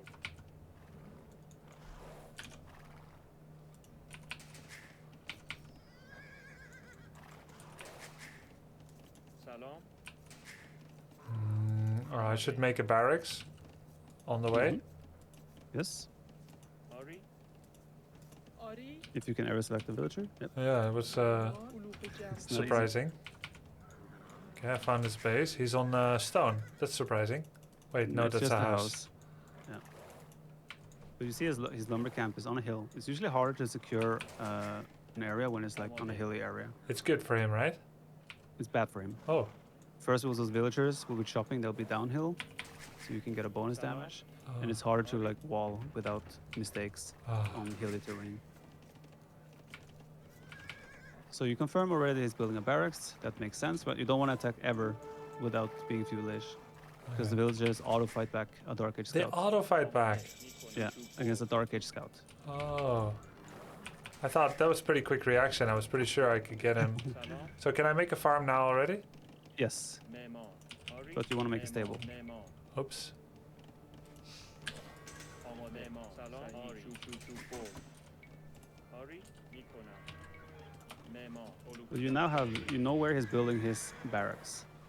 This, yeah. So that's, yeah, it's logical that he will probably build his follow-up building next to that barracks as a continuation of the wall. Ah, So you want to stay active around that area to confirm what his building is going to be. Shoe four. Oh, he's, when you see his garrison in the Dark Age, it means he's making the only unit available in the Dark Age, which is a militia, which means he's most Garrison? likely going Sorry? for men at arms. you mean the You can flags? see it. Yeah, there's flags. When there's flag on top of building, It's it producing. means there is something inside. Oh, Not producing, it means there's something inside. and why is he garrisoning? Because he's just waiting. He doesn't want to lose HP on his Dark Age unit. He wants to upgrade them upon hitting Fuel Age. Oh, He's just building them preemptively Memo. before getting Fuel Age. So with your stable right now, put the gather point on your stable. Just right click the stable. Yeah. is it You to can hide see units? To keep them safe as well? Yeah, keep him safe, wait for the right timing to move out. Can be some mind games. Sometimes you produce one unit, leave it inside, so he doesn't know how many there are, Shoe four. things like that. So since he's going for the men at arms, your natural counter is an archer, or archers, so you could drop a range now in reaction, or simply just mass produce scouts and hope that you'll be able to overwhelm him with numbers. Yeah, I'll do more scouts.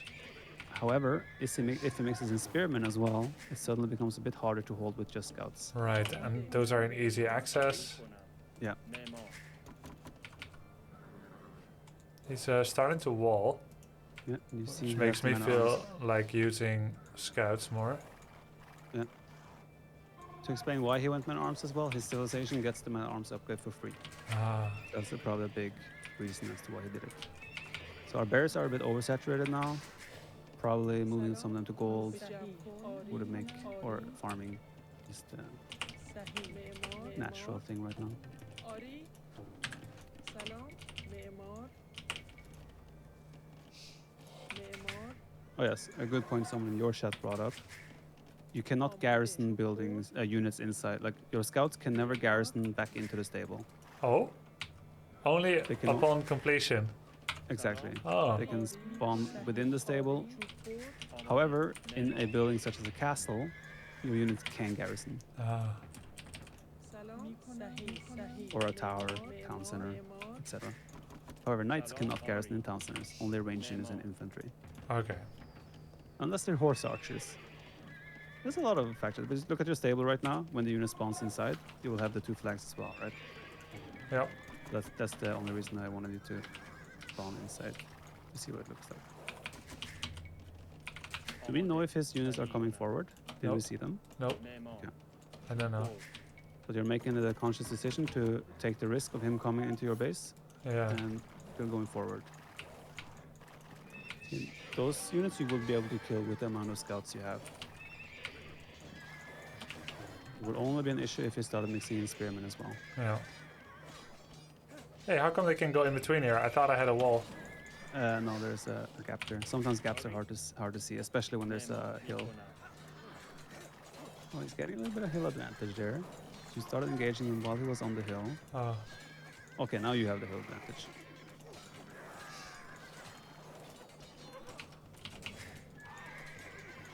yeah, the hill thing is still unfamiliar to me because melee has no advantage. Mostly what I'm familiar with. Eh, Melee units will also have advantage yeah, if you're in AoE. facing them. Yeah. And in others that I played, they don't. سلام. آماده. So thanks for the reminder. آری. سلام. Memo. So would I go castle now? Memo. آماده. Memo. I don't know. Would you? Let's see. What's the information you're sitting on right now? He's walling, so it feels like he's castle booming, perhaps. Why else would he wall? Well, you always wall, kind of, no matter what, just to secure eco, kind of no matter what you're doing. Then I'll do the same thing. Yeah. So the fact that he's walled is not necessarily like, oh, he's doing this. Right? Okay. سلام. It's just, oh, he's walled. Memo. Oh. Okay, you can see he actually had +1 attack on that spearman. Very likely he had that as well when the men-at-arms were fighting. So Ah, before we ever engage units like that, we always want to quickly click and check what they have. Yep. Now, it might not be easy for you right now to tell that, oh, he has +1, so I should engage or not at the moment due to lack of experience. But it's a good habit anyway, Yep. especially with range units. آماده. Do we have the صحیح. second برد. building برد. for fuel age? I don't have any building. Okay, then we will need one. Either market, either blacksmith, or معمار an archery range. آماده. آری Oh, stable counts too, yeah? معمار Yes. چوبور Okay, so So I we have need 2 fuel age buildings. I have the stables.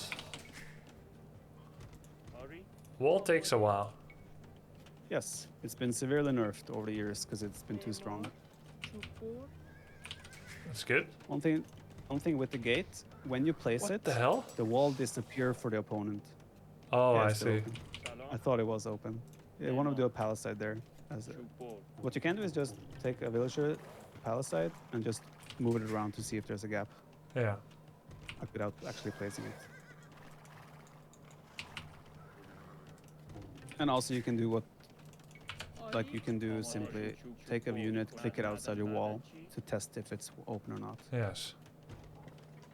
And now it is walled. So now what if I switch to triple archery range? Crossbows. If you switch to triple archery range, you would have already made 2 ranges and like started producing. It is an option for sure, So but you also don't really know what his follow-up is yet. there's no way to know. Well, you could camp his barracks area to see if he has added anything nearby there, because that's normally where people build extra buildings. سلام Well, what should I make against the militia? I'm about to. سلام I think you should go and repair the gate, معمار آری تعمیرکار or just build houses behind. That works as well. Yeah, the natural counter to infantry is always range units. Yeah, but you said I should already have made them. معمار. So I If thought- your plan was to go ranges, yes. معمار Yeah, معمار but I have to respond. آماده. Yeah. چوب برد. سلام. معمار. چوب برد. But again, there is a chance he will go knights when he hits castle age, right? Hmm. And then suddenly your range switch is an over investment. آماده. But there's That's no. where now when you see his, Yeah. آماده like you see his scout right now. You could click it. If you see upgrades, it's an Hmm. indicator that he's going stable units, right? But yeah, he has done a good job walling. You have a very hard time collecting information. معمار. Oh, click, click, click, click, click, click, click, click, click, click, click, click, click, click, click, click, click, click. He doesn't want to. Okay, he wanted to a little bit, but he's still gonna break in. I think you should go cav archers here, honestly. Ah, Just like it's the unit you get access to in the castle age, and it is strong. Since you already have a stable as well, you can do bloodlines and husbandry. معمار It's a lot of benefits of going for a mobile range unit. سلام Probably just want to run your wheels here, because he hit castle age and he got the next upgrade also for free. صحیح. آری. سلام. آماده. آری. صحیح. سلام. آری. آری. صحیح. میکنم. آری. صحیح. میکنم. So that's where we would need the blacksmith upgrades for the horse archers. آماده. آری. صحیح. سلام. آماده. آری. he's building Oh, something. that's a crepe post. Okay, I'm gonna start guiding you a bit more actively. I just drop a town center there with those villagers on the stone. On the stone. It- How come it was Enemy like unit. blacked out? Oh, Yeah, the enemy unit was on top of the foundation. You want to run the wood villagers on the top where he's building. Because he's building an equivalent to a castle. It's a crepe post. It's a cheaper version of a castle that he has. okay. It's not as strong, but it functions the same way. Kavashis is still a good unit choice for you here. Okay. In the stable, you have bloodlands and husbandry. Both upgrades affect Kavachers. Okay, you did them all. Yeah, I did. Okay, so we don't want to do that many bills on stone. We still want to have a solid amount, maybe like 10, but we can still pull like half of them back to gold. صحیح. میکنم. معدن چی؟ The third range, we also never really completed. Oh, آری. he got body blocked, I think. Yeah, correct. آماده. And now, sure, he has a bit of pressure there, but آماده you still have very likely better units, and you can just delete your lumber camp in between there and place it. That would have been the natural آری. thing to do. معمار. سلام. سلام معمار Yeah, this works as well. So you have mobility now, you have range units, you can go and be aggressive. Okay. Should there be a threat, you can always come back or just rely on reinforcements. Do I just start trying to break down? Wait, why did I lose 2 farms? معمار آری They probably expired, and since you had lost villagers, they just moved over to the other farms that were not occupied. آماده صحیح Why do they expire? آری معدنچی Because they eat all the food that was on the farm. That still doesn't make sense to me. معمار Like a چوب farm will spawn with X amount of food. When that food is done, the farm expires. And you have to remake it all the time? Yes. Oh. I see. I thought it was Okay. like the product of some kind of harassment. No. Wow. Easy to break palisade walls. With castless units, they go down pretty fast. So now we just want to see, he walled very far out, so there's a big chance he's not protected everywhere inside his base. He has a lot of space. So yeah, spreading out 2 groups is great. Want to keep macroing. He's trying to do defensive crapos now to build up, but it takes a long time to build. So that one we can deny. There's still a few ledge skirmishers, so you can easily take the fight with castless units.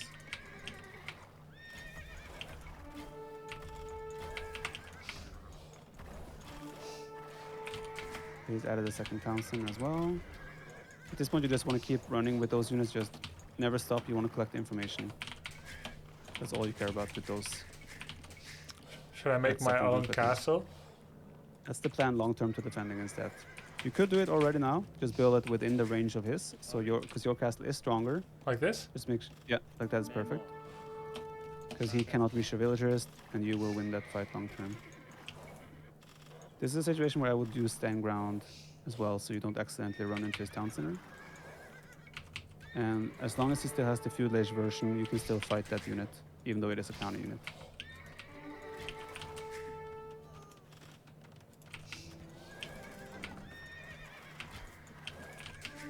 For example, if that second group was on stand ground now, they wouldn't have ran into the town center. I think it is on stand ground. Okay. Now he's panicking and dropping a seed workshop because he needs to make scorpions or mangonels to deal with this. آماده At this point, you're in a position where that army is not. You don't have to overmark your army on the top. You've done damage. You forced idle time. Focus on the economy. Get the macro up again, Okay. and then revisit those units unless they get attacked. So we haven't produced couches for a long time. We could add more farms, more town centers, آماده university. معمار A lot of small things we could spend our resources on. معمار آماده معمار چوب برد Scorpion, as long as you have the right numbers, you can still fight scorpions with cow archers. You want to make sure you do spread formation because it has passed through damage. So if you can make sure that it only hits 1 unit at a time, you can also dodge the projectile, so you could micro. But at this point, it's like, is it worth microing these 3 cow archers against 1 scorpion or fixing 20 idols? صحیح Yeah. صحیح معمار معمار معمار معمار معمار معمار سلام آری میکنم چوب برد I want to try and also spread our lumbers a little bit because we have so many villages in 1 lumber camp. معمار آری I would also, in your shoes, I would delete that palisade wall, all of it, معمار because it's just interfering with your development here. Still, you have 4 TCs running with Persians. سلام آماده Remember, you have faster working town centers as well, so it's very likely that you have a big village elite. آری Yep. چوب برد Do I upgrade anything in the castle? No? آماده Not yet, no. Maybe later if we decide to go war elephants. آری سلام معمار That's not a good idea because those villages will just die to the creep post. No, I think he targeted my castle. Yeah, it could be, it could be. Yeah, it looks like it. Oh, he did not. You just got in range now. Okay. آماده آری Yeah, so since we have 55 lumberjacks, that's now an automatic. Okay, I'm just gonna turn all this into farms as soon as possible. Yeah. معمار So you're gonna start flowing a lot of wood. معمار معمار معمار آماده معمار Do I still make calf archers? I would have kept producing the whole time, yeah, because Ah. it's like just an active mobile. Wow, they cost Ranger. mostly gold and wood. I didn't know that. Yeah. Similarly to crossbowmen. آماده I didn't With know, the amount of know wood that income, too. if you want to be really cool, معمار I'm gonna go elephants. Do you want to be cool? Yeah, of course I want to be cool. Okay, so the fact that we have 69 nice lumberjacks right now آری means that that's going to be a lot of farms. And to produce elephants, we need a lot of farms. Okay. معمار So just keep turning those lumberjacks into farmers. معمار آری چوپو معمار Okay, for more elephants, we also need castles. We could afford another one. Oh, they're but from we wanna castles. Yeah. We're being raided right now. آری Did we get ballistics yet? Were we able to afford it? I don't know where. Oh. Thumb ring? It's the one. It's the one in the university. Oh, yeah. You just clicked it. I did? University. There we go. Oh, yeah. Ballistics. There we go. Yeah. His unique unit, you will see, it's on a horse, but when he dies, he gets dismounted and he still has an infantry unit. So you have to kill that unit twice, kind of. Oh, okay. سلام He will stand up and keep fighting. He's stubborn. So your game plan right now is cow archers, defend any raids and potential counter harass, آری میکنم and then make a lot of farms. And we don't make elephants yet. We want to secure the map. Oh, We want to find our stone. We want to find more gold, آری and just keep making farms. سلام آماده معمار We can also do a market here to balance the economy a little bit. معمار معمار And we found a stone now there as well. So that's perfect. آری صحیح آری معمار You can also have a quick look at the minimap to see where we can secure other resources. You can see we also have a stone to the bottom, right? صحیح آری this one. آماده سلام Yeah, that will be a good. I would build on the hill there. Castles will also benefit from your bonus.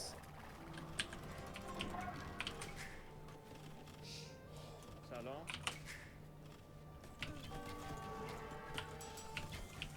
We just keep producing villagers. We want to reach like 150, 160 villagers here, even.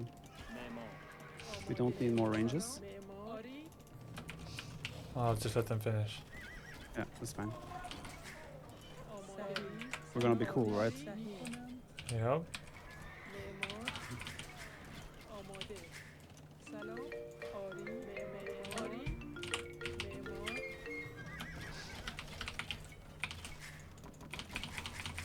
Main thing we're missing right now would be access to gold. معمار Elephants cost a lot of food, but they also cost a hefty amount of gold. Okay. Um, آری where's my monk? آری صحیح Then I'll make some scouts to do scouting. You can do that. You cannot shift queue movements from a Oh, production building, by the way. nice try. سلام See, we have gold there, so that could be something to secure. Since you have the mobile army now and you have 2 castles up, you can also make an argument for using your cow watchers. Leave a couple of them at home to defend, but the rest can go and counterattack.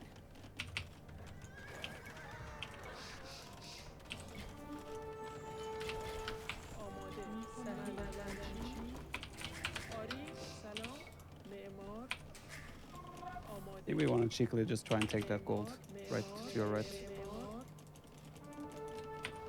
سلام معمار Let's also drop a market. I Okay. want to sell some resources here. معمار میکنم The hotkey situation is getting better, like you're getting used to the. Little bit. معمار میکنم You can also do wheelbarrow and handcart. Would help a lot on our food eco. A third castle towards the top where you had that gold would also be very nice. Just to secure that area as well. معمار آماده آری معمار Now you're ready to be cool. Okay. Let's go to the market, sell like 2,000 wood. Bottom.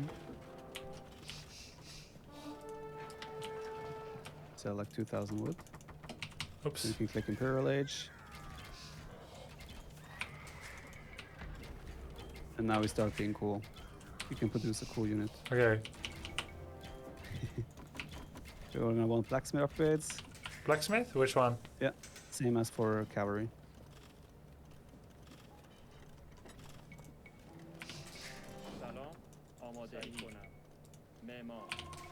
You already know you're floating a lot of wood, so in those cases, just put those on the gold mine you saw there. Instead of, like, whenever you're floating this amount of wood, just never drop آری another lumber camp معمار Okay. unless you need more wood. آماده صحیح معمار معدنچی You want to stop making those now? We have reached a healthy amount of 165. Stop making bills, okay. We can do handcart, however. Keep doing blacksmith upgrades. Where's my monk? Sent one to the bottom right, I believe. Yeah, he's on next to the castle there. Can I shift command him back home? Yes. آری You can put right in the monastery even. سلام میکنم آری سلام معمار معمار Okay, you want blacksmith upgrades. معمار سلام معمار آماده آری آری میکنم فرمان میکنم صحیح آماده آری میکنم آری صحیح That's Easier to farm in AoE4. Yeah. They don't produce so. I must say, this one is kind of me rebelling against. That's fair, that's fair. Like, it was ugly on purpose. Okay, in the castle, we want to build, like, we can do another 2 castles here. Yeah. Because we have the stone now, we just want to get more production for elephants. It doesn't really matter where they go even. Normally you place them a bit strategically to control an area, but right now we're all about getting the production. آری Yeah, we'll just drop it anywhere, yeah. So we want to check the castle, we want to get the upgrades immediately as we get imp. We want to get elite elephants and the crown, which gives them more speed. Nice. Correct. Oh my god, it's expensive. Wait, It's very why expensive. can't I? Oh, it's 1200 gold. 1200 gold, yeah. It's worth it, trust me. Okay. I would say send your couches to their death. We want to clean up population space for our elephants. For the greater good. This elephant. Wait. Why is he walking like that? Oh. Not sure. سلام سلام آری میکنم چوب صحیح You can even justify deleting those 24 you have selected right now. Mass delete. Execution. Feels bad. For the greater good. How It's much also the- does an elephant cost? 170.85. It doesn't sound expensive, but that is, huh? Yeah, it is expensive, and it used to be 200 food. They made them a bit cheaper. We also want to do the hands holding the crown in the bottom. Unique tech there. Makes the stable castles 33% faster. Okay. It's a very good upgrade. It helps every single military building in the game except seed workshops, Okay. and it's very cheap. Should I go monks too for healing? No, no, no, no. Come on, be cool. What you're doing now is only elephants. You're not making a single other unit. Okay. All right. Sacrifice those. We don't want them alive anymore. They're taking pop space from our elephants. Okay. Then when do we delete all the villagers, Viper? Oh, that's too expensive. Okay. Unless, like in AoE4, I've done that with elephants, but too expensive in AoE2. Because elephants in AoE4 cost more population space, so it's more viable there. Here you could literally have 200 elephants. That's a lot. Okay, so we have 2930 of them now. I think it's time to show you the power of the elephants. You can start attacking and engaging. Okay, with just one as a sample or all of them? You can do one as a sample if you want initially, but they're cooler when they're in a pack. Do we have all the blacksmith upgrades? No. Okay, now we do. Oh, they attack fast. Yeah. Yeah. There's No! No! Oh, That was not Man. cool. not cool, bro. I should have used them all. Should have been the last guy you played against. He would Yeah. never resign here. Yeah, exactly. He's like, wow, I want to see maximum amount of elephants. Exactly. Their sound is a bit. It's a little what bit does it sound unique. like? It's kind of like a balloon letting out air through it. Like when you're strangling a balloon and you're letting some air out. That's what it sounds like. I'm not sure if that's how I would compare it to, but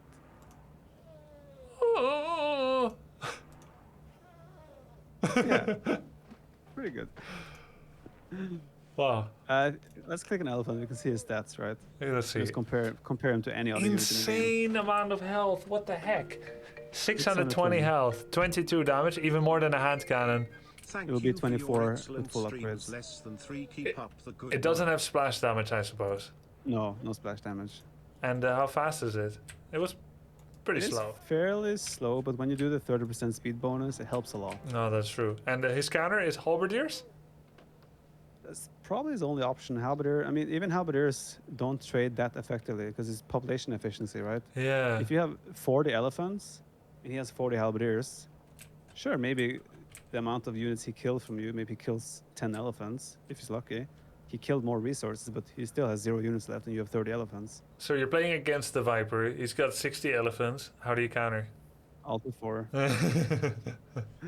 No, halberdiers and monks would be the most cost-effective comp. Unless you have some sort of unique unit that can also deal a healthy amount of damage. All right, the monks for conversion. Yeah, exactly.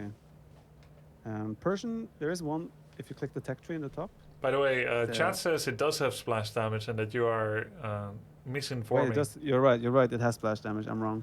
But it's not a lot. It's quarter not a lot. percent. Quarter of the damage, says Ravius. Yeah. You're right. Someone else said 50%, so they're not sure too. What did you want to check? Tech If tree? you click the tech tree, yeah. Scroll all the way to the monastery. Man, why would people TC douche when you can make elephants? Day 9 had the same experience. He made elephants and he never looked back. Okay, so you have one upgrade here that would help your case. And that would be the faith upgrade, right below the monk. It's an Imperial Age technology, quite expensive, 750 and 1,000 gold. Units have You a can see what it's. minus 67% chance of being converted by enemy monks. So it's RNG. It's always RNG. No. You always get converted, but it increases the time. Like in the end, you will always get converted. Oh, so it's a chance, but it's not really chance. Yeah, I don't know why it says chance. But I mean, I guess it's minus 67% chance to be converted within the minimum to maximum conversion time, and that one is increased. I'm not sure, the wording is a bit strange, but essentially this makes your monks last, it takes longer before your elephants get converted by on average. Okay. That's pretty useful. Yeah. Now, if you're another civilization that have a unit that you don't want to be converted, there's an upgrade called Heresy, which Persians don't have access to, but they would have liked to have access to. That one is in the Castle Age. For You who? can see it here as well. Oh, It just okay. has a red cross. Someone said in chat, there is a chance every second. Each monk second, there's already a chance for conversion. And there's a max There time is a- where it will happen guaranteed. Yeah, there is a minimum time though before they can be converted. Oh, minimum time always. too. Okay. Yeah, if we stay in the monastery, Oh, yeah. Heresy. the upgrade called Heresy. Units converted by enemy monks die instead of joining the enemy. Yes. That's pretty important, I guess, when You you're pay- playing allies. Yeah, you pay 1,000 gold and your units die instead. It's very expensive, but it can. There's been many games where that has decided the outcome of the game, Wow. especially when the opponent is doing monk rushes. Wow. I mean, you'd rather have your elephant just die than joining the enemy. Yeah. 620 HP worth of damage. It's heavy. At my rank, people aren't doing conversions yet. Yeah, monks are. Once you get the hang of them, they can be very useful. But there's already a lot of things going on. Micro monks is also quite time consuming And to do it right. This time you didn't want to do it, but healing would be good, right, for elephants? It can be good, but usually, like considering how slow elephants are as well, it's like to pull them out of battle, bring them back to heal. It's a lot of time. Wouldn't spent. you just join the battle with monks, like in? You can, but very likely they will get targeted easily by some sort of unit. However, herbal medicine upgrade right beneath the monastery icon, that one could be very useful. Units garrisoned in buildings heal faster. Wait, what does that mean? Heal faster? Do units Oh. garrisoned in buildings heal? Correct. Ah! If a villager is garrisoned in a town center or a tower, he will regenerate HP by default. Oh my god, I didn't know that. It is very slow though. It's not massive. Yeah. But when you do herbal medicine and you get 6 times faster, suddenly it's very noticeable. 3.6 health per second for a villager. I think it's 1.2. Like I said, 6 times faster is the 1.2. I don't think it's 3.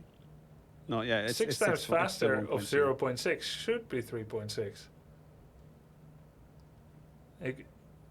It should be 6 times faster. Like 1.2 HP per second should be the 6 times faster rate. Oh, so believe. normally it's 0.1 It should be 0.2, no? for other buildings, not for Oh castle. yeah, for other buildings, yes. Oh, 0.2, 0.1 is base. Oh, okay, Yeah. So, I mean, it's still a lot to fully heal an elephant. It's still a couple of minutes. But it's like, especially for other units, if you have like fragile range units, to just pop them into a castle for a minute, and Yeah. they are pretty much fully healed. Nice. Quite useful, actually. I should get it. Well, if you have the situation where it makes sense, yes. Yeah. I started using it a lot like 2 years ago because they made it cheaper. It used to cost way more. So they made it cheap because it was very underused, and they gave it a nice buff as well. Yeah, It used to not be 6x. it's really cheap. Yeah. Fervor, monks move faster. Would you ever pop like Mhm. 2 monks for relics and they get fervor or no? I never do fervor if I'm just collecting relics. It's just not worth it. There is one civilization though where you want to get fervor all the time. That civilization is Bohemians, because they have. Well, you can check them out. Bohemians. The reason is the left side in the civ description. Fervor. point. Oh my god. Fervor affects villagers. Nice. So Sanctity. villagers would move. Oh, 55 health villagers. Mm-hmm. Which civ was the one where you said you can call them to arms in the late game? Spanish. The villagers get 80 HP with supremacy, and +6 attack and +2 armor. Where can I see that upgrade? In the castle? Be in the castle, yeah.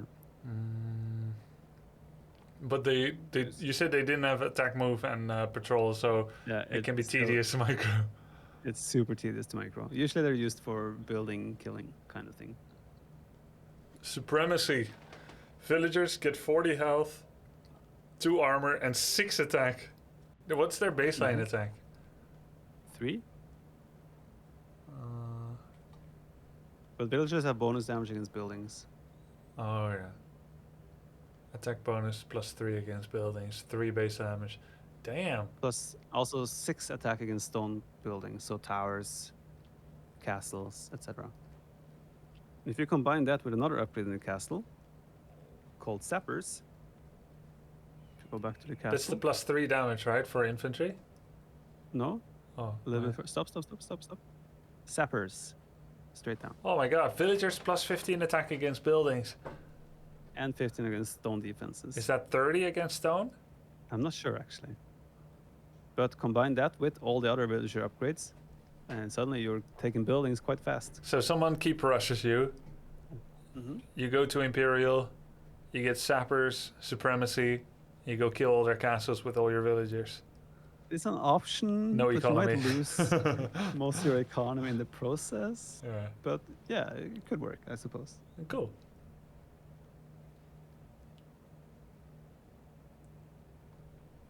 A 2-on-2, 1-on-1, or are you? Is this your time? I have time for one more of. I'll let you choose, whichever you prefer. Let's play a 2-on-2. Okay. Let's do it.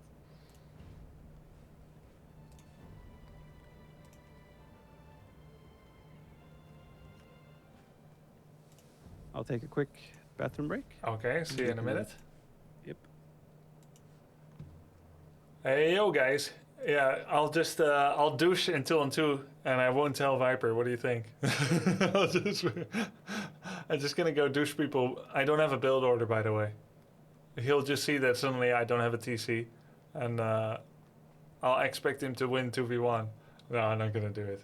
I don't have a build order. I'll rush elephants. I'll let him 2v1 and I'll rush elephants. Yo guys, thanks for the subs. Kodun, Hedema, Jack Gur, Esaloko, Harpua, Edmoon, Kukalin, Sefi No Skill with the 2 gift subs, Forte, Aldurio, Mohammed Jude, Sea Shark, Black Market. I really appreciate that, guys. Hope you're enjoying the stream. I see some people asking for Dota, Warcraft 3. Tomorrow, I'll be doing more Warcraft 3. I'm starting tomorrow with a tournament play, the Back to Warcraft Weekly. And in the evening, I'll play some Age of Empires 4. I'll probably do the Warcraft tournament, play a little bit extra, and then check out some Age of Empires 4. I really like that game too, and want to get a few hours in with the game. Then on Saturday, it's going to be HOTS and Dota 2. Then on Sunday, Warcraft 3 and Dota 2. All of this is in the schedule. It's going to be pretty pog. I've also scheduled some XCOM 2 next week. First time I'll ever play it. I believe on Monday. So we're going to check out what that rumors are about 95% hit chance.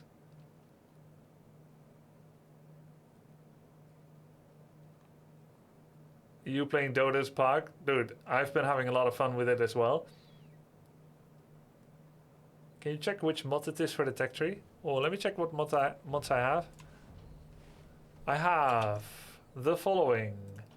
Small trees, Zetnus, main menu night, interactive build order guide, and HK bolt fish border, bigger and eye-catching relic, improved mangonel shot, selected small trees with grid shadow, clickable feld, better resource panel, the Viper version, improved extended tooltips. That's probably the one. This is probably the one that showed the Leary thing. And then Sun Festival main menu. Yesterday's stream with Dandy was mad. Yo, it was a lot of fun too. Will you watch the Viper at Red Bull? Yeah, I'm not. Yeah, I will definitely watch Red Bull, like no matter what. And don't tell him, but the Viper's my favorite Age of Empires player to watch in AoE4. And I haven't watched a lot of AoE2 yet, but you know, hopefully by then I'll be able to understand both games a little bit better. I won't be a part of Red Bull this time around. Check Burgundian's unique tech, please. Okay. If I can. The Viper is qualified for AoE for Red Bull, but he will, I believe, focus his practice on AoE 2. So I don't know how they're going to square that. Burgundians, did you say? Kirby, do you get confused with so much info from so many different games in your head? No, I don't get confused. It's not like I'm like having Dota 2 info running through my head while I'm doing this. It's not like I'm trying to speak French, but I've learned Italian 2 years ago and I'm starting to mix in Italian words. Not really. I have a pretty clear ordering. Like I wouldn't say that I'm like the best at learning things in general. I think it needs a bit more work for me sometimes. I don't learn the fastest, but in particular in games, I have a pretty good storage system. I'll be there in 30. Okay. So for games, I have a pretty good storage system, and I can immediately cross-reference when I learn something new, how it works in every other game that I play. And that's why sometimes I do like a double take when I hear that something works differently in AoE2, where I'm like, hey, this right click works differently than it would in other games. So I'm constantly comparing all these things. I do notice that it's more taxing when I'm learning like a very brand new game like Dota 2 and H2. It's quite taxing. It makes you a bit more tired because like you're actually burning a lot of calories in the head compared to still learning in Warcraft 3, but all within very familiar reference frames. And I like the challenge. I like the challenge quite a bit, but it is more taxing. What about confusing AoE 2, AoE 4? Again, not really confusing. I really see them as separate things. It feels very different. In my head, they're very split. But I do, of course, initially build upon an AoE 4 understanding foundation. So in my head, Imperial costs 2400, until I remind myself often enough that in AoE 2, it costs 1000. I am here as well. Okay. I sent you an invite. I'm not sure if you got it. Yes, I got it, but when I clicked on it... oh, I have to click on the envelope. Okay, got it. All right. Let's see. What should we play? Let's not do Nomad. Let's not do Black Forest. It's too late for that. Yeah. Islands. Let's ban our Mega Random. I think it's too. It Okay. can be too complicated right now. Yeah. Oh, wait, there's a mountain pass here too. Mountain Pass. Let me think. How does that play out? That was my favorite AoE4 map. I had the highest win rate there. Just Sick. control the little wall pass in Yeah. between and then turtle to Africa. And play Chinese. I actually think I've never played Mountain. I haven't played Mountain Pass. I think. I played mountain pass against you. Yeah, on AoE4, yes. But Yeah. I think in AoE2. Oh, okay, yeah. I think it's a Nomad start in AoE2, so you start without a town center. Okay. That's see, that's such a strange concept, the Viper. That you would have ladder maps as part of the standard ladder experience. Say I didn't have you and I would be learning the game by myself, and I think, hey, I've built up a bit of a foundation of knowledge. The game gives me mountain pass. I'm like, okay, I Yeah. don't know the map, no problem. And it's like, where the hell is my town center? To be fair, if you hover over the maps, it will give you a short description of what the maps do. So you would be able to be like, oh, I have no town center here. Yeah, but In theory. you wouldn't have a build order for it, you see? So That's a whole different story. All right, I'm going random. okay. Are you going to be cool again? I am going to rush straight for elephants. Oh, okay. I like it. You look at my base, fair- you see I'm deleting my TC, running 6 villages over. On Arena, though, when he's fully stonewalled, good luck with that. Yeah, I'll build the town center outside the wall and then I Yeah, start gunning do- the walls. Douche his stonewall, yeah. Yeah. Why not? Ethelflaed. Sounds like a Viking-ish name. Yeah, it's a Britain name actually. Wait, it's from the Oh, yeah. show. Did you watch that show? Yeah, Vikings. No, it His was. name is Wait, what am I? Why am I not Persians? Oh, because oh shit, because more people voted in favor of random civ. I am not in favor. What am I? You're Aztecs. Okay. Um, Jeez, you can just get griefed by superior vote. Wait, did you vote for random? I had random, so yeah, in theory I did vote random. Oh my god. Sorry. This is what I'm Okay. talking about, man. Age of Empires 2 is like this Japanese game show with like a perverted take on the game rules. Yeah, they're just forcing you to be open-minded, right? Be accepting of other things and Yeah, for sure. not lock yourself in a corner and play only one civ and never explore the world. Yeah. And all it has to offer. You know? This is Takeshi's Castle gaming style. Correct. Okay, so you're Aztecs. Let's give a crash course on Aztecs. They cannot build horses. They're mesocivs, so you only have access to infantry and range units. Wow. The only way to get horses is if you convert one of his stables, the enemy's stables. Wait, how can you convert stables? You need a technology in the monastery that will allow you to also convert buildings. And then when I convert one stable, I can make infinity at home. No. I can only use his Their stable. Yeah, so it's usually used as a way to style on the enemy, or Okay. not a very competitive strategy. I'll store that info away for later. Might be useful. Wait, One seventh person is boar or mill? Boar. 7th is boar. Yeah. And when do I make the mill again? You can do whenever, kind of, because we're on arena now, so you're building fast castle. You're not going fuel age fast. So in theory, you also want to put 4 on wood. 4 on wood instead. Okay. Yeah, just like a little bit more wood bank. You might have to start 2 or 3 farms in the dark age as well later on. And yeah, we're not making any military, right? So it's more economic approach.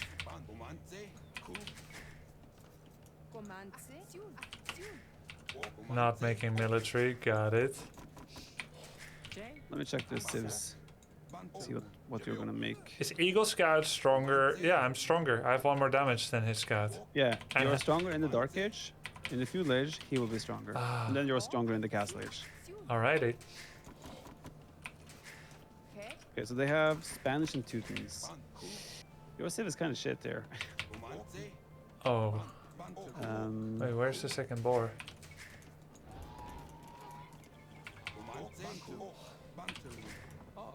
I'm trying to think what makes sense for you to make. Honestly, probably just ranges and Arbalest. I don't know where my second boar is. Is it outside the gates? No, it's always inside. Really? Yeah, yeah. Then it must be in the Fog of War. Very likely. Boar on the gate, on the right near the gates. Oh yeah. That's how they always get you. Yeah, big camouflage. Yeah, so long term, what we're gonna have from you in Imperial Age is probably just Arbalest. So it's a large Arbalest. range, the Imperial Age version of the crossbow. Noted. Arbalest, yeah. I'm gonna check it out, make 1 Dark Age. Oh no!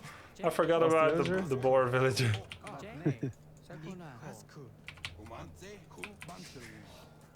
There is a chance you will have to make some monks as well in Castle Age in case they go aggressive, because they have a civ where they can make a unique unit that is very annoying. It's essentially a mobile gunpowder unit, mobile hand cannoneer. They have a So in mobile case hand cannon, and I should make what? In case they castle drop you forward, like you will have a castle on your wall, and I'll let you know, okay? Just worry about booming right now. Oh yeah.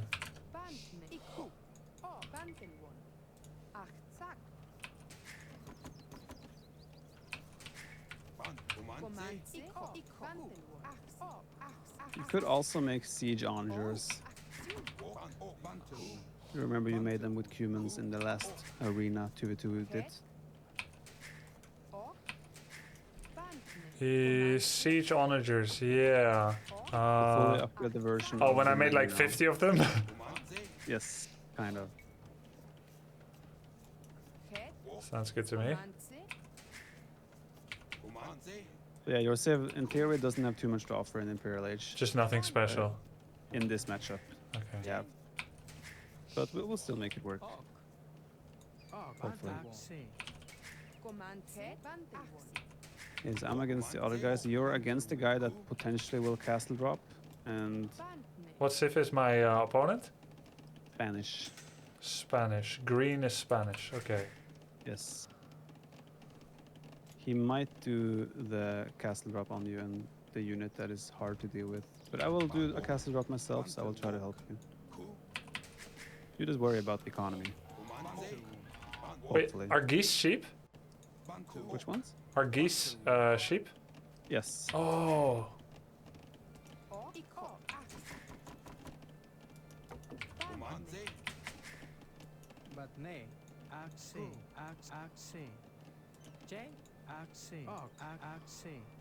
We have a unique situation with relics.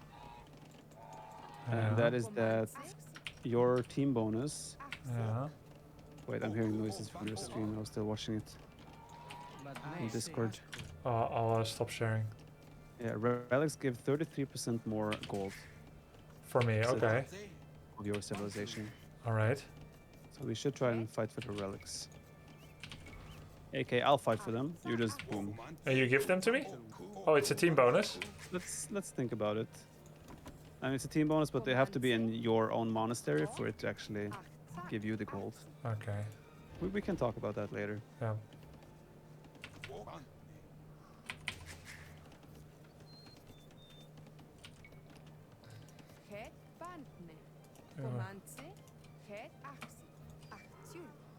On paper, the unit he can make would be fairly nicely countered by monks, but they also have Teutons as the second civ, and that civilization gives extra resistance to conversions. So it's not as easy. But you just worry about the economy. Yeah.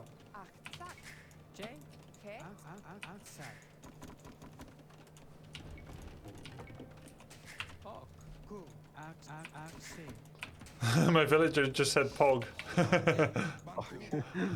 Pog. Twitch viewer. Pog.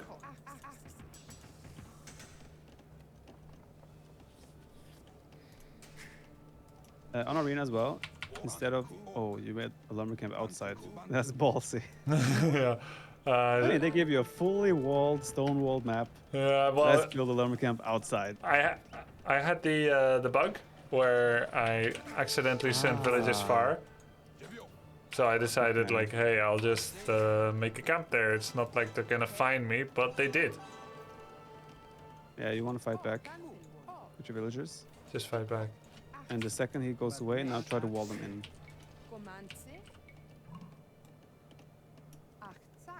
Yeah, that works. I'll stay here and try to guard you, but most likely now they will send both their units to try and attack early on here. Yeah, you should be fine. You're gonna be walled in time. Okay. They all have 1 HP, so you could actually one-shot a segment, huh? Yeah, pretty much.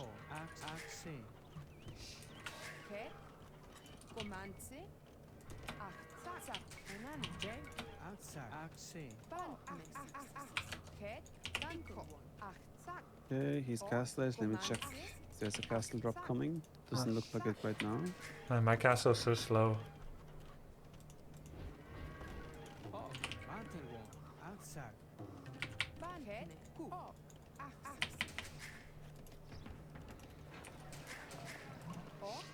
Oh, there we go. Yep, as predicted.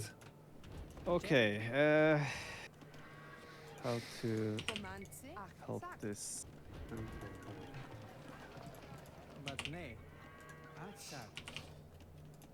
So, Oh, why am I the only one not in Castle Age?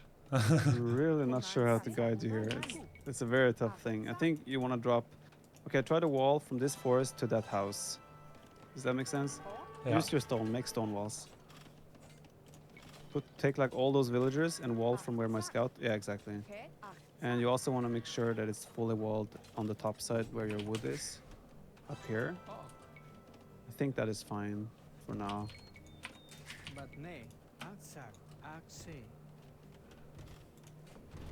I'm gonna try to make units to help you, but it will take a little bit of time until I get over there because my unit is slow. You see the guy coming on the horse now with that gun in his hand? Yeah, he's got Conquistador. Spearman, any good? No, he has 6 range and 16 attack. And I He does a cancel it. lot of damage. You need monasteries and monks. Monks to convert him? Yeah, pretty much. Wow. So your way of dealing with this now is drop 2 monasteries as soon as you hit castle age, and just try to survive. Wow. Are you able to click up yet? No. Okay, because like your villagers that are exposed on the outer rim will always be sniped here. Yeah. I think you have to run your wood village as well. He's just gonna run in, maybe. That's why we have to camp there. Yeah, kind of. Careful, he's under your town center. Okay, good.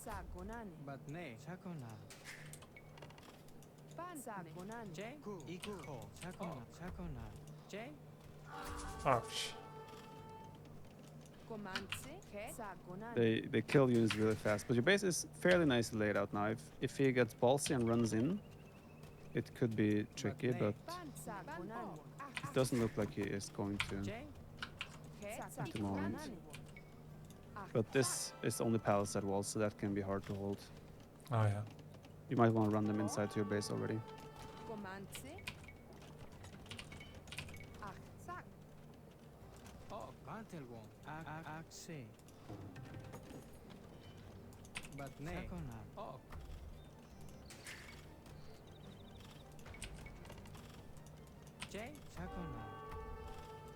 Oh, I need thumb rings for my TC to hit his Conquistador Ballistic in the... University. But you should not worry about that right now, Yeah. as you can't build that building until the cast stage. Okay, I have some units I'll try to help. Let's see.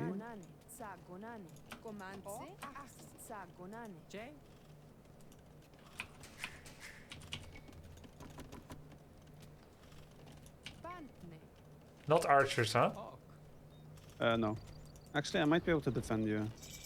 So I think just go town centers. One monastery and town centers when you can afford them. I've never used conversion yet. First time for everything. Yep.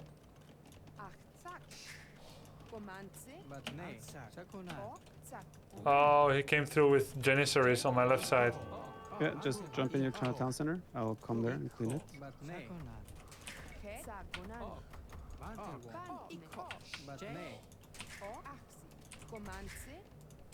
It's not doing any damage to town center. Oh, that's you! That's me. Oh, yeah. That's me. With Janissaries.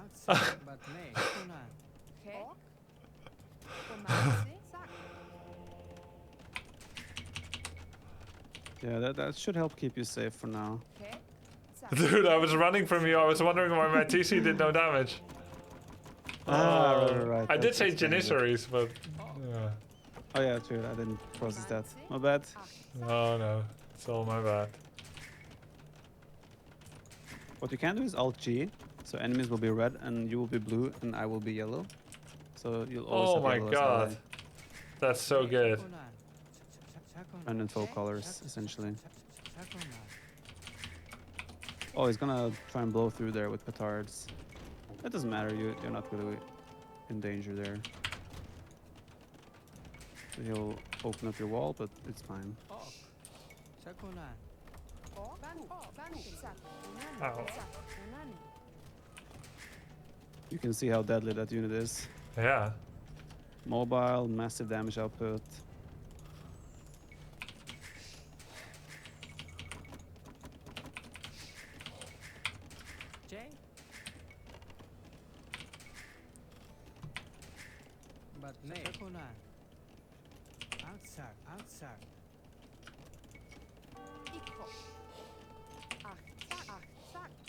If you make a monk, you can pick up that relic next to your base. Okay.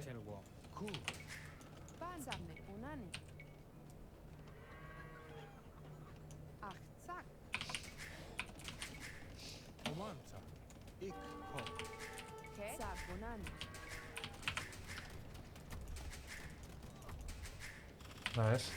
You can garrison in my city. Yeah.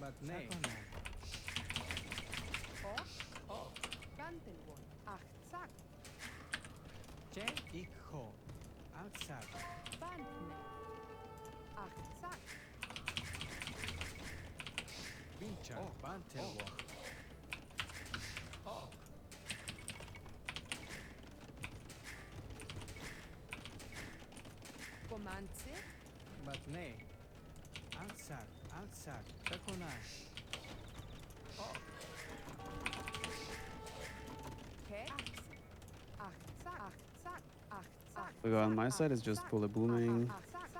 Okay. As soon as you have the stone, Yeah. drop a castle. Okay, I made a few small stone investments that are gonna slow that plan down. How much stone do you have right now?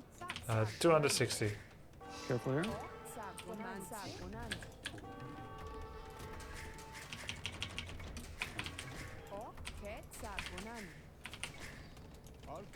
So how does conversion work? You select the monk and you just right click the enemy unit.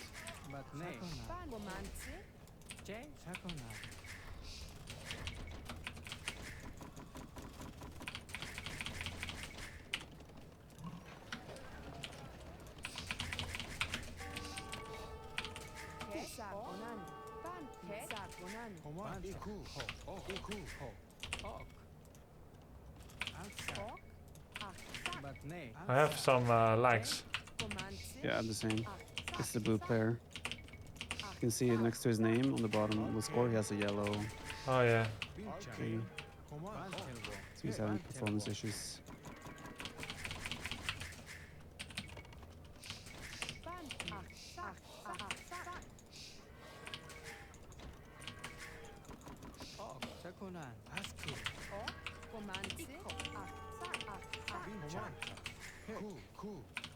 Should not make any units. Careful there. We need to get. How many villages do we have right now? 70. Careful. Yeah, just try to get to like 80 villagers, 85, maybe 90, and then try to get Imperial Age. You need to imp before any of your units would contribute. Okay.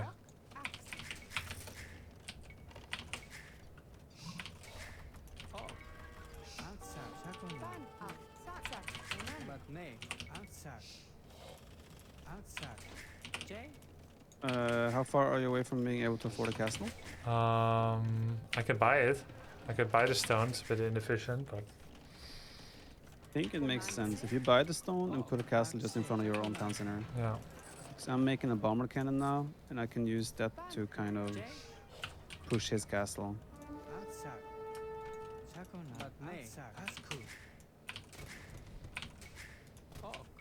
His army is out of position as well, so you have the time to get it up.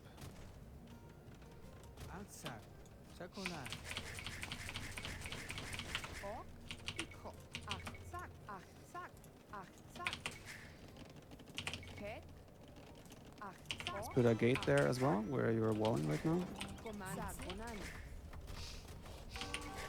Where am I walling? And on the left side there. Okay.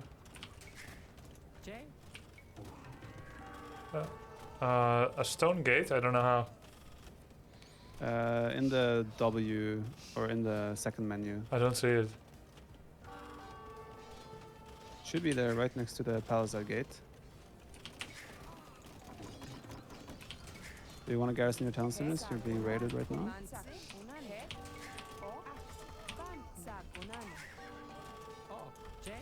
Then you need to keep this open so I can actually come and help you.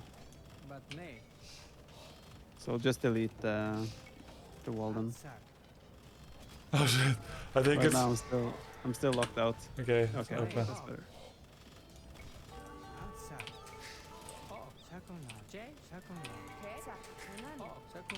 Oh no! I lost a lot of villagers. Yeah, this is their plan. I mean, they're competent players for sure. And their plan is that the one guy goes castle drop, keeps you open, and then the other guy can come in with the full raid The as soon as he's done. booming. garrisoning doesn't seem to do much. So fletching as well helps for town centers, Yeah. like the range upgrades. But either way, he has fully upgraded Imperial Age units. It's not like your town centers would have done too much anyway.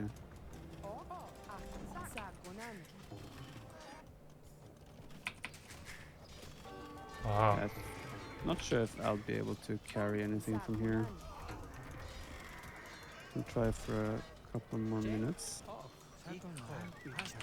But my civ is also not the easiest to carry with. Yeah, I think it might be over. I think so. They didn't show any mercy.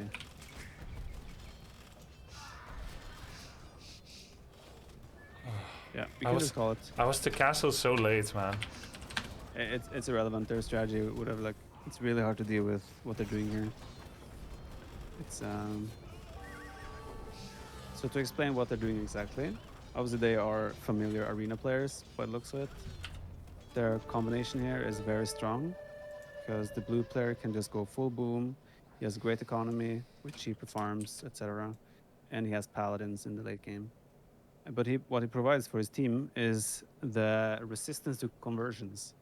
So while what green did on you here, which is the castle drop with the conquistadors, again, they're a crazy good unit. They are so mobile, they have such high damage output that they can just raid and snipe villagers all day long. So a natural counter to that is kind of adding monks to like zone him out of areas because you have 3 more range than him with monks. So whenever he commits on anything, he'll probably get 1 or 2 conversions against him. However, when you combine the Teuton Civ bonus of resistance with this push, it's suddenly conversions aren't necessarily that effective anymore. Ah. And yeah, with that castle drop as well, he keeps you open, and then blue can just finish the job in Imperial Age. Cool strat. One way to counter it is to actually just like expect that it's coming, which we could have maybe done based on their civs. Yeah, you predicted it. Yeah, and what we could have done is make army preemptively. So when his villagers come forward, we actually have army and we just kill his villagers. Yeah, that would have been nice. Yeah. And it would be like a bit of a risk, blind counter risk. Yeah, for sure. I could have a scout near one or two of his gates and then try to see it. Try to see the villager move out at the right time. Would you know what time? Probably around 14 minutes. 14 minutes in-game time, yeah. Yeah, yeah. The civs were random. Oh, yeah. Oh, true. You're right. Yeah, that's true. Yeah, they were random. They got a really lucky save combination. This But is something they could have picked. they knew for how to use competitive it. Settings. Sorry? They knew how to use it once they got it. Yeah, for sure. I mean, you can tell that they were experienced players for sure. It's Blue still, had a solid boom. it's still strange to me that in 2v2, I can be forced off my comfort, off my known race. Yeah. Like, imagine we're playing Warcraft 3, you're like, oh, let's play human, and then, like, two enemies are, like, random kings, and they just force you on Night Elf, which you've never played. I think it's a bit different though. I mean, first of all, civilizations in AoE2 are way more similar That's true. in some ways. And also, I think we could have avoided if I unticked random civ. Ah, I think I could have kept US Persians. oh, yeah. But whenever you force not random civ, it also means your opponent is civ picking most likely. So They they're will more pick one competent too. civ. Yeah, they will pick one civ that is like, okay, in case my opponents don't agree to random, I will get this civilization. Oh, yeah. So it's a big chance they could have had something similar or even a better composition in that case. And tell me what you did at home. You have two keeps behind your walls. Yeah, so I opened with a keep immediately to try and make units to help you defend. Ah, But those obviously that slowed down my economy a little bit, and my units are in a straight up fight. They can compete with his unit, but I'm still slower, right? And I have to run from my base. So he already got plenty of damage in before I could even help you. oh, yeah. And yeah, when that means I cannot do anything to blue as well. So it was kind of, if they weren't as competent as they were, probably we could have been fine still. But they were pretty good players.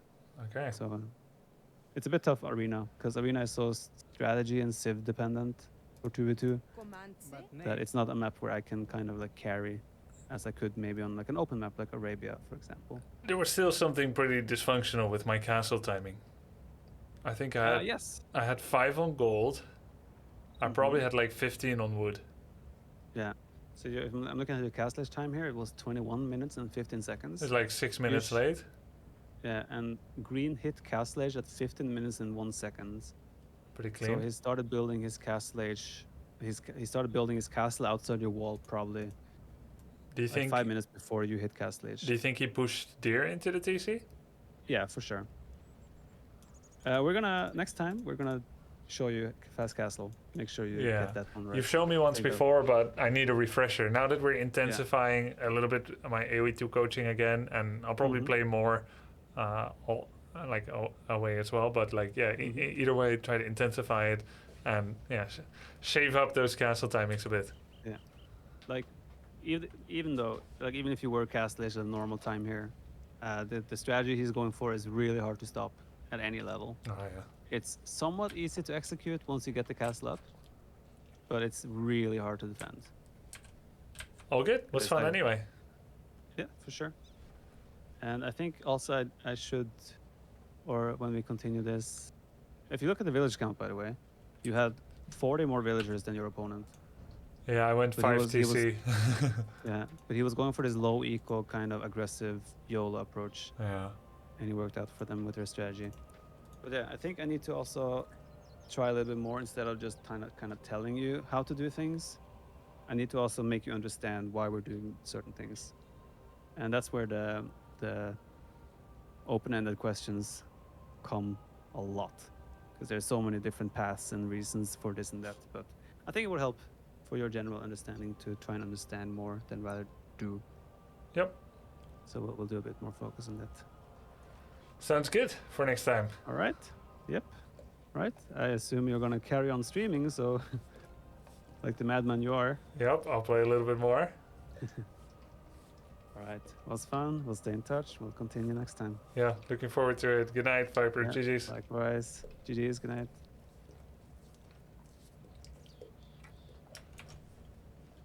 I'm getting a lick bath from Logan here. know if he'll still do it.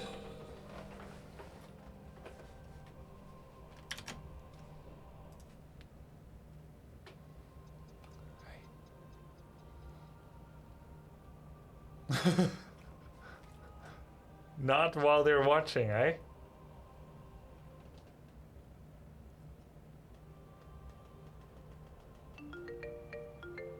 Yeah, I'll use the tutorial, Punked. It'll be a good You refresher. can use the tutorial to learn the fast castle build. It's integrated in the game in the main menu.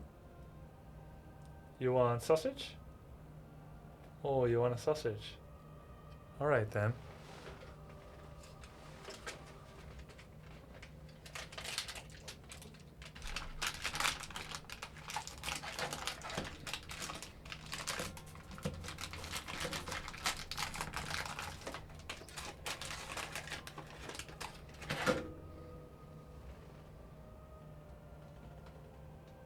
One piece. Take it.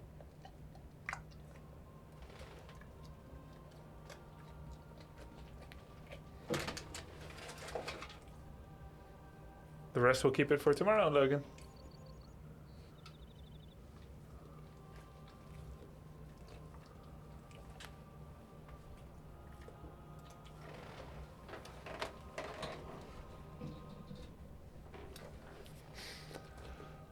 Ah, yeah, good idea, Punk. Let's do that. Let's practice our castle timing.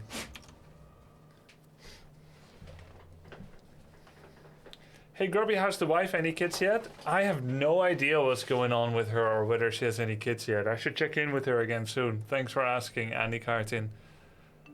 Let's go to the tutorial. Single player. Wait, where is the tutorial actually? Yo, thanks for the sub, Bratan Archer.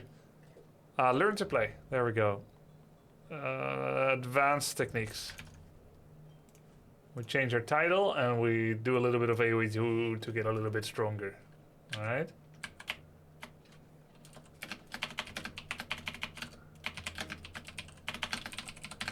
Grubby AoE. Alright, cool. So practicing castle age timing, then multiplayer. There's a mod with the most used build orders you should try. Wait, let's see. Fast castle age. I can try this one again. Commander must learn to be Sun Tzu said few general. I only have a bronze medal here, so we should be able to do better. Train a total of 27 villagers. Build 2 houses. Okay, let's go. And queue multiple villagers. Have 2 villagers build 1 house, and 1 villager build the second house. Use your scout cavalry. Viper has silver. Really? Does Grubby play AoE4 anymore? Yes! I will play AoE4 tomorrow. Do this until you have 6 villagers collecting. I scheduled some extra tomorrow.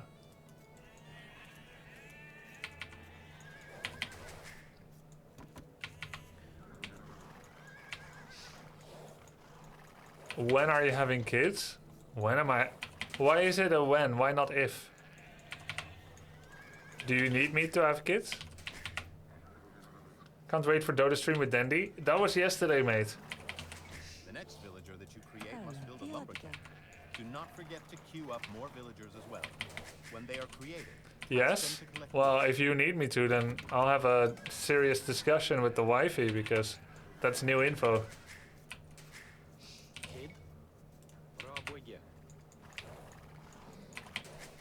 How many do you need us to have?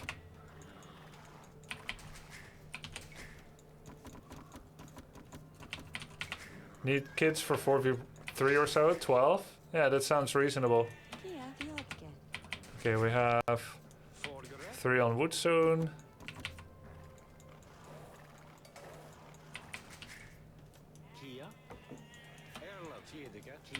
If you are relatively new to loom boards, Go for the boar. research loom at your town center. Kobe, did you watch the new AoE4 panel today? And no, Players can save loom for later. I did not. I did not watch The next villager that you create will have to build a vlog. Do not forget to keep training villagers. Your town center should not fall idle.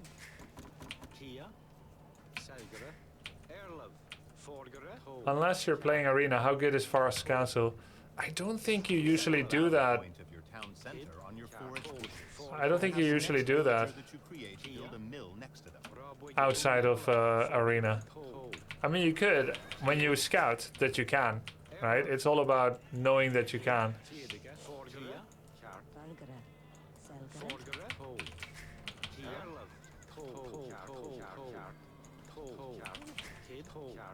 Lure the boar to your town center.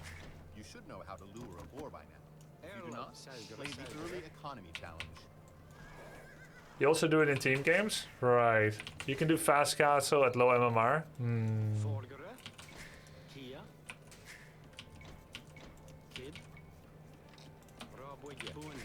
Lure the second boar with the next villager that you create. If you do not have the food to create more villagers, force your boar hunters to drop off their food at your town center, and then immediately task them back. Did I get all the sheep? Yeah, I did. Training villagers. Your town center should not fall idle. If you do fast castle, you do dark rush fast castle, as in 3 warrior militia. Oh, to buy time. That kind of makes sense. So you do militia, and then you go straight from Dark Ages to feudal, essentially. Where's the berries? Oh, here. I forgot to send any people to berries.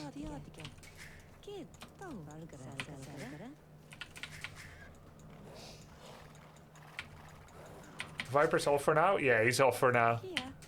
He usually stops earlier than I do, by an hour or two.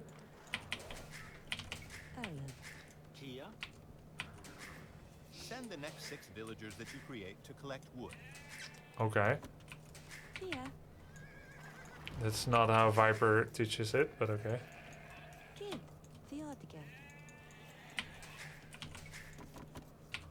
Build a second lumber camp to spread out your lumberjacks. Okay. This will make your lumberjacks more productive and ensure that you have 2 places to collect wood from in case of an enemy attack. When Okie your dokie. last boar is depleted, send the idle villagers to gather from sheep.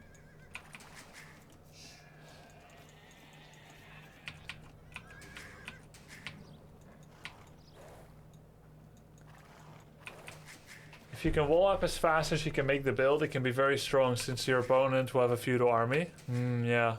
You will need another house after the next villager is trained. Might as well make it already, right? When your sheep are nearly exhausted, start building 8 farms. In Dark Ages. We're going Dark Age farms, boys?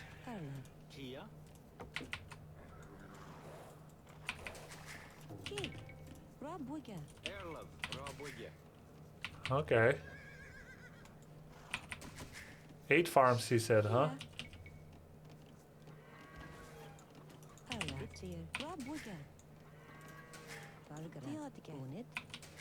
And then I need to cut the straggler trees. Send the next 3 villagers to build a mining camp and mine gold.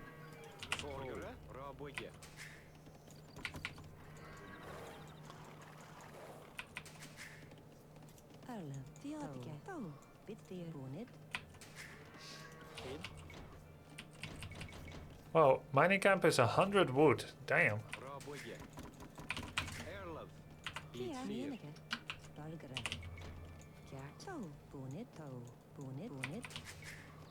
will have enough villagers to advance to the next age once the next one is trained. Cue the feudal age research at your town center. No loom. Wow, we're going without loom.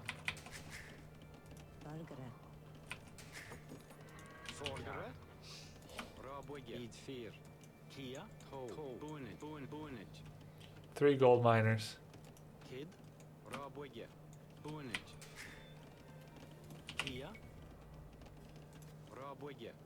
There is not much to do while you wait to reach the feudal age. Keep scouting and keep an eye on your villagers to make sure that they do not go idle. Once you reach the feudal age, you will need 325 wood to build a blacksmith and a market. We're not making Queue barracks. up 2 more villagers while you wait for the feudal age to be researched. Have them and any other idle villagers collect wood once they are created. So now they want 2 extra villagers on wood. Loom is like optional.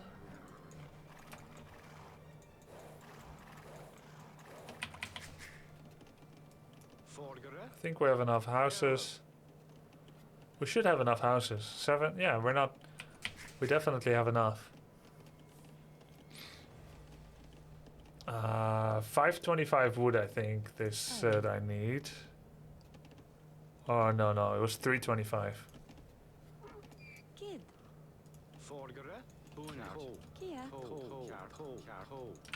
Now, task 1 villager to build a blacksmith, and task 2 villagers to build a market. Hint, if you have more than 900 food stockpile, research double bit axe at your lumber camp. This is a very good early technology. More than 900 food, I don't.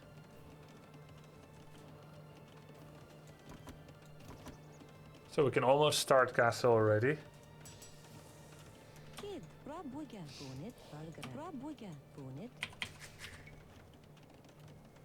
One too many villagers on wood, huh? Great. Now advance to the castle age. Excellent. You have completed this challenge. How long does... Hopefully you are happy with your time. not too bad. Feel free to try again. How long does castle age take? Did I get gold? Wait, did I get gold?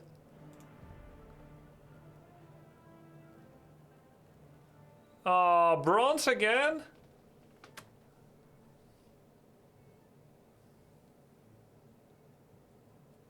Wait, this is gold? Oh, this is bronze. Yes! We got gold! Let's go. All right. But it is very different because we don't have our economy upgrades. Better than Viper? Yes. We don't have the... Wait, how do you get gold? Oh, for sub 14 minutes. I went 13:30. Didn't fall into the wood upgrade bait. Yeah, that's bait. That's gold. Nice, nice. Alright. If you want meta fast castle, you want to use the interactive build or the guide mod. Yeah, let's try that as well and kind of feel the difference. Because this is like super bare bones, not much upgrades. Interactive build order guide. Okay. I'm already subscribed to it, so this one. How do I use it? Select it in skirmish. Okay. Single player skirmish. Where do I select mods?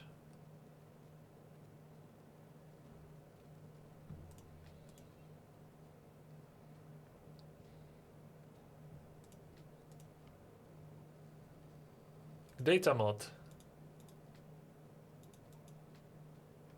Game mode.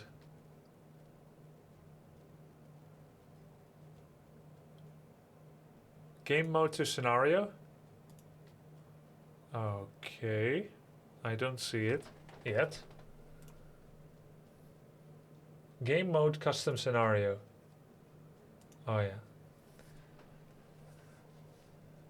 Okay. 21 population, scout, skirmisher, men at arms, drush, archers. Is per 4 TC boom, 3 TC boom, castle drop, Turks fast imperial. Which one shall we do? Drush? I don't want to do the militia version this time. This? Knights? 28 to? 27 to boom for Arena FC. Alright, we try this one then. Arena 25 pop? Alright, Arena 25 pop. Everyone agree on that? I don't... Oh, this one. Arena 25, 3 TC boom.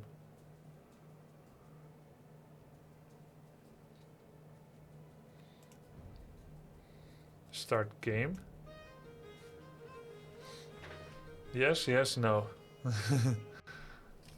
Build 2 houses. Then send your first 6 villagers to sheep. Who is this voice?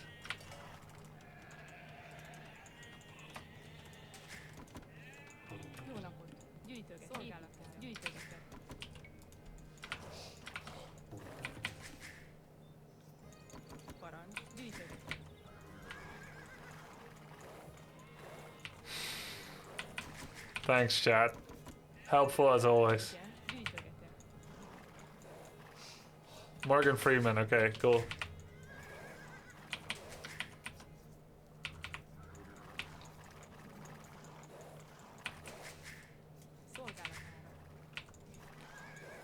Okay, so we're gonna put 6 on Now sheep, send the next 4 villagers to wood.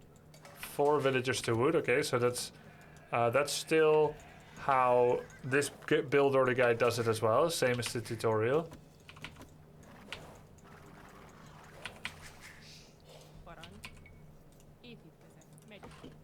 This looks nice.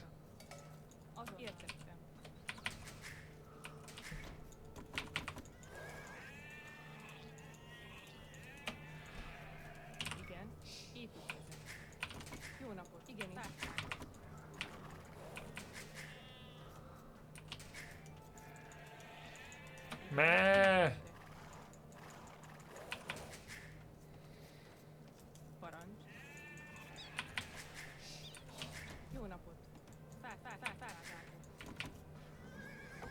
Yeah, Beastmaster was fun in Dota 2.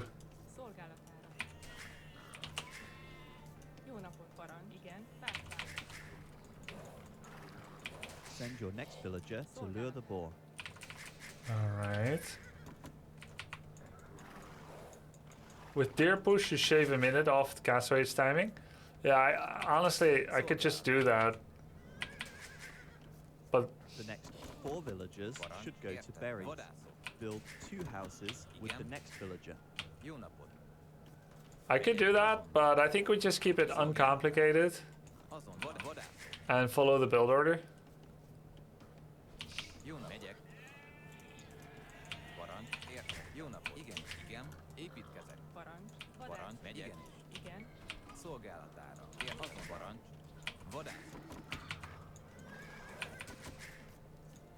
The build order asked you to deer push? Really?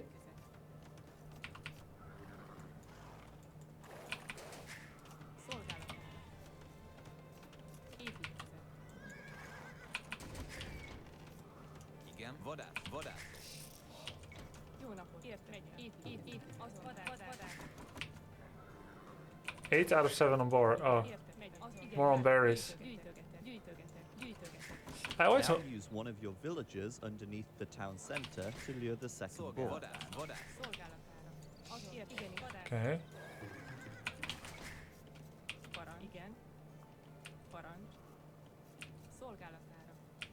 Stop killing fresh sheep right before boar. Yeah, that's kind of because like there's this short window where they're not gathering food yet.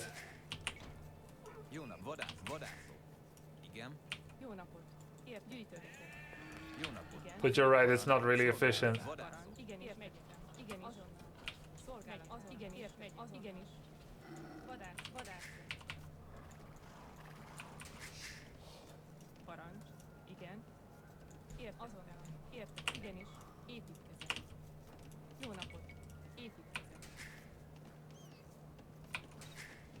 It doesn't say where the next villager should go. Oh, more on wood. Okay.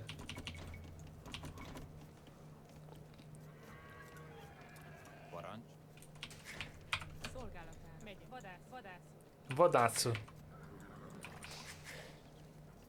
Build second lumber camp. They don't have voice lines for everything, huh?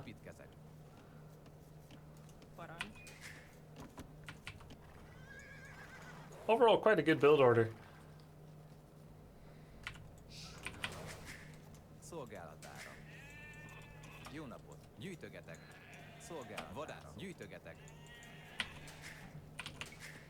So we're gonna have enough on wood soon.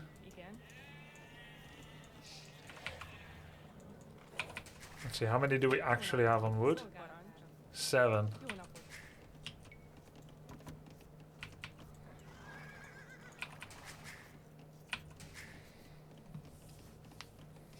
Now the last 2 villagers should go to gold. Okay. Where would you guys make it? Opposite? Has the biggest surface area with a bunch of gold nodes.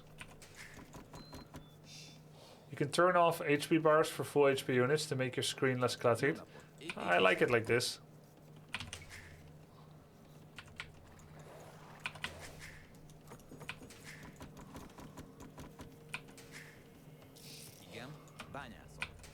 I'm supply blocked. Oh, you're meant to. It didn't say it.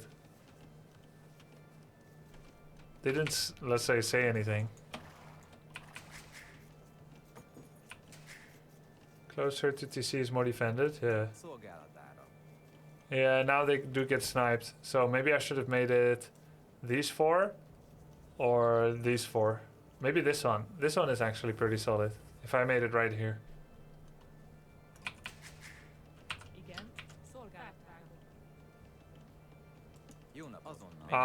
Build order already failed because I didn't push the deer. Alright, let's restart. This time we will push the deer. Build 2 houses. Then send your first 6 villagers to sheep.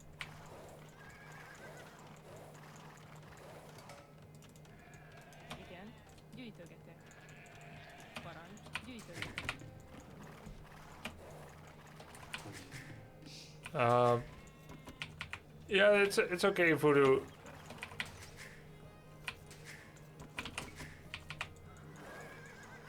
You can also distance steer with villagers on arena. Yeah, but no reason to distance steer when I could just push them in, right?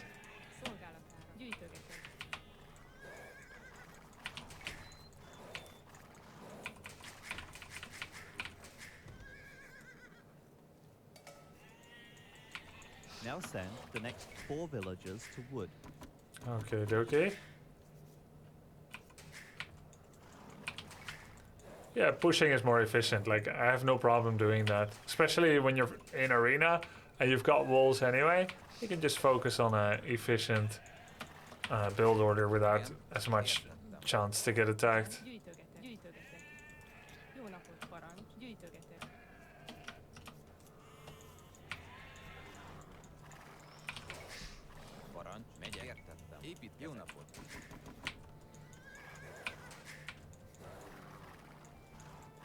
Oh, wait. It's not like in AoE4 where you can push anytime. You have to push once you need them. I just realized.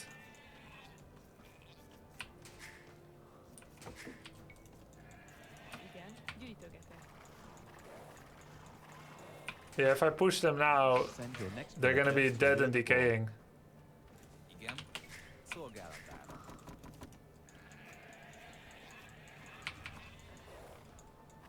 I'll wait until it's needed. The next 4 villagers should go to berries. Build 2 houses with the next villager.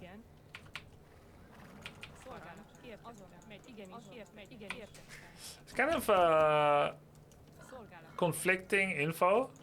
The next 4 go on berries, but the next villager goes on 2 houses.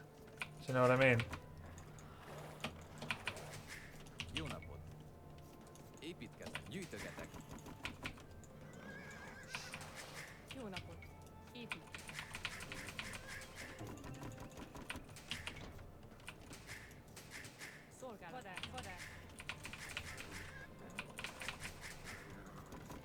Yeah, he builds 2 houses, then goes to berries. That makes sense, I guess.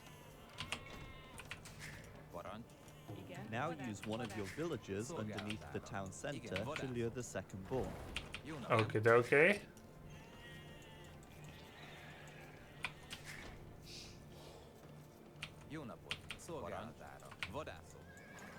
Let's also go start prepping the deer now soon.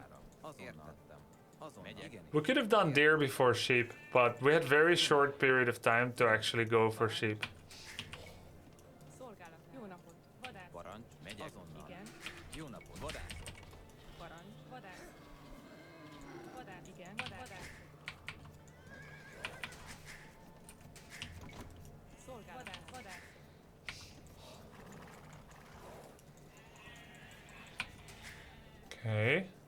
We have one too many on berries. Megyek. Építek. Igen. I don't remember the call out to get farms. I don't think there was a call out. Parancs. Azonnal. Építek. Igen. Vadászok.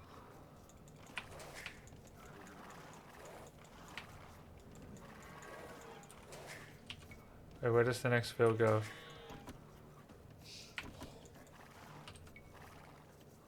Build a second lumber camp.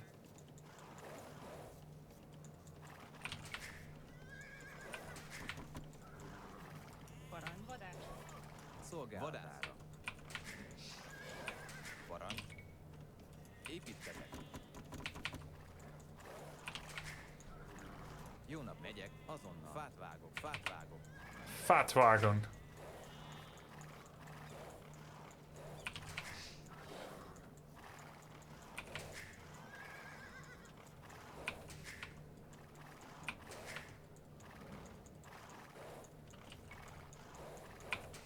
Szolgálat. Vadászok.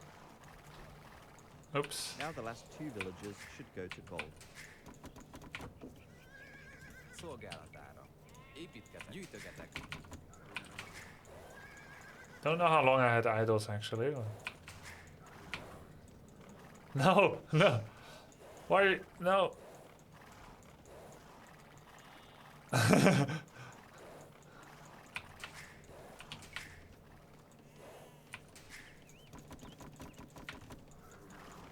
Why are you running?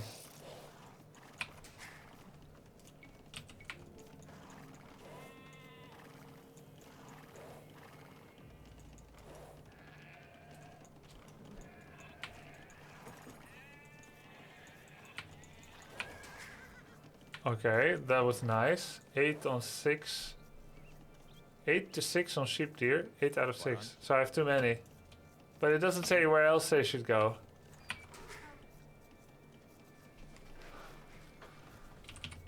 Oh, that's just weird. 2 on farms? Igen. Oh yeah. My bad, it does say. Szolgálatára. Építkezek. Szolgálatára. Jó Építkezek. napot. Gyűjtögetek.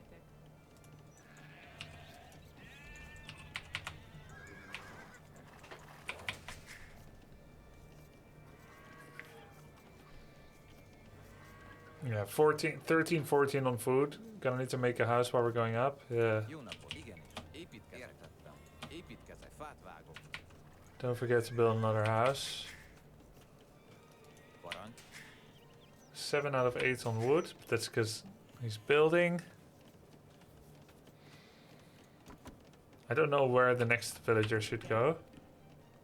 Jó napot. Oops, sheep are a bit far. Now build a market and a blacksmith, and send the next 2 villagers to wood. You should then be able to click up to the castle. Jó napot. Építkezek. Építkezek. Fát vágok. This is the worst position ever of these buildings. Because I've blocked off easy access to the wood line.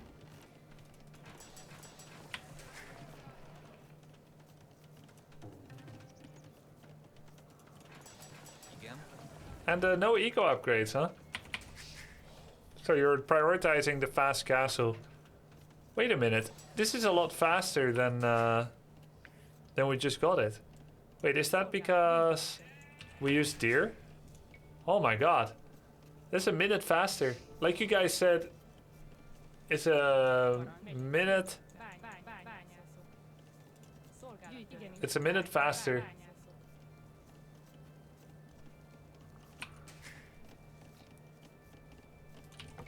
Bányászok. When you use deer. Research, wheelbarrow, horse collar, double bit axe.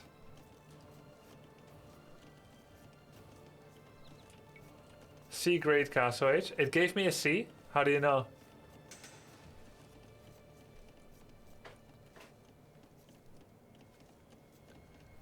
Click objectives for score.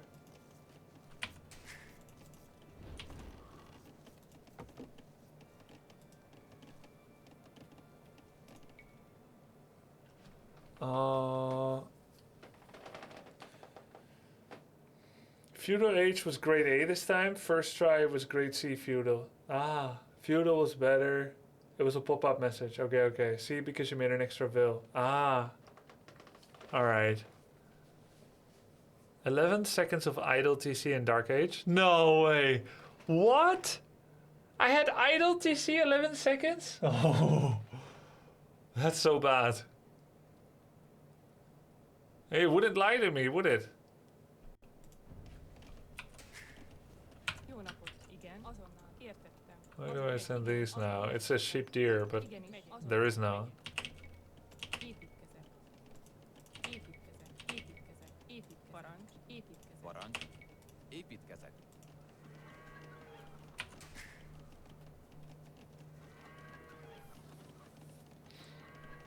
It's fast 11 seconds on 1.7. All right. Jó napot. Igen. Értettem. Igenis, építkezek. Jó napot. Építkezek. Bányászok. Parancs. Építkezek. Fát vágok.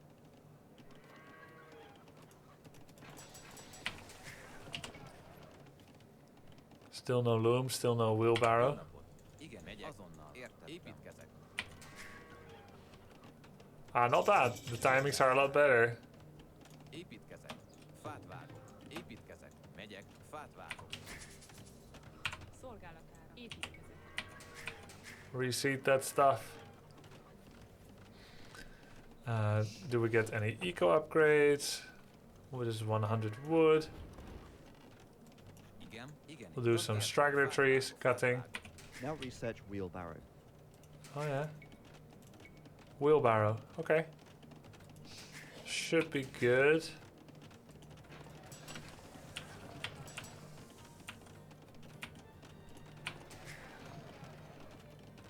Not enough wood to immediately go triple TC. Guess you can, especially since I'm building it. Since I'm building it with wood villagers. Get 3rd TC before anything else. You think I shouldn't have got wheelbarrow? Is that it? Or you just mean now before anything else? Szolgálatára. Parancs. Bányász. Megyek. Építkezek. Parancs. Szolgálatára. Igen. Építkezek. Jó napot. Építkezek.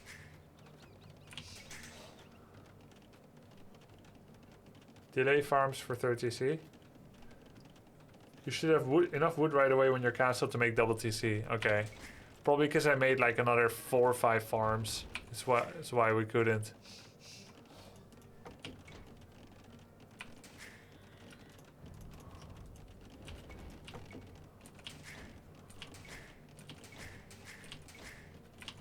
Parancs. Szolgálatára. Igen. Építkezek. Igen. Építkezek. But now, normally, I probably wouldn't just be spamming farms. I would be trying to get... I would be trying to get... some buildings that are unique to Castle Age to actually start achieving things on the map. I would imagine. Wheelbarrow starts paying off at 35 villagers, but don't quote me on that, so it was a bit too early. It's efficient if you have 15 farms. Okay, so he said that, the build order said that, but it's fine, huh? It's a bit too early then. Oh my god, I don't have enough food. Buy it. Buy more. Szolgálatára. Építkezek. Jó napot. Építkezek. Jó napot. Építkezek. Igen. Építkezek. So I do actually need some serious farming. Parancs. I would actually not be able to immediately afford Szolgálatára. knights, archers, monks, maybe monks. Parancs. Igenis.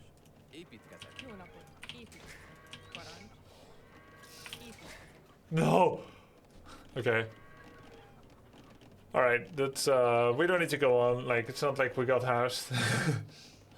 You need about 6 farms per TC. Okay. 18. Just to support the TCs? That's full boom. Just to support the TCs, you need 6 farms per TC? Interesting. Alright, this was good. We play 1 game a ladder. Without Viper's help. That's a big improvement. Civ? What Civ did we just play in the mission? Malians? No. I mean, it doesn't matter. We'll play anything. Malians. Buildings cost less wood except farms. Barracks get pierce armor. Gold mines last longer. We're gonna get the Gabetto, a fragile ranged infantry with high attack. Unique text, Tigui. Town centers fire extra arrows even when empty. Farimba. Stable units plus 5 attack. And universities work 80% faster. Magyar since they have no eco bonus. Ah, and they're a good scout civ. For archers, you're gonna want to reach like 30-40 farms, eventually in Imperial. For food units, a lot more. Alright.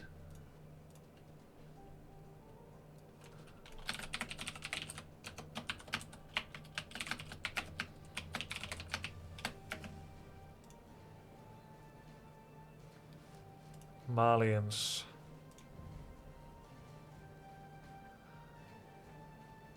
Gold mines last longer. Are you doing A to Z on AoE? No, not in particular. You don't need army so early in arena? Yeah. Wait, did we just play against you, Waldy? Were you Wally?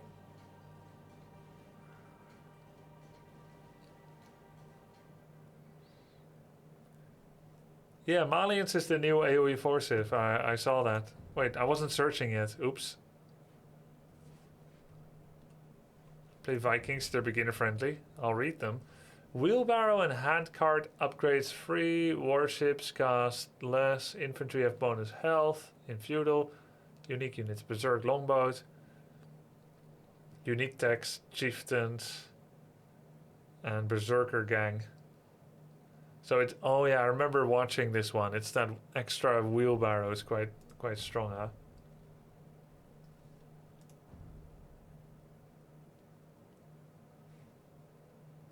Yeah, we can play Vikings.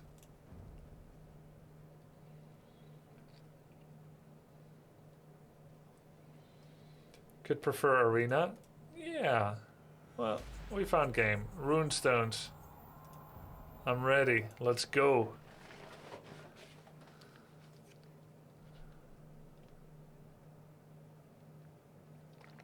Vikings are usually played as an archer civ, transitioning into their berserker infantry late game. But can't do anything though. Okay, and I'm against the Huns. What do Huns do?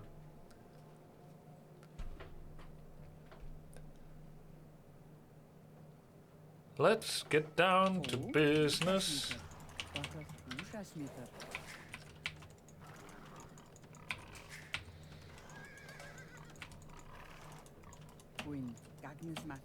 Gagnismatar.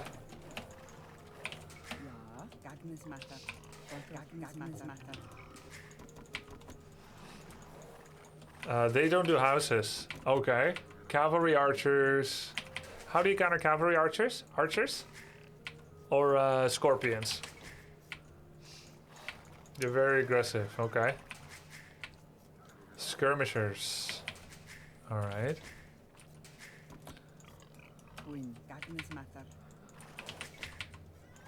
Found some sheep.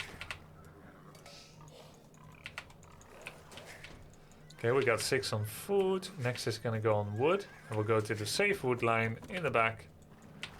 We found a boar and berries.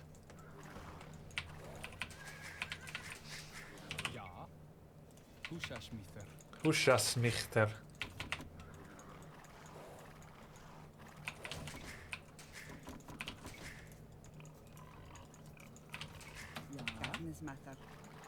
Crossbow mass can also work. Alright.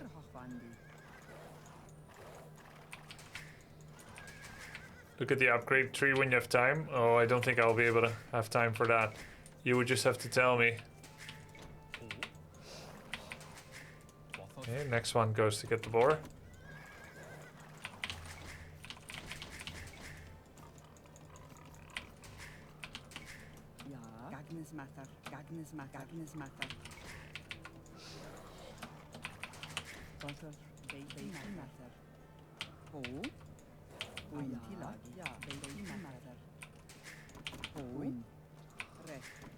Now we're gonna go double house.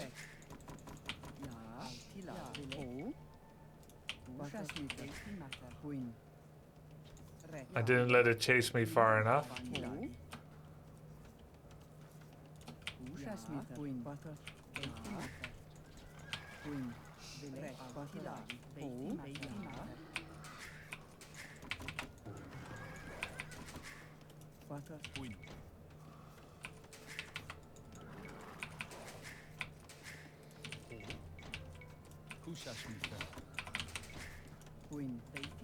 Oh, that's where the idle TC happens, huh? Wait, where's my... Okay. Made a few miscontrols.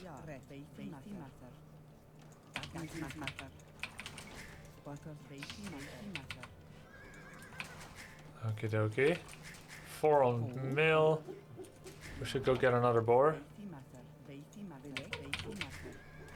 Did I find all the sheep yet? No, I think there's still 2 sheep missing.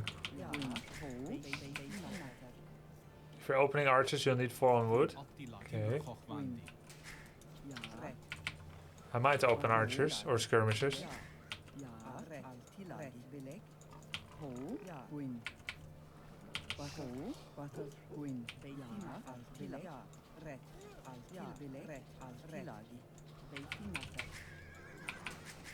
There are sheep at the top.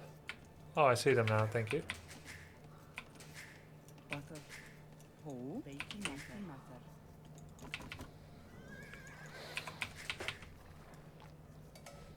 Okay, let's go scout him. We have 4, we have 4.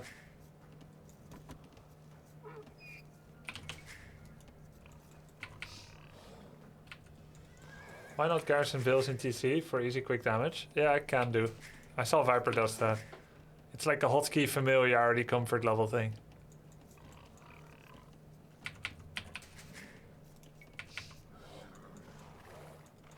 He will open with scouts. Hunts always do. You need walls and defensive spears. Okay.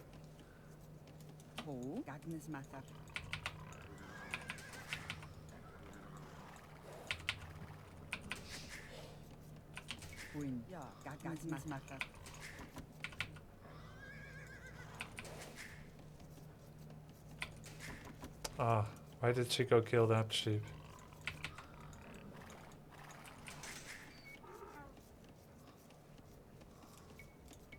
Let's age up before we finish that villager.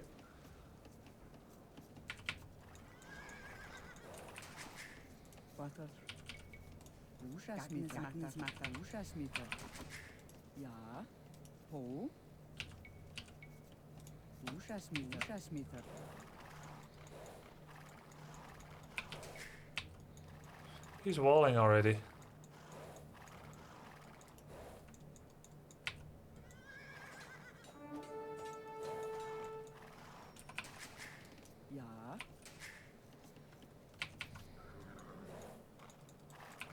Distribute your villagers to wood. Oh yeah, I forgot about that.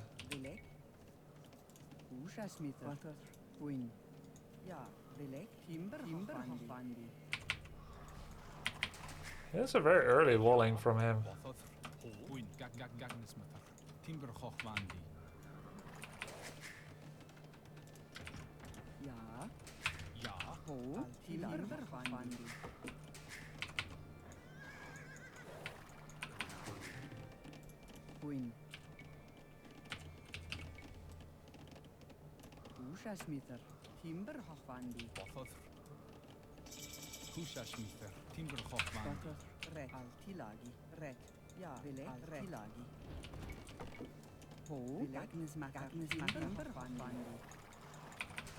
Looks like we aged up a little quicker than him.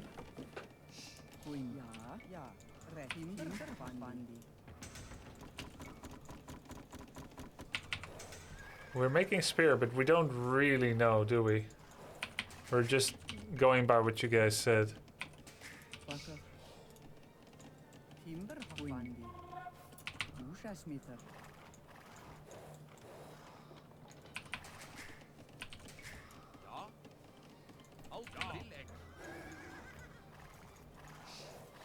Pretty late boar from him. It doesn't look like he's being aggressive actually.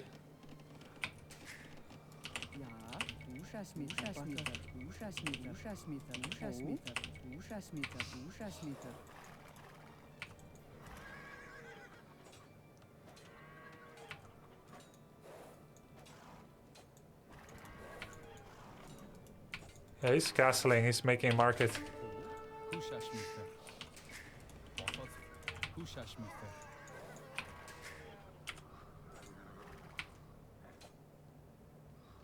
Oh, he's struggling a bit.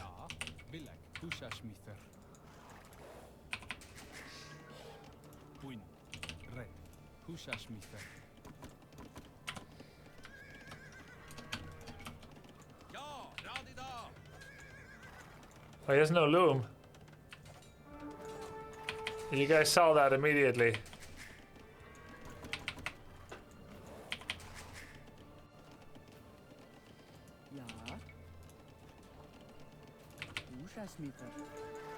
Oops.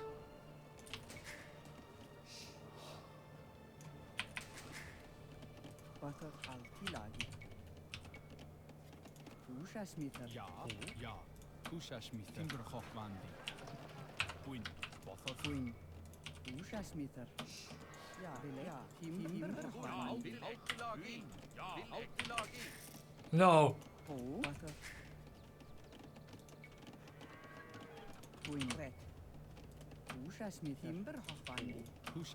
I'll get Town Watch. Wait, don't get... Oh, I forgot gold. I entirely forgot gold.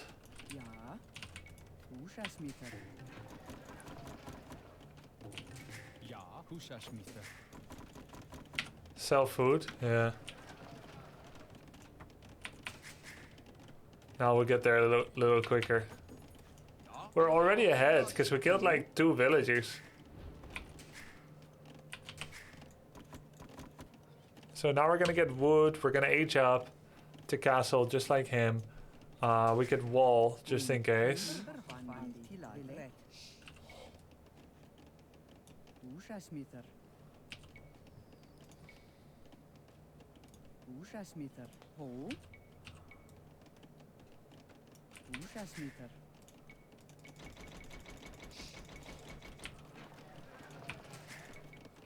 Okay. Oh, no.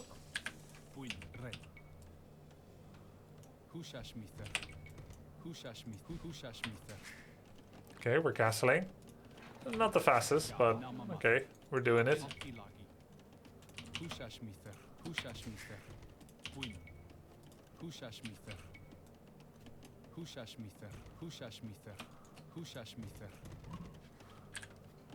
He just aged up, okay, faster than us.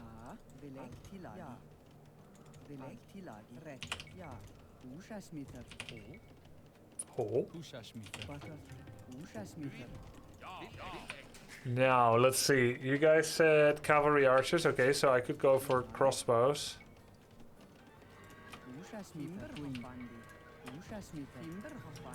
Too late for archers, better go knights. Alright. Because I didn't build up enough of a buffer for them.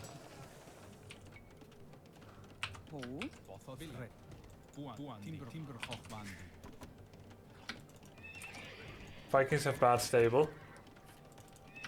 Okay, that's fine. Timberhochwandi. 3 more on gold.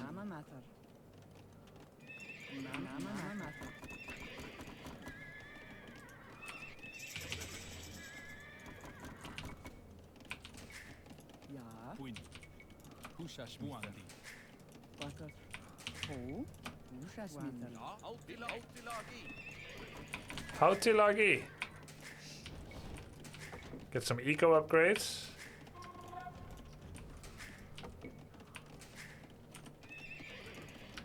Alright, let's see how they do. There is a scout cavalry. Let's try to not get seen by him.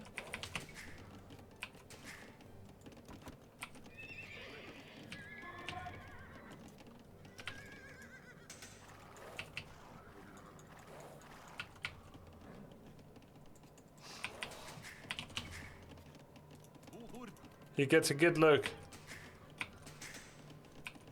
Forcini.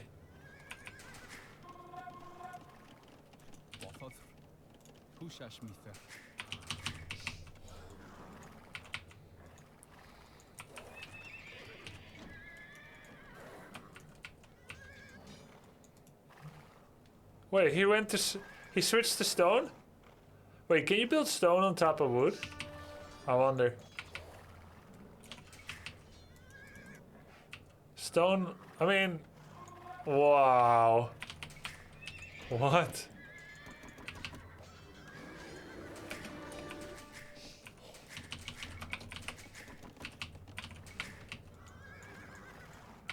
He's making double lane walls, but like not everywhere.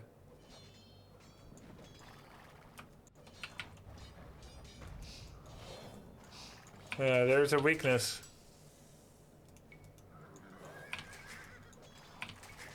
Small weaknesses. Does he have loom yet? He does not have loom yet.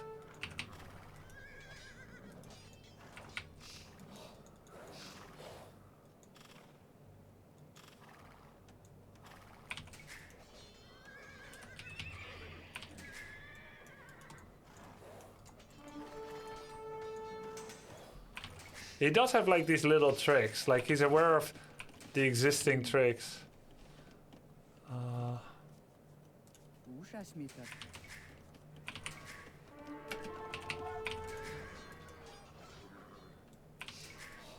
Oh, there we go. Cavalry archers, like you guys said.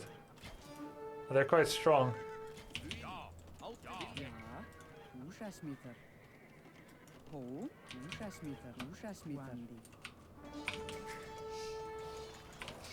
I need to idle his economy more.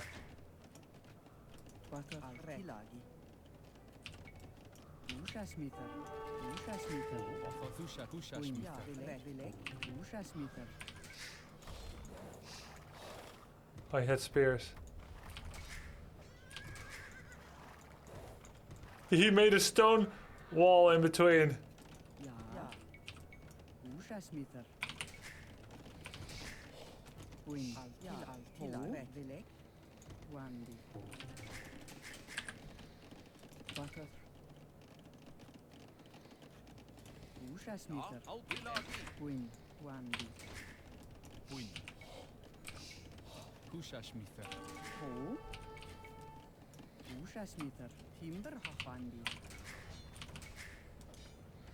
He's like constantly rewalling.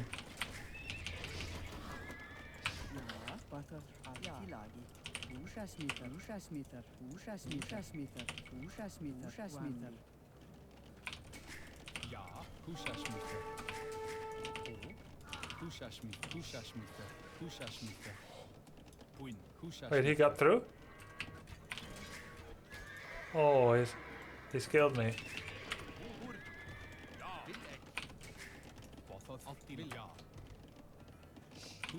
Ah!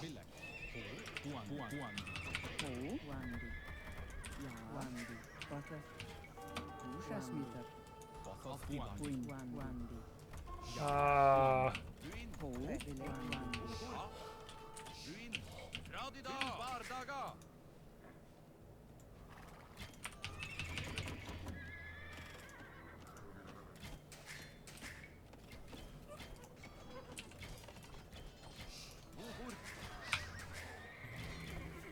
Not too bad actually, knights.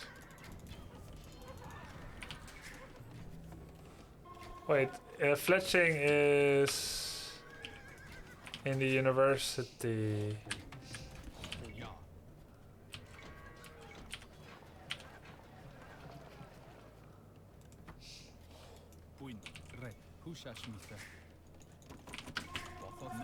No! Whoa, what's going on? Wait, where did I send them away from?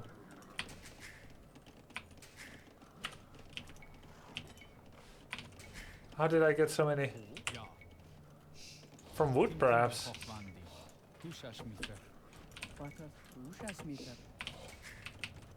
Armor for knights? Yeah.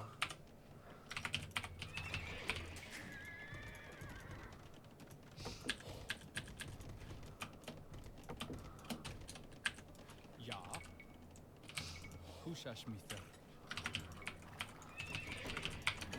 Win. I'm gonna get supply blocked big time. Ah,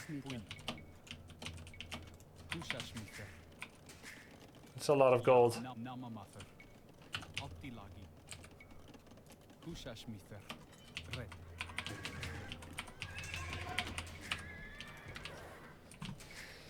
Ho. Bothos. Ja. Optilagi. Kushashmither. Win. Namamather. Timbergochlandi. That's archer armor? Oh, shoot.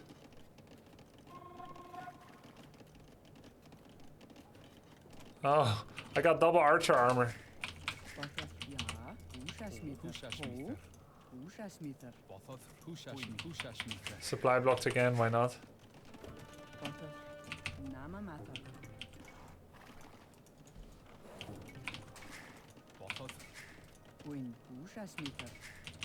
Time for some skirmishers? Yeah. That's what I was thinking.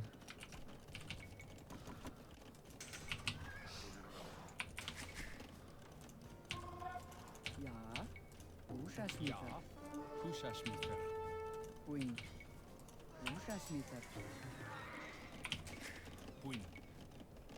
Kushashmither. Namamather.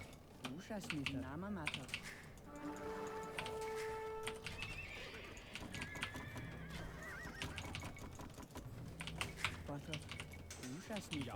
Kushashmither. Well, we're in again.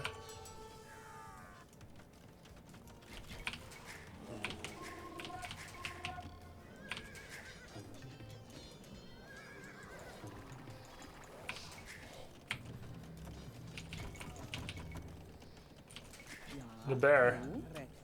Did you just sick a bear on me? Rude.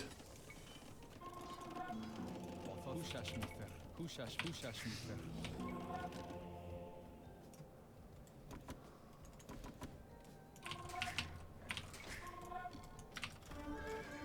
Oh, what a high level game. Out of this world. Win. Kushashmither. Bothos. Kushashmither. Ja. Kushashmither. Oh my god, he can't keep up with my amazing multitasking. University. We're gonna get ballistics. Ja.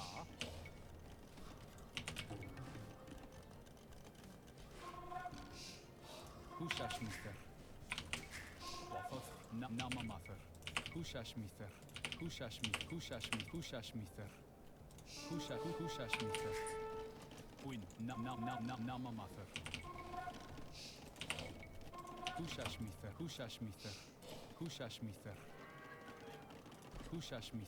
Oh my god. Positioning. Kushashmither. Where? Let's go attack with archers.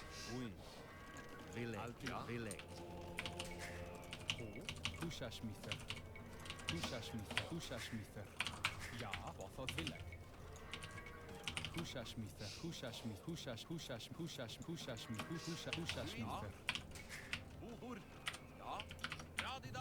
La di da! La di da!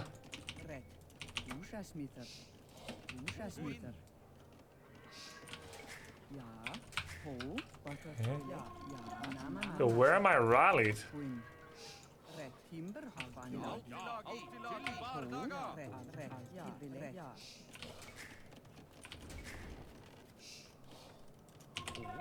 Kushashmither.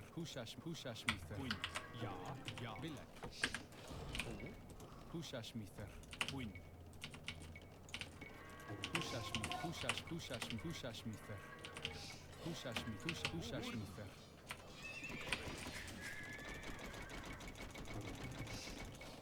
Bothos. Win. Optilagi. Ja. 17 on gold is okay, or? Vilek. I forgot all the micro tips for now that the Viper gave.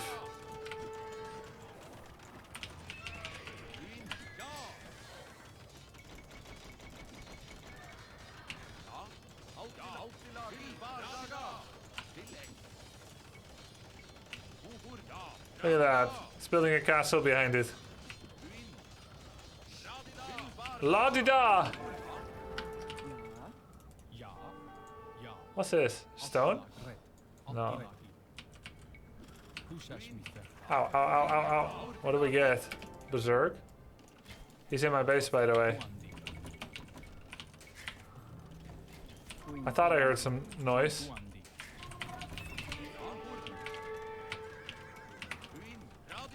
La-di-da!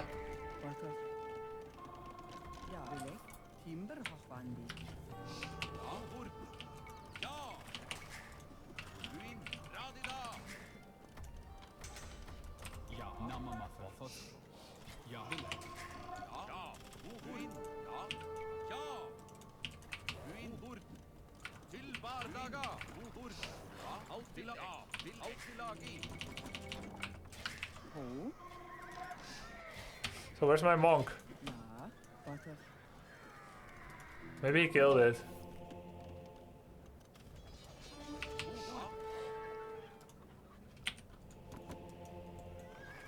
Trebuchets as soon as you get Imperial. Okay.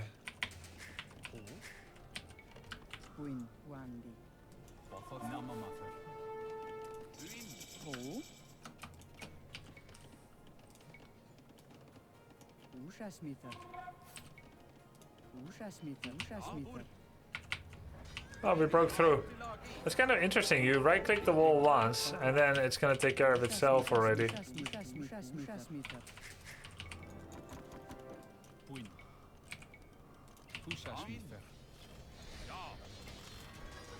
We should get upgraded skirmishers. Wait, we can't. Cavalier. We probably can't go paladin, eh? La-di-da. Cavalry archers. Wait, let me check what I'm special at. Chieftains, berserker gang, infantry HP. Ah, doesn't matter. We did it. GG. Wow. Infantry and arbalest. It's too late to switch to infantry. Wow, guys. But you know what's funny? Until I got the refresher from the tutorial and from Viper and you guys helping, when I was playing AoE2 the last time, I was playing at the exact same MMR and losing more than half. I mean, don't get me wrong, like, this was not a perfect game. But it's a lot better. Like, there's quite a big gap in what he had and what we had. You should review your game to remind yourself which cues you missed in builds earlier. Oh, I missed plenty. I didn't get the gold on time.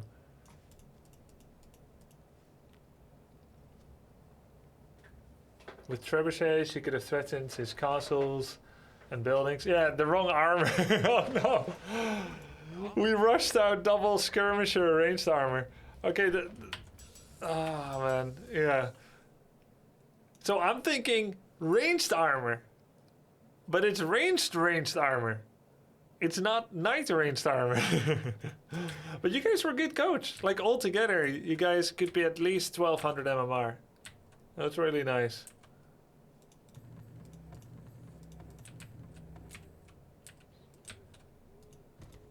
I probably need to get a hotkey for stray monks. We spam like crazy. Crowdsourced Viper.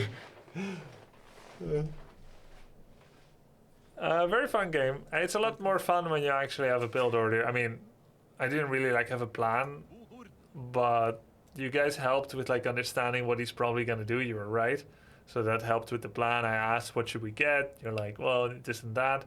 Then Kels was like, well, it's a little too late to start archers.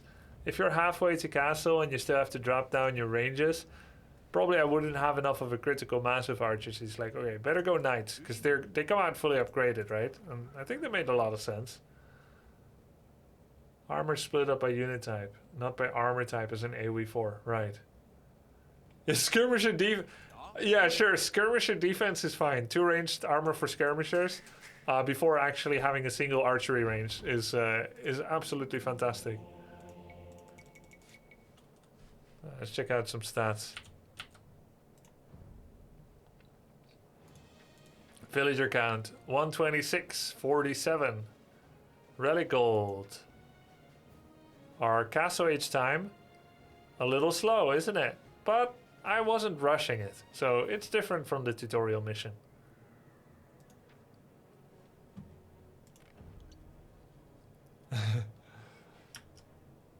As in skirmishers at home, knights forward to raid. Yeah, that would have been fine, like to defend with them. Yeah. Skirmisher defense and booming with triple TC would work, but only if he goes fast castle cav archers, not fast castle knights, which we didn't know at the time. That makes sense. You're almost above 1k. Ah, really? Wait, where can I see it again? I think in here, right? Hover over my name or something. Oh, 993. It would be the second time we get over 1,000 if we get another win. I was actually thinking of heading to bed. We can get over 1,000 next time. Pretty tired. I've been going at it pretty hard. We continue next time. What do you think? It should be okay. No sleep till 1800 elo. Well, then, nice to meet you. I am dead. Fun games today. Very fun games. Tomorrow, I am playing back to Warcraft's Weekly Cup. Then a little bit of extra Warcraft. Then Age of Empires 4. Saturday, I'm starting with Heroes of the Storm. And then playing Dota 2. Sunday, Warcraft 3 into Dota 2. And on Monday, if I'm not mistaken, XCOM 2. Let me check it out. Yes, XCOM 2. And on Tuesday, I'm gonna play Dota 2, then Age of Empires 2. So I'll see you guys on Tuesday if you just want to watch AoE2. And if you want to check out some of the other cool games, because it's going to be a lot of cool variety, just tune in every day. Have a good night, guys. Thanks for watching. And remember, be nice on the YouTube channel, Grubby AoE. I am going to be uploading both games. The right AoE and the wrong AoE. Whichever side you're on. It's going to be there. So, yep. Thanks a lot for watching. Have a good night. Bye-bye.